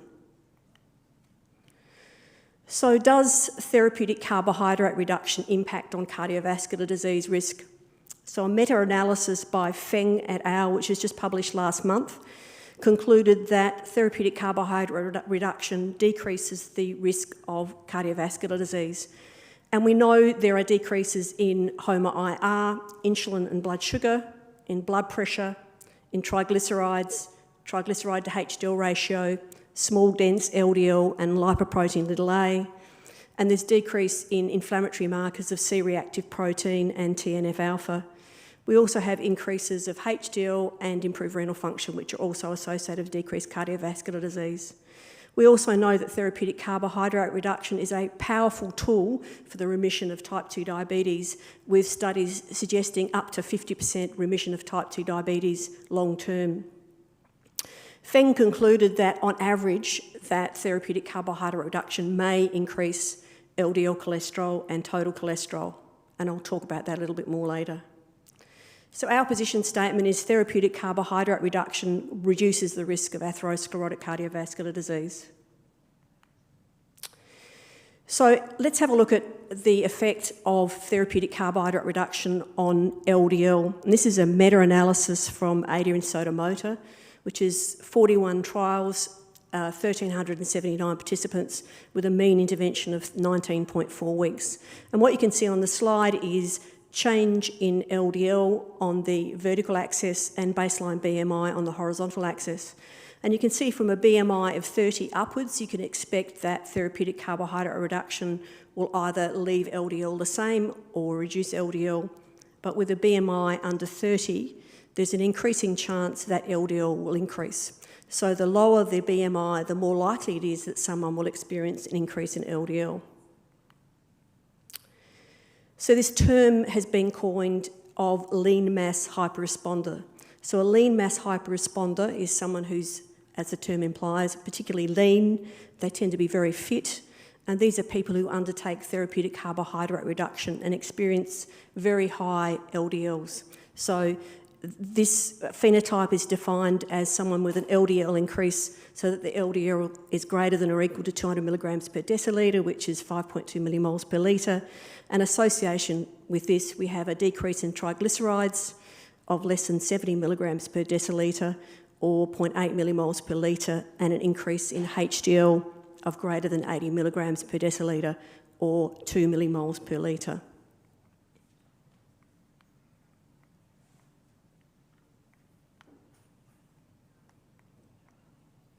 Could you advance that slide for me, please? Okay, there's a couple of studies looking at this group of people, this group of lean mass hyperresponders. This is a study by Matthew Budoff et al. And they took 80 lean mass hyperresponders and compared them to a matched group in the Miami Heart Study. And the difference between the two groups was that the lean mass hyperresponders had LDL cholesterols more than double the LDL in the Miami Heart group. And you can see that in the left-hand graph. They did coronary artery calcium scores and CT coronary angiograms on all of these people and compared the plaque volume between the two.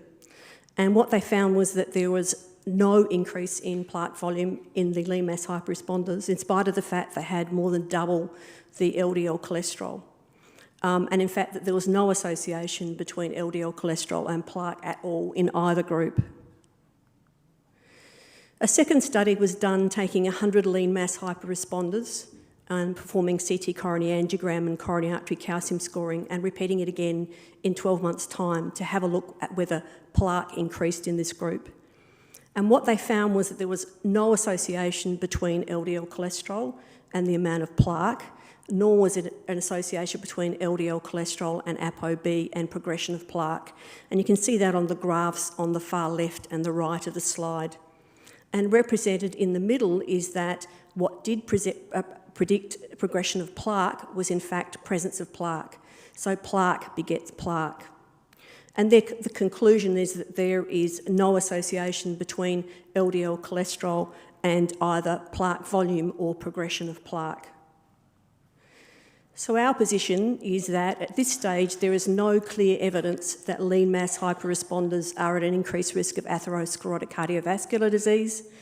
However, all lean mass hyperresponders should have an individual risk assessment, which includes a coronary artery calcium score as a minimum, if not a CT coronary angiogram, and they should be carefully counselled about their risk and treatment options. So let's move along and talk about how to assess risk. There are a number of cardiovascular risk calculators out there, most of which tend to overestimate risk. As a group, the scientific committee has a tendency to use the multi-ethnic study of atherosclerosis risk calculator. And the reason for that is it's a well-validated score and it also gives the opportunity of adding in coronary artery calcium score to fine-tune risk. So our position statement is that all people utilising therapeutic carbohydrate reduction should have their cardiovascular risk assessed using a validated cardiovascular risk tool. CT coronary artery calcium scoring is a cheap, readily available test which has a low radiation of between 1 and 2 millisieverts per dose, which is less than the background radiation you get from 12 months just in the environment.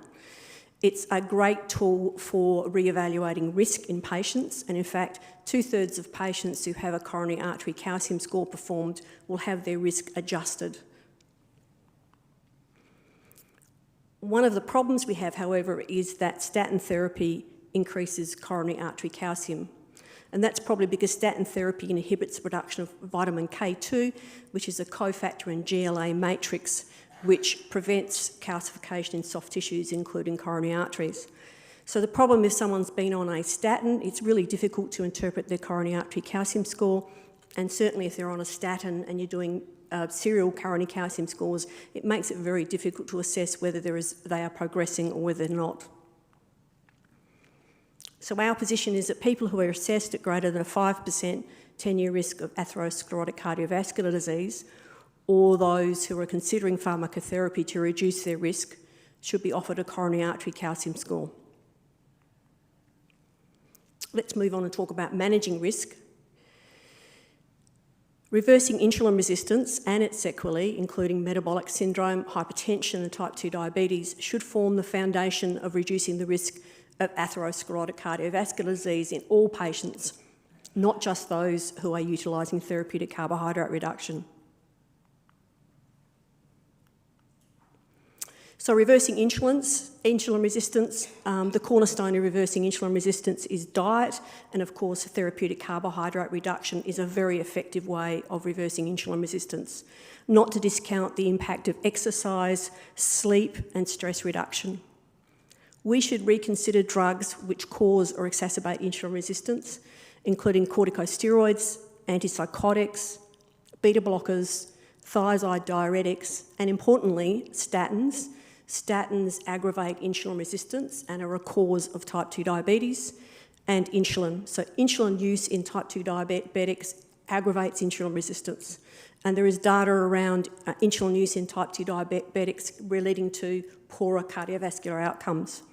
So if we need an anti-hyperglycemic agent, we should be using one which optimises cardiovascular risk reduction. So for example, SGLT2 inhibitors and GLP-1 agonists. I want to talk about drug therapies, and that's because people using therapeutic carbohydrate reduction may consider drug therapies, or more often, their treating practitioners may be very keen for them to trial drug therapy. So our position is that clinician-patient interaction should be person-centred, and that means that it should follow the principles of informed consent and shared decision-making. That means that the risks and benefits of any treatment should be presented to every individual in a clear and understandable way. And shared decision-making means that we should work with the patient to look at the risks and benefits in the terms of their values and their goals and their risk appetite to ensure that they can make a decision which is the best for them. So statins have been the cornerstone of cardiovascular risk management for the last 3 decades. They are a $1 trillion industry for the pharmaceutical industry. 1 in 4 American adults is on a statin. In Australia, 16% of Australians are on a statin. And we spend about $30 million annually on statins. Atorvastatin is one of the most prescribed drugs in Australia.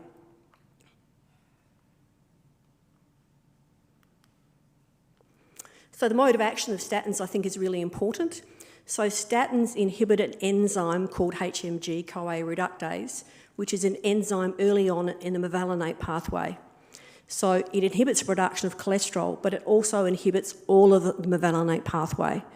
And the issue with that is that the mevalonate pathway produces 30,000 biologically active compounds. And so some of the benefits of statins relate to other impacts on the mevalonate pathways, but certainly some of the side effects of statins relate to its inhibition of the mevalonate pathway. Statins have pleiotropic effects. That means that we all believe that statins decrease coronary artery disease because they decrease LDL cholesterol. The evidence for that is quite variable. Statins have other beneficial effects in terms of preventing cardiovascular disease. So statins are antioxidation, they're antithrombotic, they're anti-inflammatory, they stabilise plaque and they improve endothelial function. There are a number of guidelines around the world for utilisation of statins for managing cardiovascular risks. There's a problem with that in the fact that I think that often using guidelines creates a cookie-cutter approach to patient management and drags us away from shared decision-making and informed consent. I think the other problem with guidelines is guidelines are often corrupted by funding from industry, both in terms of the research that's done and also the people that sit around the table who are making the decisions are often getting industry funding. So what can be more useful is using individual data about the drug and how it's going to impact on the patient in front of us. So this is a meta-analysis by Byrne et al. Of 21 randomised controlled trials looking at statins in both primary and secondary prevention with an average follow-up of 4.4 years. And what's presented on the slide is relative risk reduction. So a relative risk reduction presumes that the risk of something is 100%. So if the risk of having a myocardial infarction was 100%, a statin would reduce that by 29%. And again, for stroke, 14%, and for all-cause mortality, 9%. What we need to do is take that relative risk reduction and apply it to the population and the person that is sitting in front of us. So if we apply the 29% to the actual risk of the population of having a myocardial infarction, we discover that the absolute risk reduction is 1.3%. So if we put 100 people on a statin for 4.4 years, about 1 will benefit and 99 of them will not benefit. For stroke, it's 0.4%, and for all-cause mortality, it's 0.8%. And we can convert that into number needed to treat. How many people do we need to treat for 4.4 years to prevent one event? So for myocardial infarction, it's 77. So we need to treat 77 people for 4.4 years with a statin to prevent one myocardial infarction. And for stroke, it's 250, and for all-cause mortality, it's 125. So in summary, I'm just stating the facts related to the statistics. The absolute majority of people that we put on a statin, whether it's for primary prevention or secondary prevention, are not going to benefit from being on that statin. I have heard so many cardiologists tell me that the side effects associated with statins are the same as placebo. It's like drinking water, they say, and this is simply not true, and I don't think we do ourselves any favours by gaslighting patients about side effects of drugs.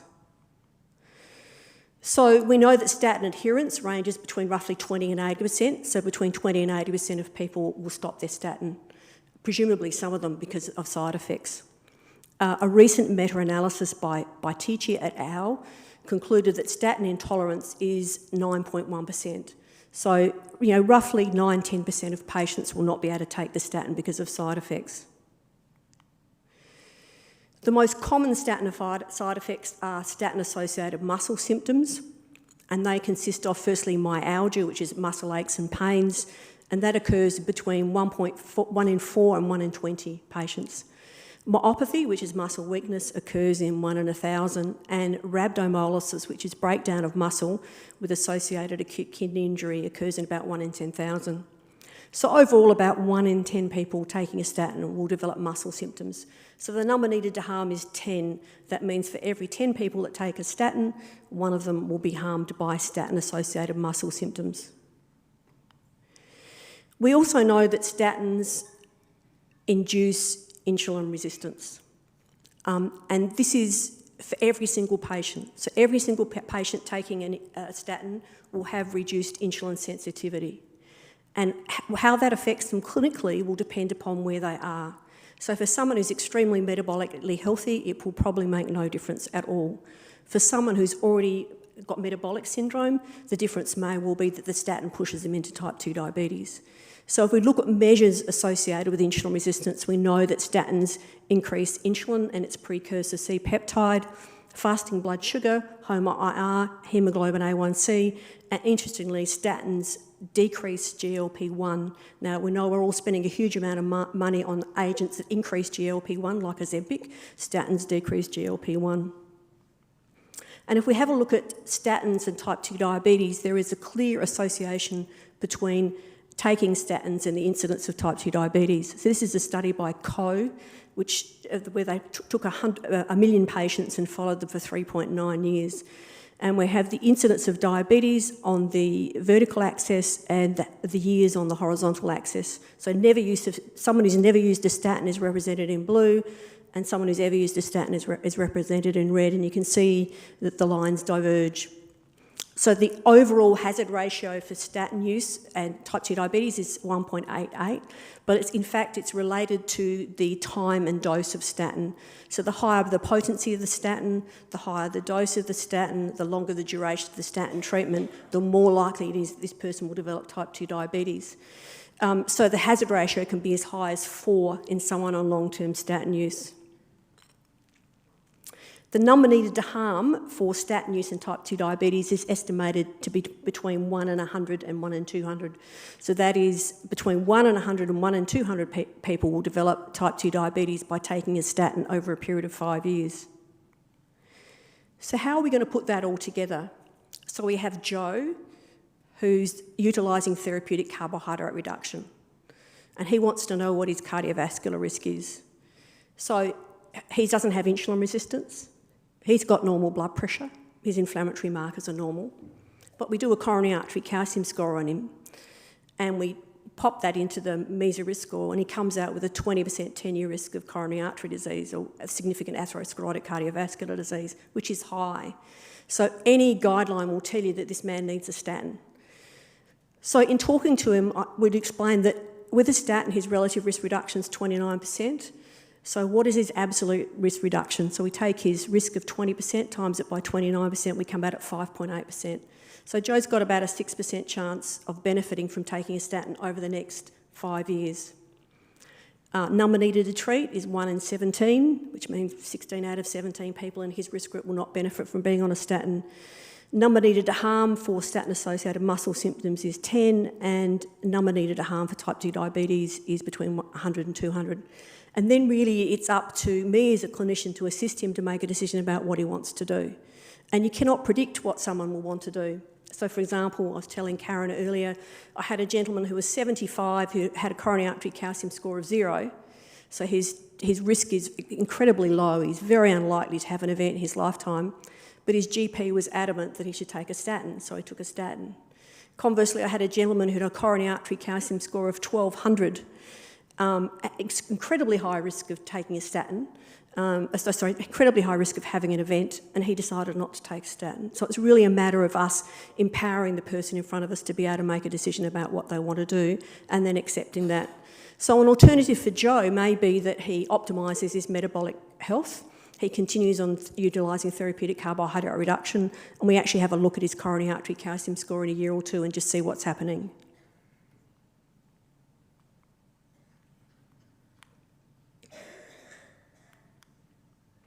So I want to talk about PCSK9 inhibitors. They're the new kids on the block. They've been around for about 10 years.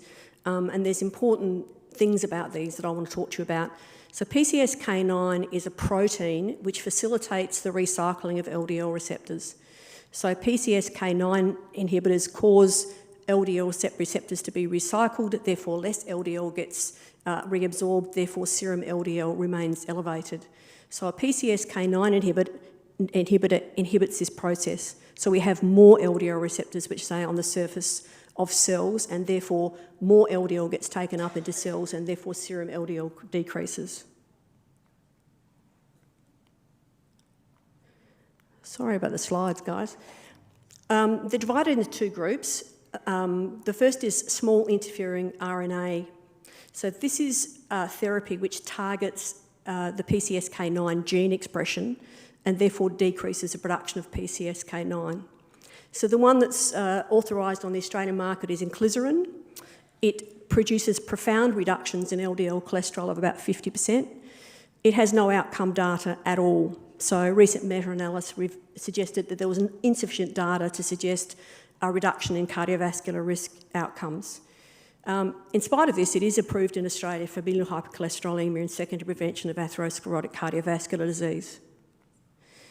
The second group of PCSK9 inhibitors are monoclonal antibody inhibitors of PCSK9, so they basically block PCSK9. And the one on the Australian market is called evolocumab or Repatha.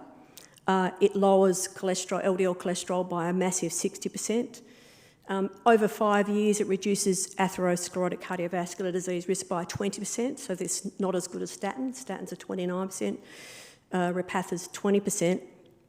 Now, meta-analyses will tell you that there's no impact on mortality, but I want to talk to you a bit about the key trial which launched evolocumab onto the market, and that was called the FOURIER trial. So the FOURIER trial was a secondary prevention trial looking at Repatha and secondary prevention of cardiovascular disease. Now, the difficulty they were having is that the mortality rate in the treated patients was higher than in the placebo patients. And subsequently, they increased the number of subjects by 5,000. And then they shortened the trial from 3.6 years to 2.2 years. And then when the data was evaluated, they found that the cause of death that had been written down by the doctor with the patient was changed in 41% of cases by the trial coordinators. So in almost half of cases, the trial coordinators changed the cause of death. And even with all of that, the hazard ratio for death in the Repatha group was 1.2 compared to the placebo group. So more people in the Repatha group died than the placebo group, but it didn't reach statistical significance. Yeah, I'm coming to that. So the meta-analyses will tell you that it doesn't impact on mortality, and it doesn't in a statistically significant way. So it's approved in Australia for both familial hypercholesterolemia and secondary prevention of atherosclerotic cardiovascular disease. So on the back of the PCSK9 inhibitors, we've seen LDL cholesterol targets for cardiovascular disease pushed lower and lower and lower. And these are the latest European guidelines. And essentially we're saying for someone at moderate risk of atherosclerotic cardiovascular disease, their LDL cholesterol should be less than 2.6 millimoles per litre or 100 milligrams per decilitre. And if you're at extreme risk of cardiovascular disease, your LDL cholesterol should be less than 1 millimoles per litre or 40 milligrams per decilitre. And the problem we have with that is that multiple studies show us that there's a U-shaped association between LDL cholesterol and mortality. So I'll just go back. I chose this study because this is almost 15 million people, followed for 8.8 years. And we've got LDL cholesterol in milligrams per decilitre on the bottom line and hazard ratio for death. And you can see that obviously a high LDL cholesterol increases mortality, but an LDL cholesterol under 100 increases mortality. And the lower the LDL cholesterol, the higher the mortality. Now, we've known for a while that low LDL correlates with death from infection and from cancer. And this has led to the idea of reverse causality, which is that the reason the LDL cholesterol is low is because they're dying of cancer or because they've got an infection. However, this study revealed that low LDL cholesterol is strongly correlated with cardiovascular death. So total cardiovascular death, heart failure death, and sudden cardiac death. It's also strongly correlated with stroke, hemorrhagic stroke, and subarachnoid hemorrhage. So the problem I have with this is that if you look at the current European guidelines for management of LDL cholesterol, on the slide I've put in orange, that's the target LDL cholesterol for someone at moderate risk all the way down to extreme risk, is we are pushing people's LDL cholesterol into ranges which are associated with increased mortality. Cancer deaths, infection deaths, cardiovascular deaths. How can we possibly justify that?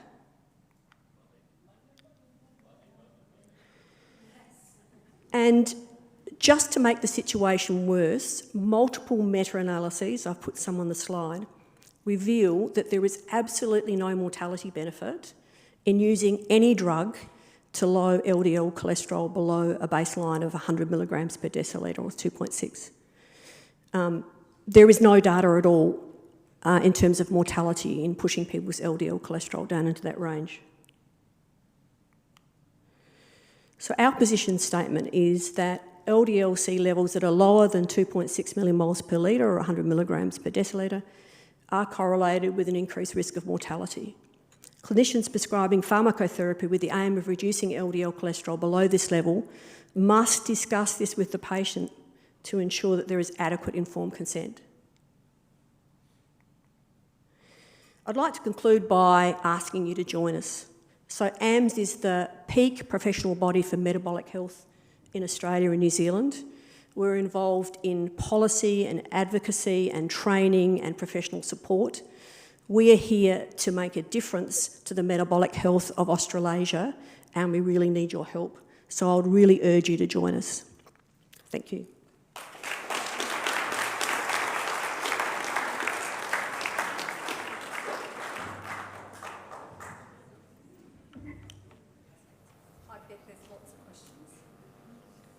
reckon there's going to be a lot of questions.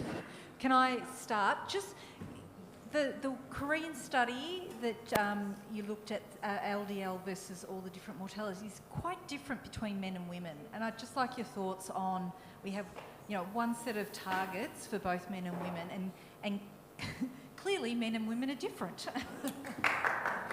Yeah, that's really interesting. I agree, and I don't know whether people have noticed that for decades we've recommended that women who've had a cardiovascular event go on a beta blocker, and recent data has demonstrated that for women, but not for men, beta blockers increase mortality. And I think more and more we really need to look at men and women as separate entities.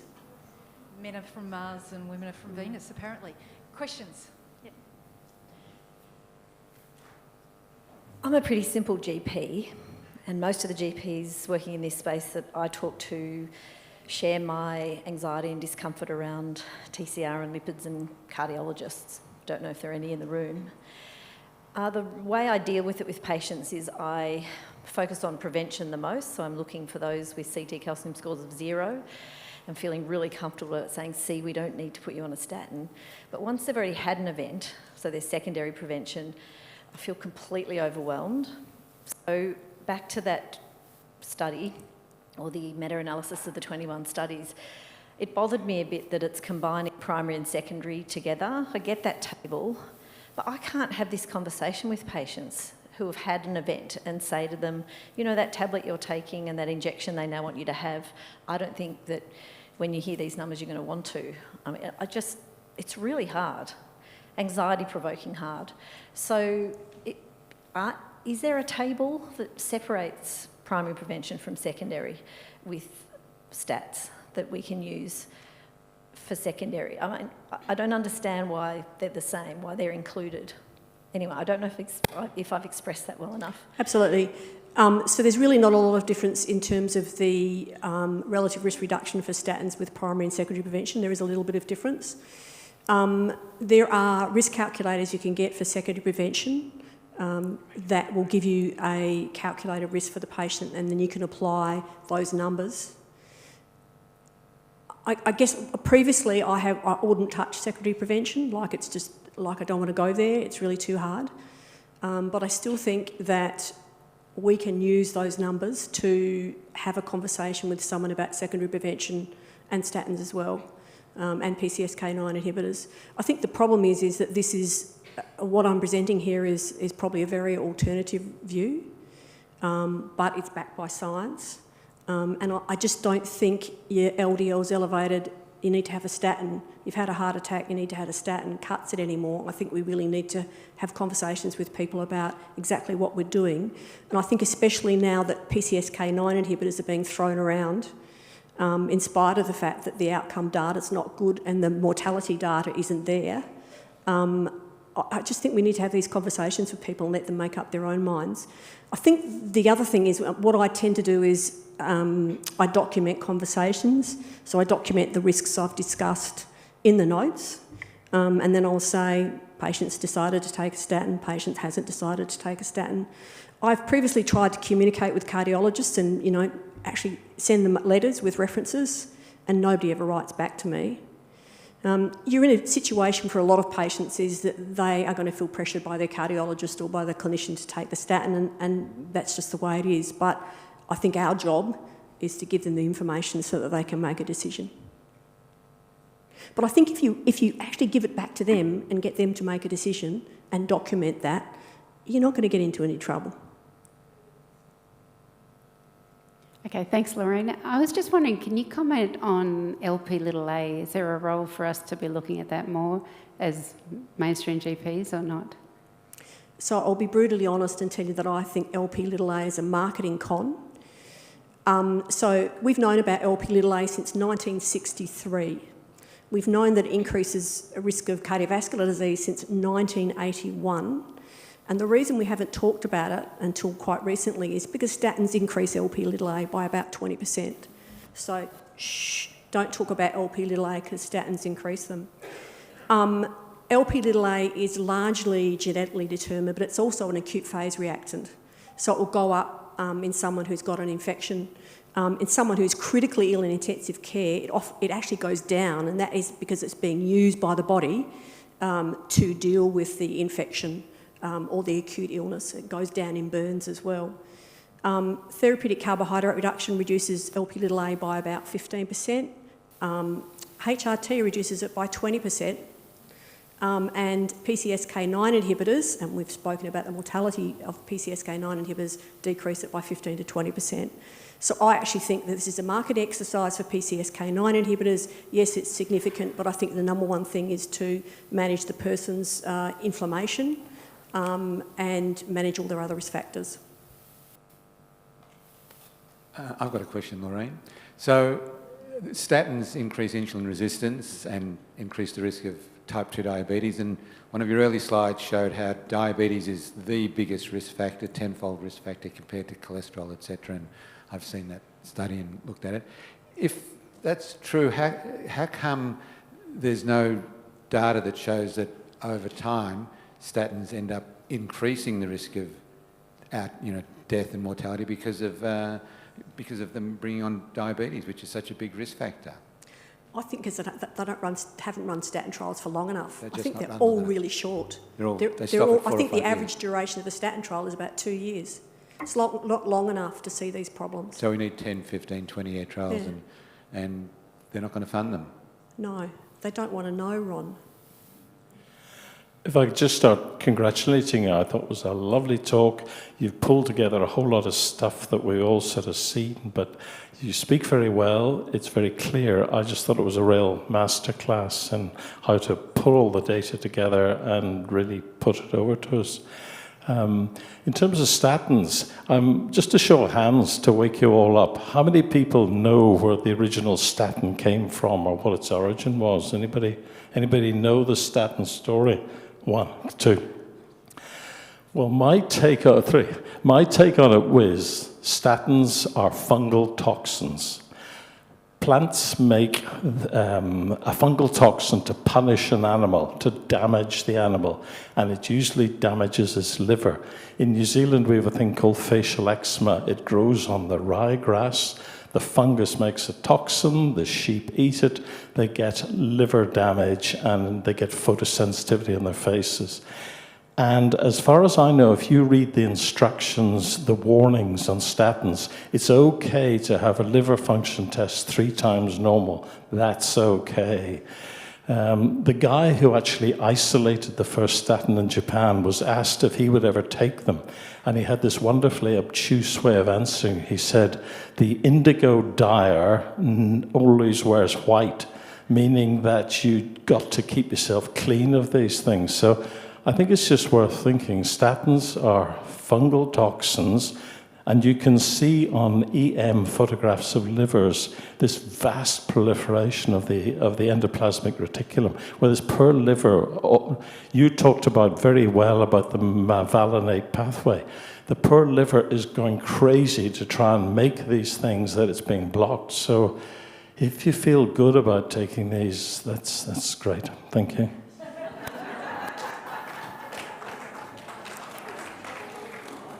Hi, well done, excellent presentation. Just have a question building on the inflammation aspect around endothelial damage and looking at the likes of HSCRP, homocysteine and ferritin as being indicators. I know obviously insulin resistance is one of the huge ones. From my own personal experience, I actually have hereditary hemochromatosis. I had a HOMA-IR score of 1 and had high ferritin, and I've ended up with CAC score up that's elevated. So obviously, maybe perhaps focusing somewhat in addition to the work that you've already done on those elements of inflammation as being one of the key things, because you touched on the point that statins actually reduce inflammation. And that might be one of the inadvertent benefits of statins beyond what we're seeing here. The 2 other things is just in relation to looking at ApoB as a biomarker and maybe focusing on that more so than LDL-C.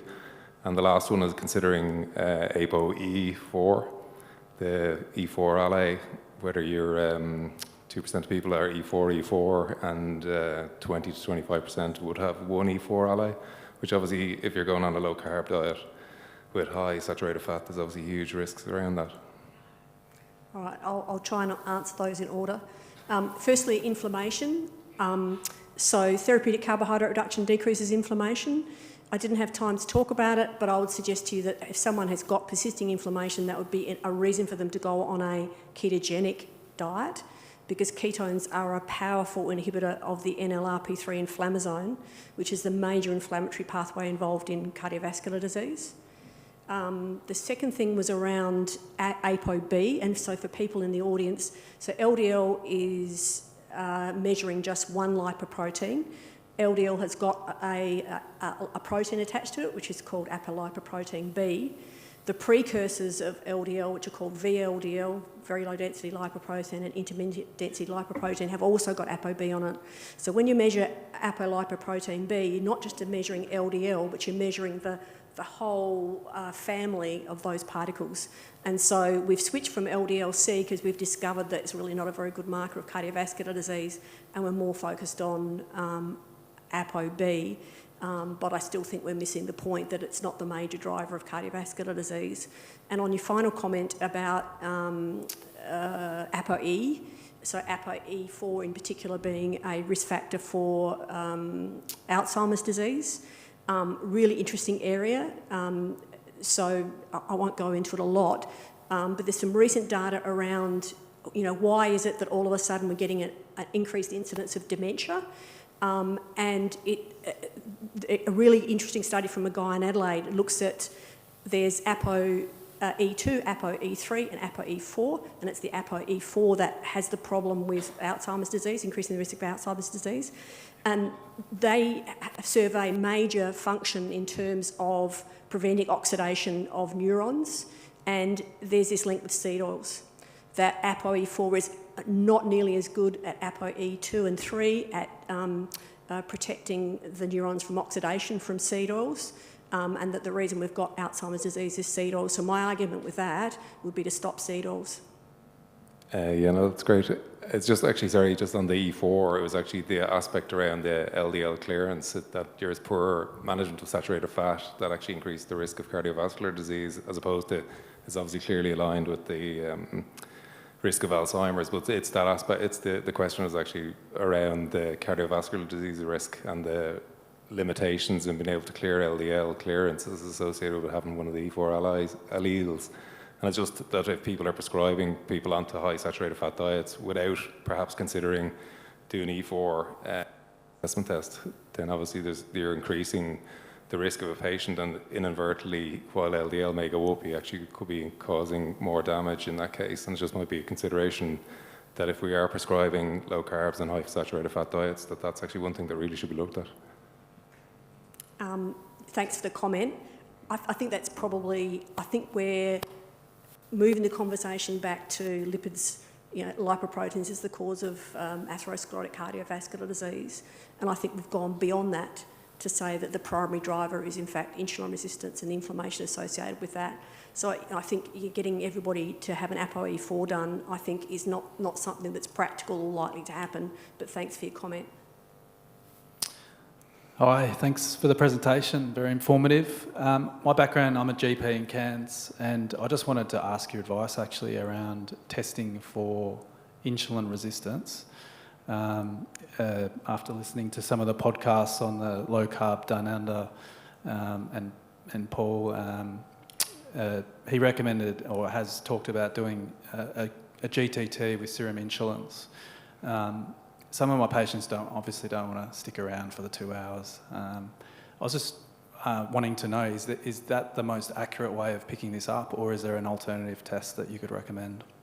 Okay, so there's 3 easily done things. There's HOMA-IR, there's a triglyceride to glucose index, and there's also triglyceride to HDL ratio, which could also give you an indication of whether someone's insulin resistant or not. I find that clinically often I find that people don't really want to have glucose tolerance tests with insulin. Lots of people in the audience get their patients to do them, and that's great, and that's the most accurate way. But I also find there's always clues. So, someone who's got increased visceral fat, they're insulin resistant. Someone who's got high triglyceride, they're insulin resistant. Someone who's got fatty liver, they're insulin resistant. I don't think we need to get too tied up in necessarily having a definitive test. Lorraine, that was an excellent talk, thank you. No doubt you've heard of the terms cholesterol denialism and statin denialism. I suspect we, as the Australasian Metabolic Health Society, will be accused of being cholesterol denialists and statin denialists when this document comes out. Have we considered that in the process? Should we have a cardiologist as part of that scientific team? Because they're going to come out in force and attack it and try and downgrade its importance. And it's clearly a very important document that we need to have out there ASAP. So we'll be accused of cherry-picking data, etc. So I'd just be interested to see what you thought about that as a scientific advisory team. Yeah, Karen and I have had a conversation about it. We would really love a cardiologist to come on board. I think that would be great. I also think we just need to be really careful. Now, obviously, I've looked at the data, and this is a draft document the scientific committee have looked at, and they were happy for me to present it today. But we just need to be really careful that what we put out there is really supported by the science. I don't find name-calling particularly useful, but I think it's a bit of a joke when a pharmaceutical company shill calls me a statin denier. So, I think it's very problematic.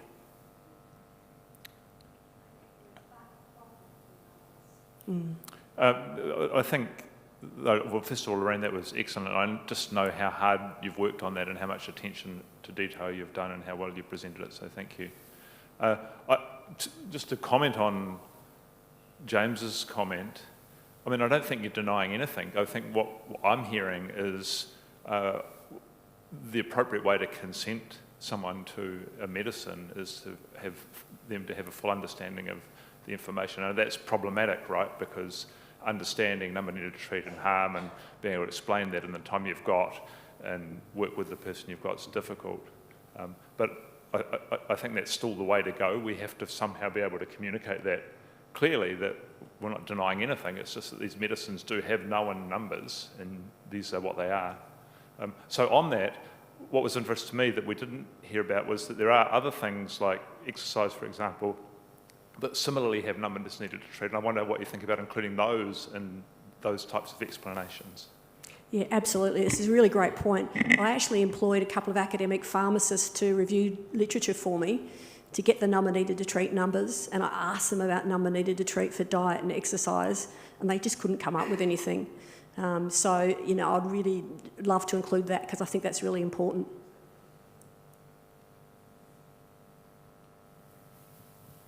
No other questions? So, Lorraine, I think that was a tour de France of or tour de force, I should say, for lipids. And if you ever wanted to do a PhD, you've certainly got the ability to synthesise the literature incredibly well. So, thanks for all the effort in that, and to all the speakers for today.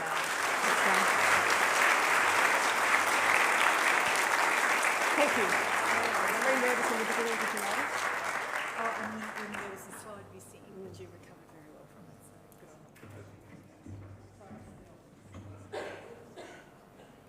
you. Okay. We've got some time. I was thinking we might go up to about 5:45, so we've got half an hour. And I would like to continue what we were doing a little bit earlier, or at the start of the meeting, when we went round the room, found people with stories, with a take on things. So that's what's happening. So you're very welcome to stay for it. So there's an option there. And so let's get on with it. And I'd like to introduce Tim O'Dowd, Dr. Tim O'Dowd, to come up and tell us what you've been up to. Tim is a retired gynaecologist from the Gold Coast, and he's passionate about what we're talking about here today. He's been to quite a number of our meetings, and he's written a book. Thank you very much. It's a fantastic honor, Rod, from you to allow me to present this book to the audience here today. And it's called Making Sense of Health. I had a tremendous time writing this book, but I let you know that it was many years after I left medical school when I began to read books and articles that were beginning to cast doubt on some of the, cast doubt on some of the tenets, the medical dogma that I had learned in university and at my CPDs every year. And as I was so interested in these, I actually have dedicated the book to people like Volek, Finney, Noakes, Ioannidis, Harcum, Fetke, Taubes, Teschholz, Kendrick, Barker, Cahill, Raven, Hallberg, Kraft, and anybody who spends a lot of time reading slightly alternative to the conventional medical approach will know virtually all of those names. There were investigative journalists who started us really questioning in the a lot of the tenets, especially in relation to nutrients, nutrition. Now, we can be very, very proud, I believe, with the medical care situation in Australia. But like we do know, it is very heavily geared at making a diagnosis and then commencing management, which quite often will be a pharmaceutical item. And as we've heard from the unbelievably fantastic talk just earlier, we may have been led down one path by one side of the story and not always hearing what the other side of the story is with regards medications. So the medical care situation that we've got in Australia, which we are proud of, also has another issue, and that is that despite it being our core way of managing, it does not reduce the incidence of the chronic non-communicable diseases that we are interested in trying to control. Not only that, but the metabolic dysfunction, the insulin resistance, hyperinsulinemia that we are aware of, which is a major contributor to all of the, probably all of the chronic non-communicable diseases, doesn't seem to have gained the traction that I thought it would when it was shown so clearly that its benefits with type 2 diabetes in the recent years has been so profound. It hasn't gained the traction among the medical elites that guide us. It also seems to be forgotten somewhat that when a medical diagnosis is made of one of the chronic diseases, that it has been preceded by 20 years maybe of a prodromal phase. And during that time, if we regard that metabolic dysfunction has been or is a contributor to these diseases, well then it has been present and evolving in that prodromal phase, creating the disorder that's going to come on later on. And if we were measuring that in some way, well then there would have been an opportunity to cut that development maybe by half, by more, who knows at this stage. I'm also a bit dismayed about the fact that a number of diseases that I refer to in this beautifully colored book, that a number of diseases that I call red flags, it's probably not appreciated that most of them, and I'll mention them, have got metabolic dysfunction as the main contributing pathology. Now, we're talking about erectile dysfunction, a whole load of other psychological potentials there as well, but metabolic dysfunction is one of the primary pathologies there. Gaining weight, hypertension, polycystic ovarian syndrome, pre-diabetes, which is scoffed at by my own great general practitioner who I love dearly, but he says, no, the worried well, don't worry about it, wait, maybe lose a bit of weight. Gestational diabetes. It's an absolute shame that 1 in 5 pregnant women are now telephoned after their 26 to 28 week gestational what do you call it? GTT, glucose tolerance test. They are phoned up and told, your pregnancy has changed from being a lovely physiological event to a pathological event. What's that doing to 1 in 5 pregnant women? And it is an unnecessary situation. Along with that, there's the metabolically associated fatty liver disorder that we are becoming more and more familiar with in children. So with all this information coming through, we realize we're proud of the Australian health situation, but there's something missing. We're missing that preventative part. And it is great for us to be here and listen to fantastic talks, but how is that information getting out further than those who have this extreme interest that we've got? Well, I think it does need things like books, and I particularly wanted to write this book to make it available for the common person in the street who probably never has an opportunity or hears about events like this to hear that fantastic information. Also, to make it readable and as far away from being a textbook-like book that you can possibly have it.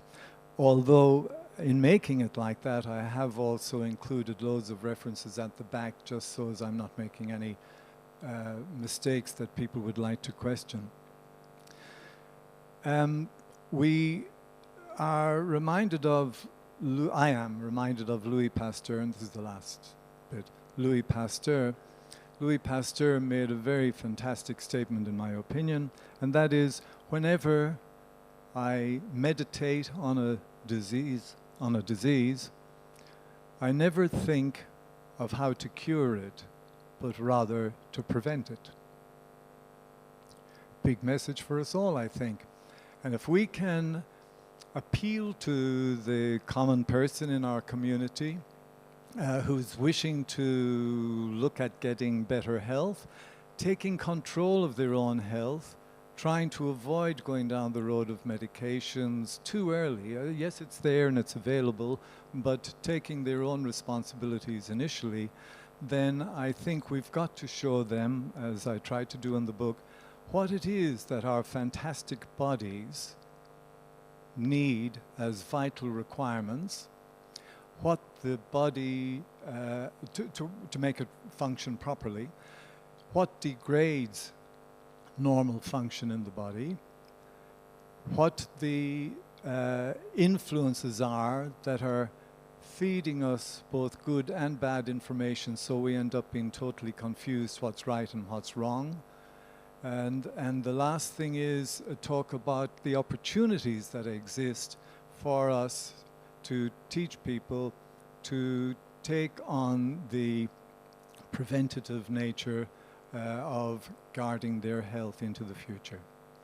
Now, I have given 50 of these books to Low Carb Down Under. Please take one. Take it for free, it's yours. But I would love it if anybody does take one, that they maybe contact me at some stage with an honest comment and review. If there are more than 50 taken, I don't have any more here, then I can get you to write your name down and your address and I'll send you one. It'll cost $25 though, because they cost me a few dollars to buy them. Okay, thank you very much. Thanks for the opportunity, Rod. Tim, fantastic book. Yeah, I've read it and I think it's really good. And there are things that you pick up. So great effort, and thank you for offering it to everyone here. And I'd highly recommend that. Sure. Is that okay? Oh, cool. Hello. So I'm Beck Newton. I am a registered nurse, general and mental health, for a long, long time. I became a dietitian about 5 years ago, and I've got to preempt that by saying I became a dietitian with low carb knowledge. So that was a really, really difficult thing to actually go through that course and come out the other side. But I knew I'd come out rogue. So I'm also a credentialed diabetes educator and I'm a credentialed eating disorder clinician as well. So I've been in health a long, long time, and I now have a private practice called Eat, Live Well, and I support people with diabetes predominantly, metabolic health issues, mental health and eating disorders. So I'm based in WA, and I practice from the Type 1 Diabetes Family Centre with the wonderful Beth McNally and Amy Rush.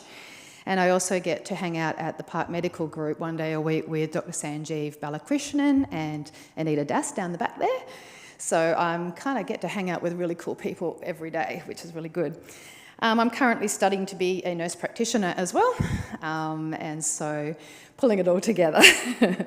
So why I'm up here is I've got a little poster out the little door there, and I just thought we'd give you a bit of an overview of what that poster is, and it's around a case study, and it's around a lady who came to me. She's a 40-year-old, and she has had at least 20 years of quite severe bipolar disorder. And she also has polycystic ovarian syndrome, insulin resistance, and a history of disordered eating. So she had been experiencing quite rapid mood cycling for those 20 years, with frequent hospitalisations annually. She, for the severe depression and the suicidal thoughts mostly. She also was starting to get some significant side effects, mostly metabolic, from her antipsychotic medications. So she came to me after hearing about a ketogenic diet, wondering how on earth that could help, and could not find anyone that could help her. So anyway, she turned up on my doorstep, and after about probably 3 or 4 sessions over about 10 weeks, she went off with her ketogenic diet. So the plan was focused on adequate protein and fat intake, electrolyte support. We were doing some ketone and glucose monitoring, and a safety plan that responded to both her mood and her physical symptoms. Her psychiatrist and GP were updated. It was pretty much one-way communication. I was sending letters and getting nothing back. But through the patient, they said it was fine to do this as long as she didn't lose too much weight, given her eating disorder history.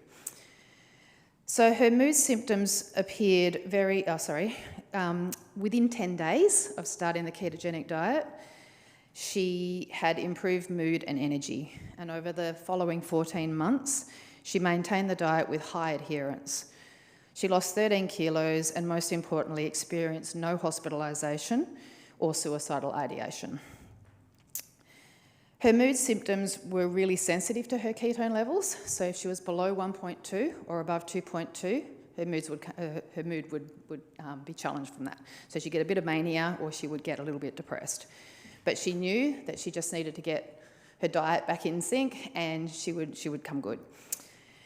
In her own words, and they're on the poster in much more detail, but they're really powerful, the ketogenic diet has changed my life. And it was very much around being engaged and being around and not in hospital for her kids. But I need to be quite transparent, so since I hit print on the poster, I haven't seen her for over a year. She came back 2 weeks ago, and I've seen her twice in that time. And because I did talk to her before we embarked on the ketogenic diet around her eating disorder, and because it is a restrictive diet, we needed to talk about how that might impact her eating disorder cognitions and behaviours. And she didn't have any of that for quite a long time, but she re-engaged with me, knowing that I would kind of listen to her about this, because she had started running and she was really keen to do a half marathon. And she came to me with flagging energy, and I thought, oh, she's not eating enough.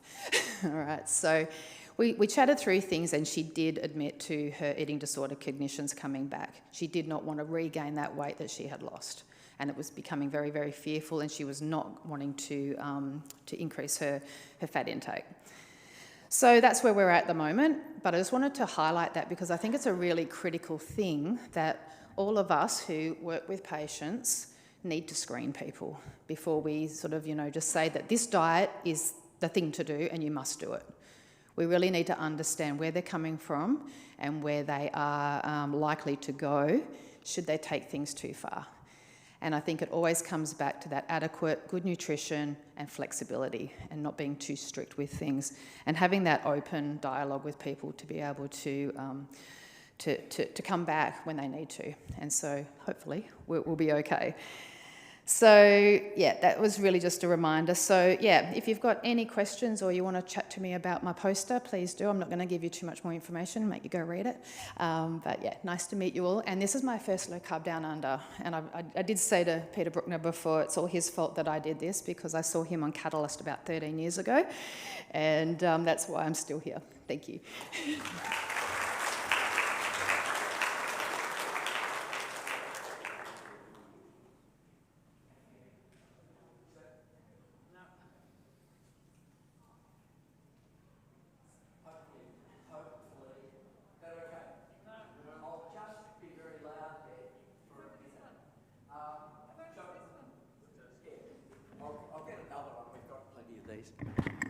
Okay, now it would be nice if some of our general audience would like to pop up. We've just selected a few people there. So have we got any volunteers? Somebody with a bit of a story? This lady has asked some interesting questions, so I'm curious to find out about her take on this. Thanks. Hi, I'm Petra. I'm an accredited practicing dietitian. I qualified in 2019. The first 3 months I did what I was told to do, and it did not work. I was pretty bored during my master's degree because I was really excited about doing it. So I thought, oh yay, biochemistry. I love me a biochemical pathway. But instead we learnt the 5 food groups, which was very frustrating because I felt I'd covered that in primary school. So I was bored, and that's how I came across Gary Taub, Robert Lustig, Paul Mason, and after about 3 months of doing it, what I consider now the wrong way, I decided to blow it because I wasn't getting any results with my patients, and from then on, people just started getting better. So one of my passions is using the keto therapeutic diets for people with mental health, and I've worked with people with schizophrenia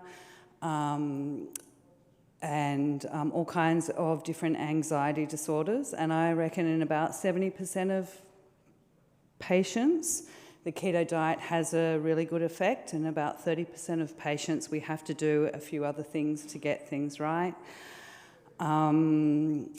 And usually I wrap other solutions around my patients because I'm always looking for what the actual nutrient deficiency is that might be more than just the carbohydrates. And one of the things that's often missed, I think, with low carb and keto diets is just simply by putting somebody on a low carb diet, every plate they eat more nutrients. And so we're correcting these long-standing overall nutrient deficiencies at the same time as just getting rid of all of that other stuff. And that's why over time I think it works really well. But anyway, that's me. Thanks. Okay, more possibilities. Who's up for it?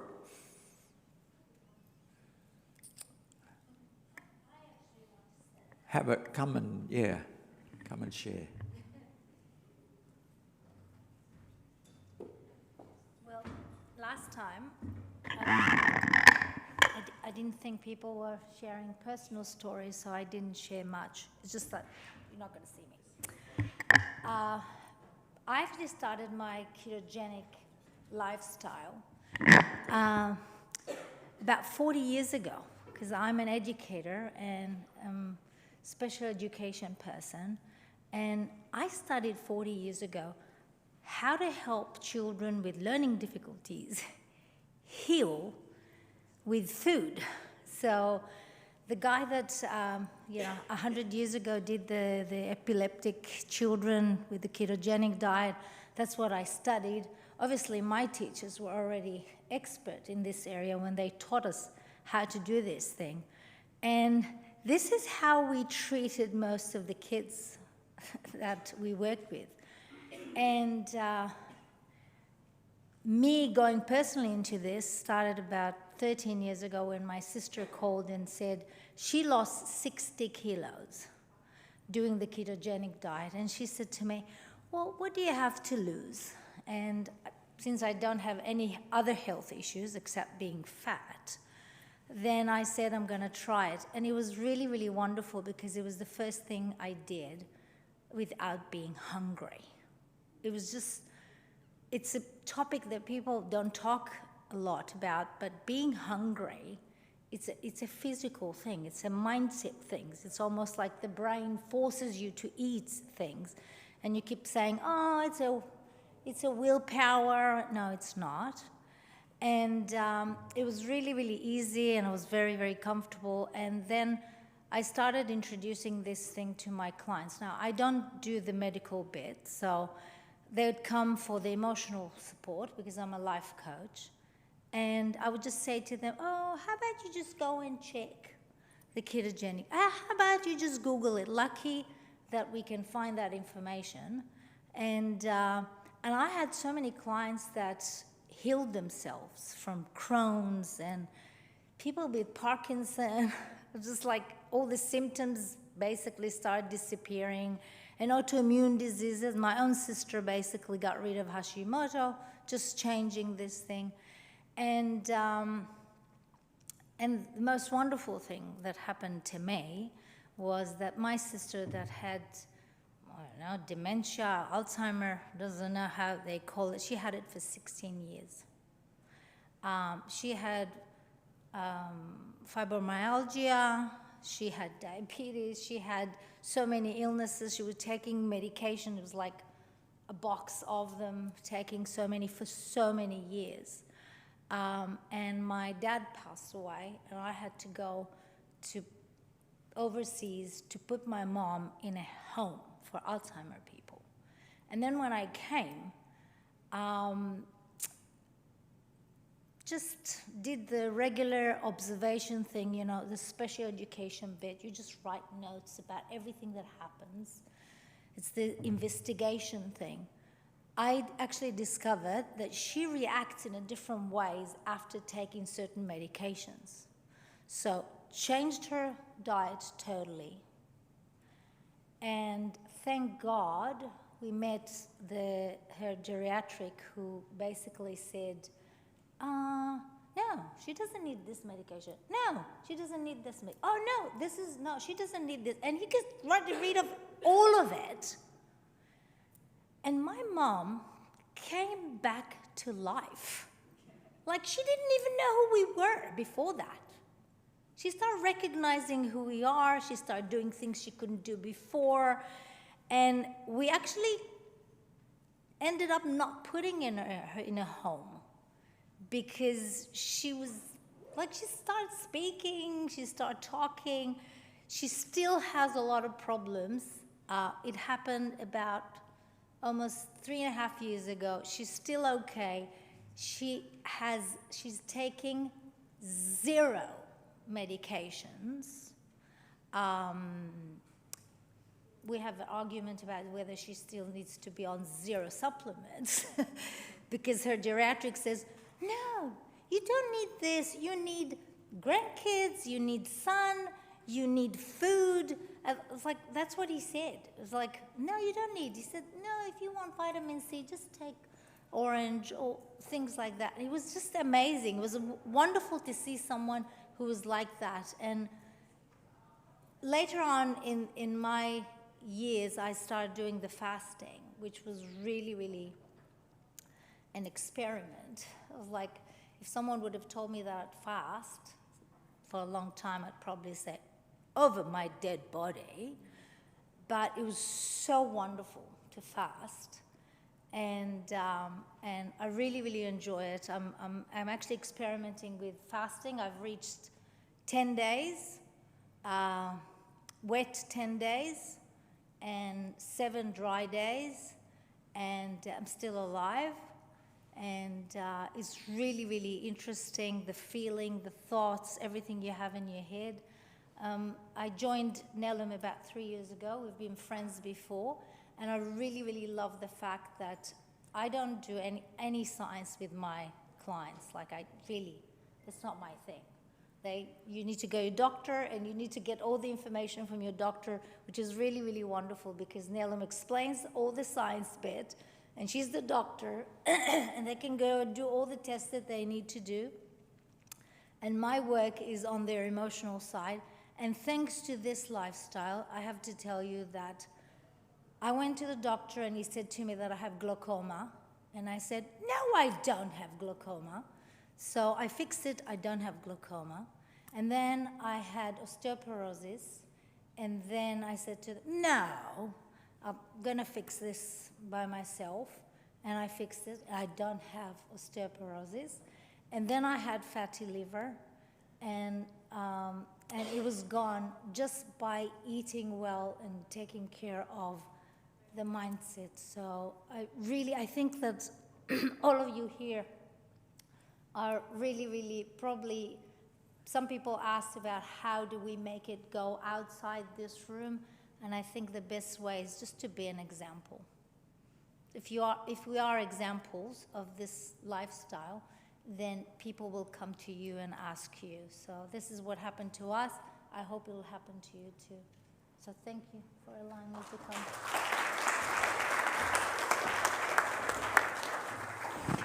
So thank you. So that's it for today till the welcome drinks. And I would encourage you to eat up.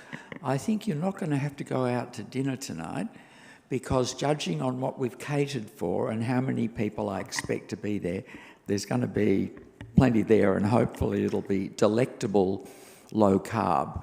We've done our best to get the menu good. Sometimes chefs get in the way a bit. So thank you very much and see you at 8 o'clock in the morning.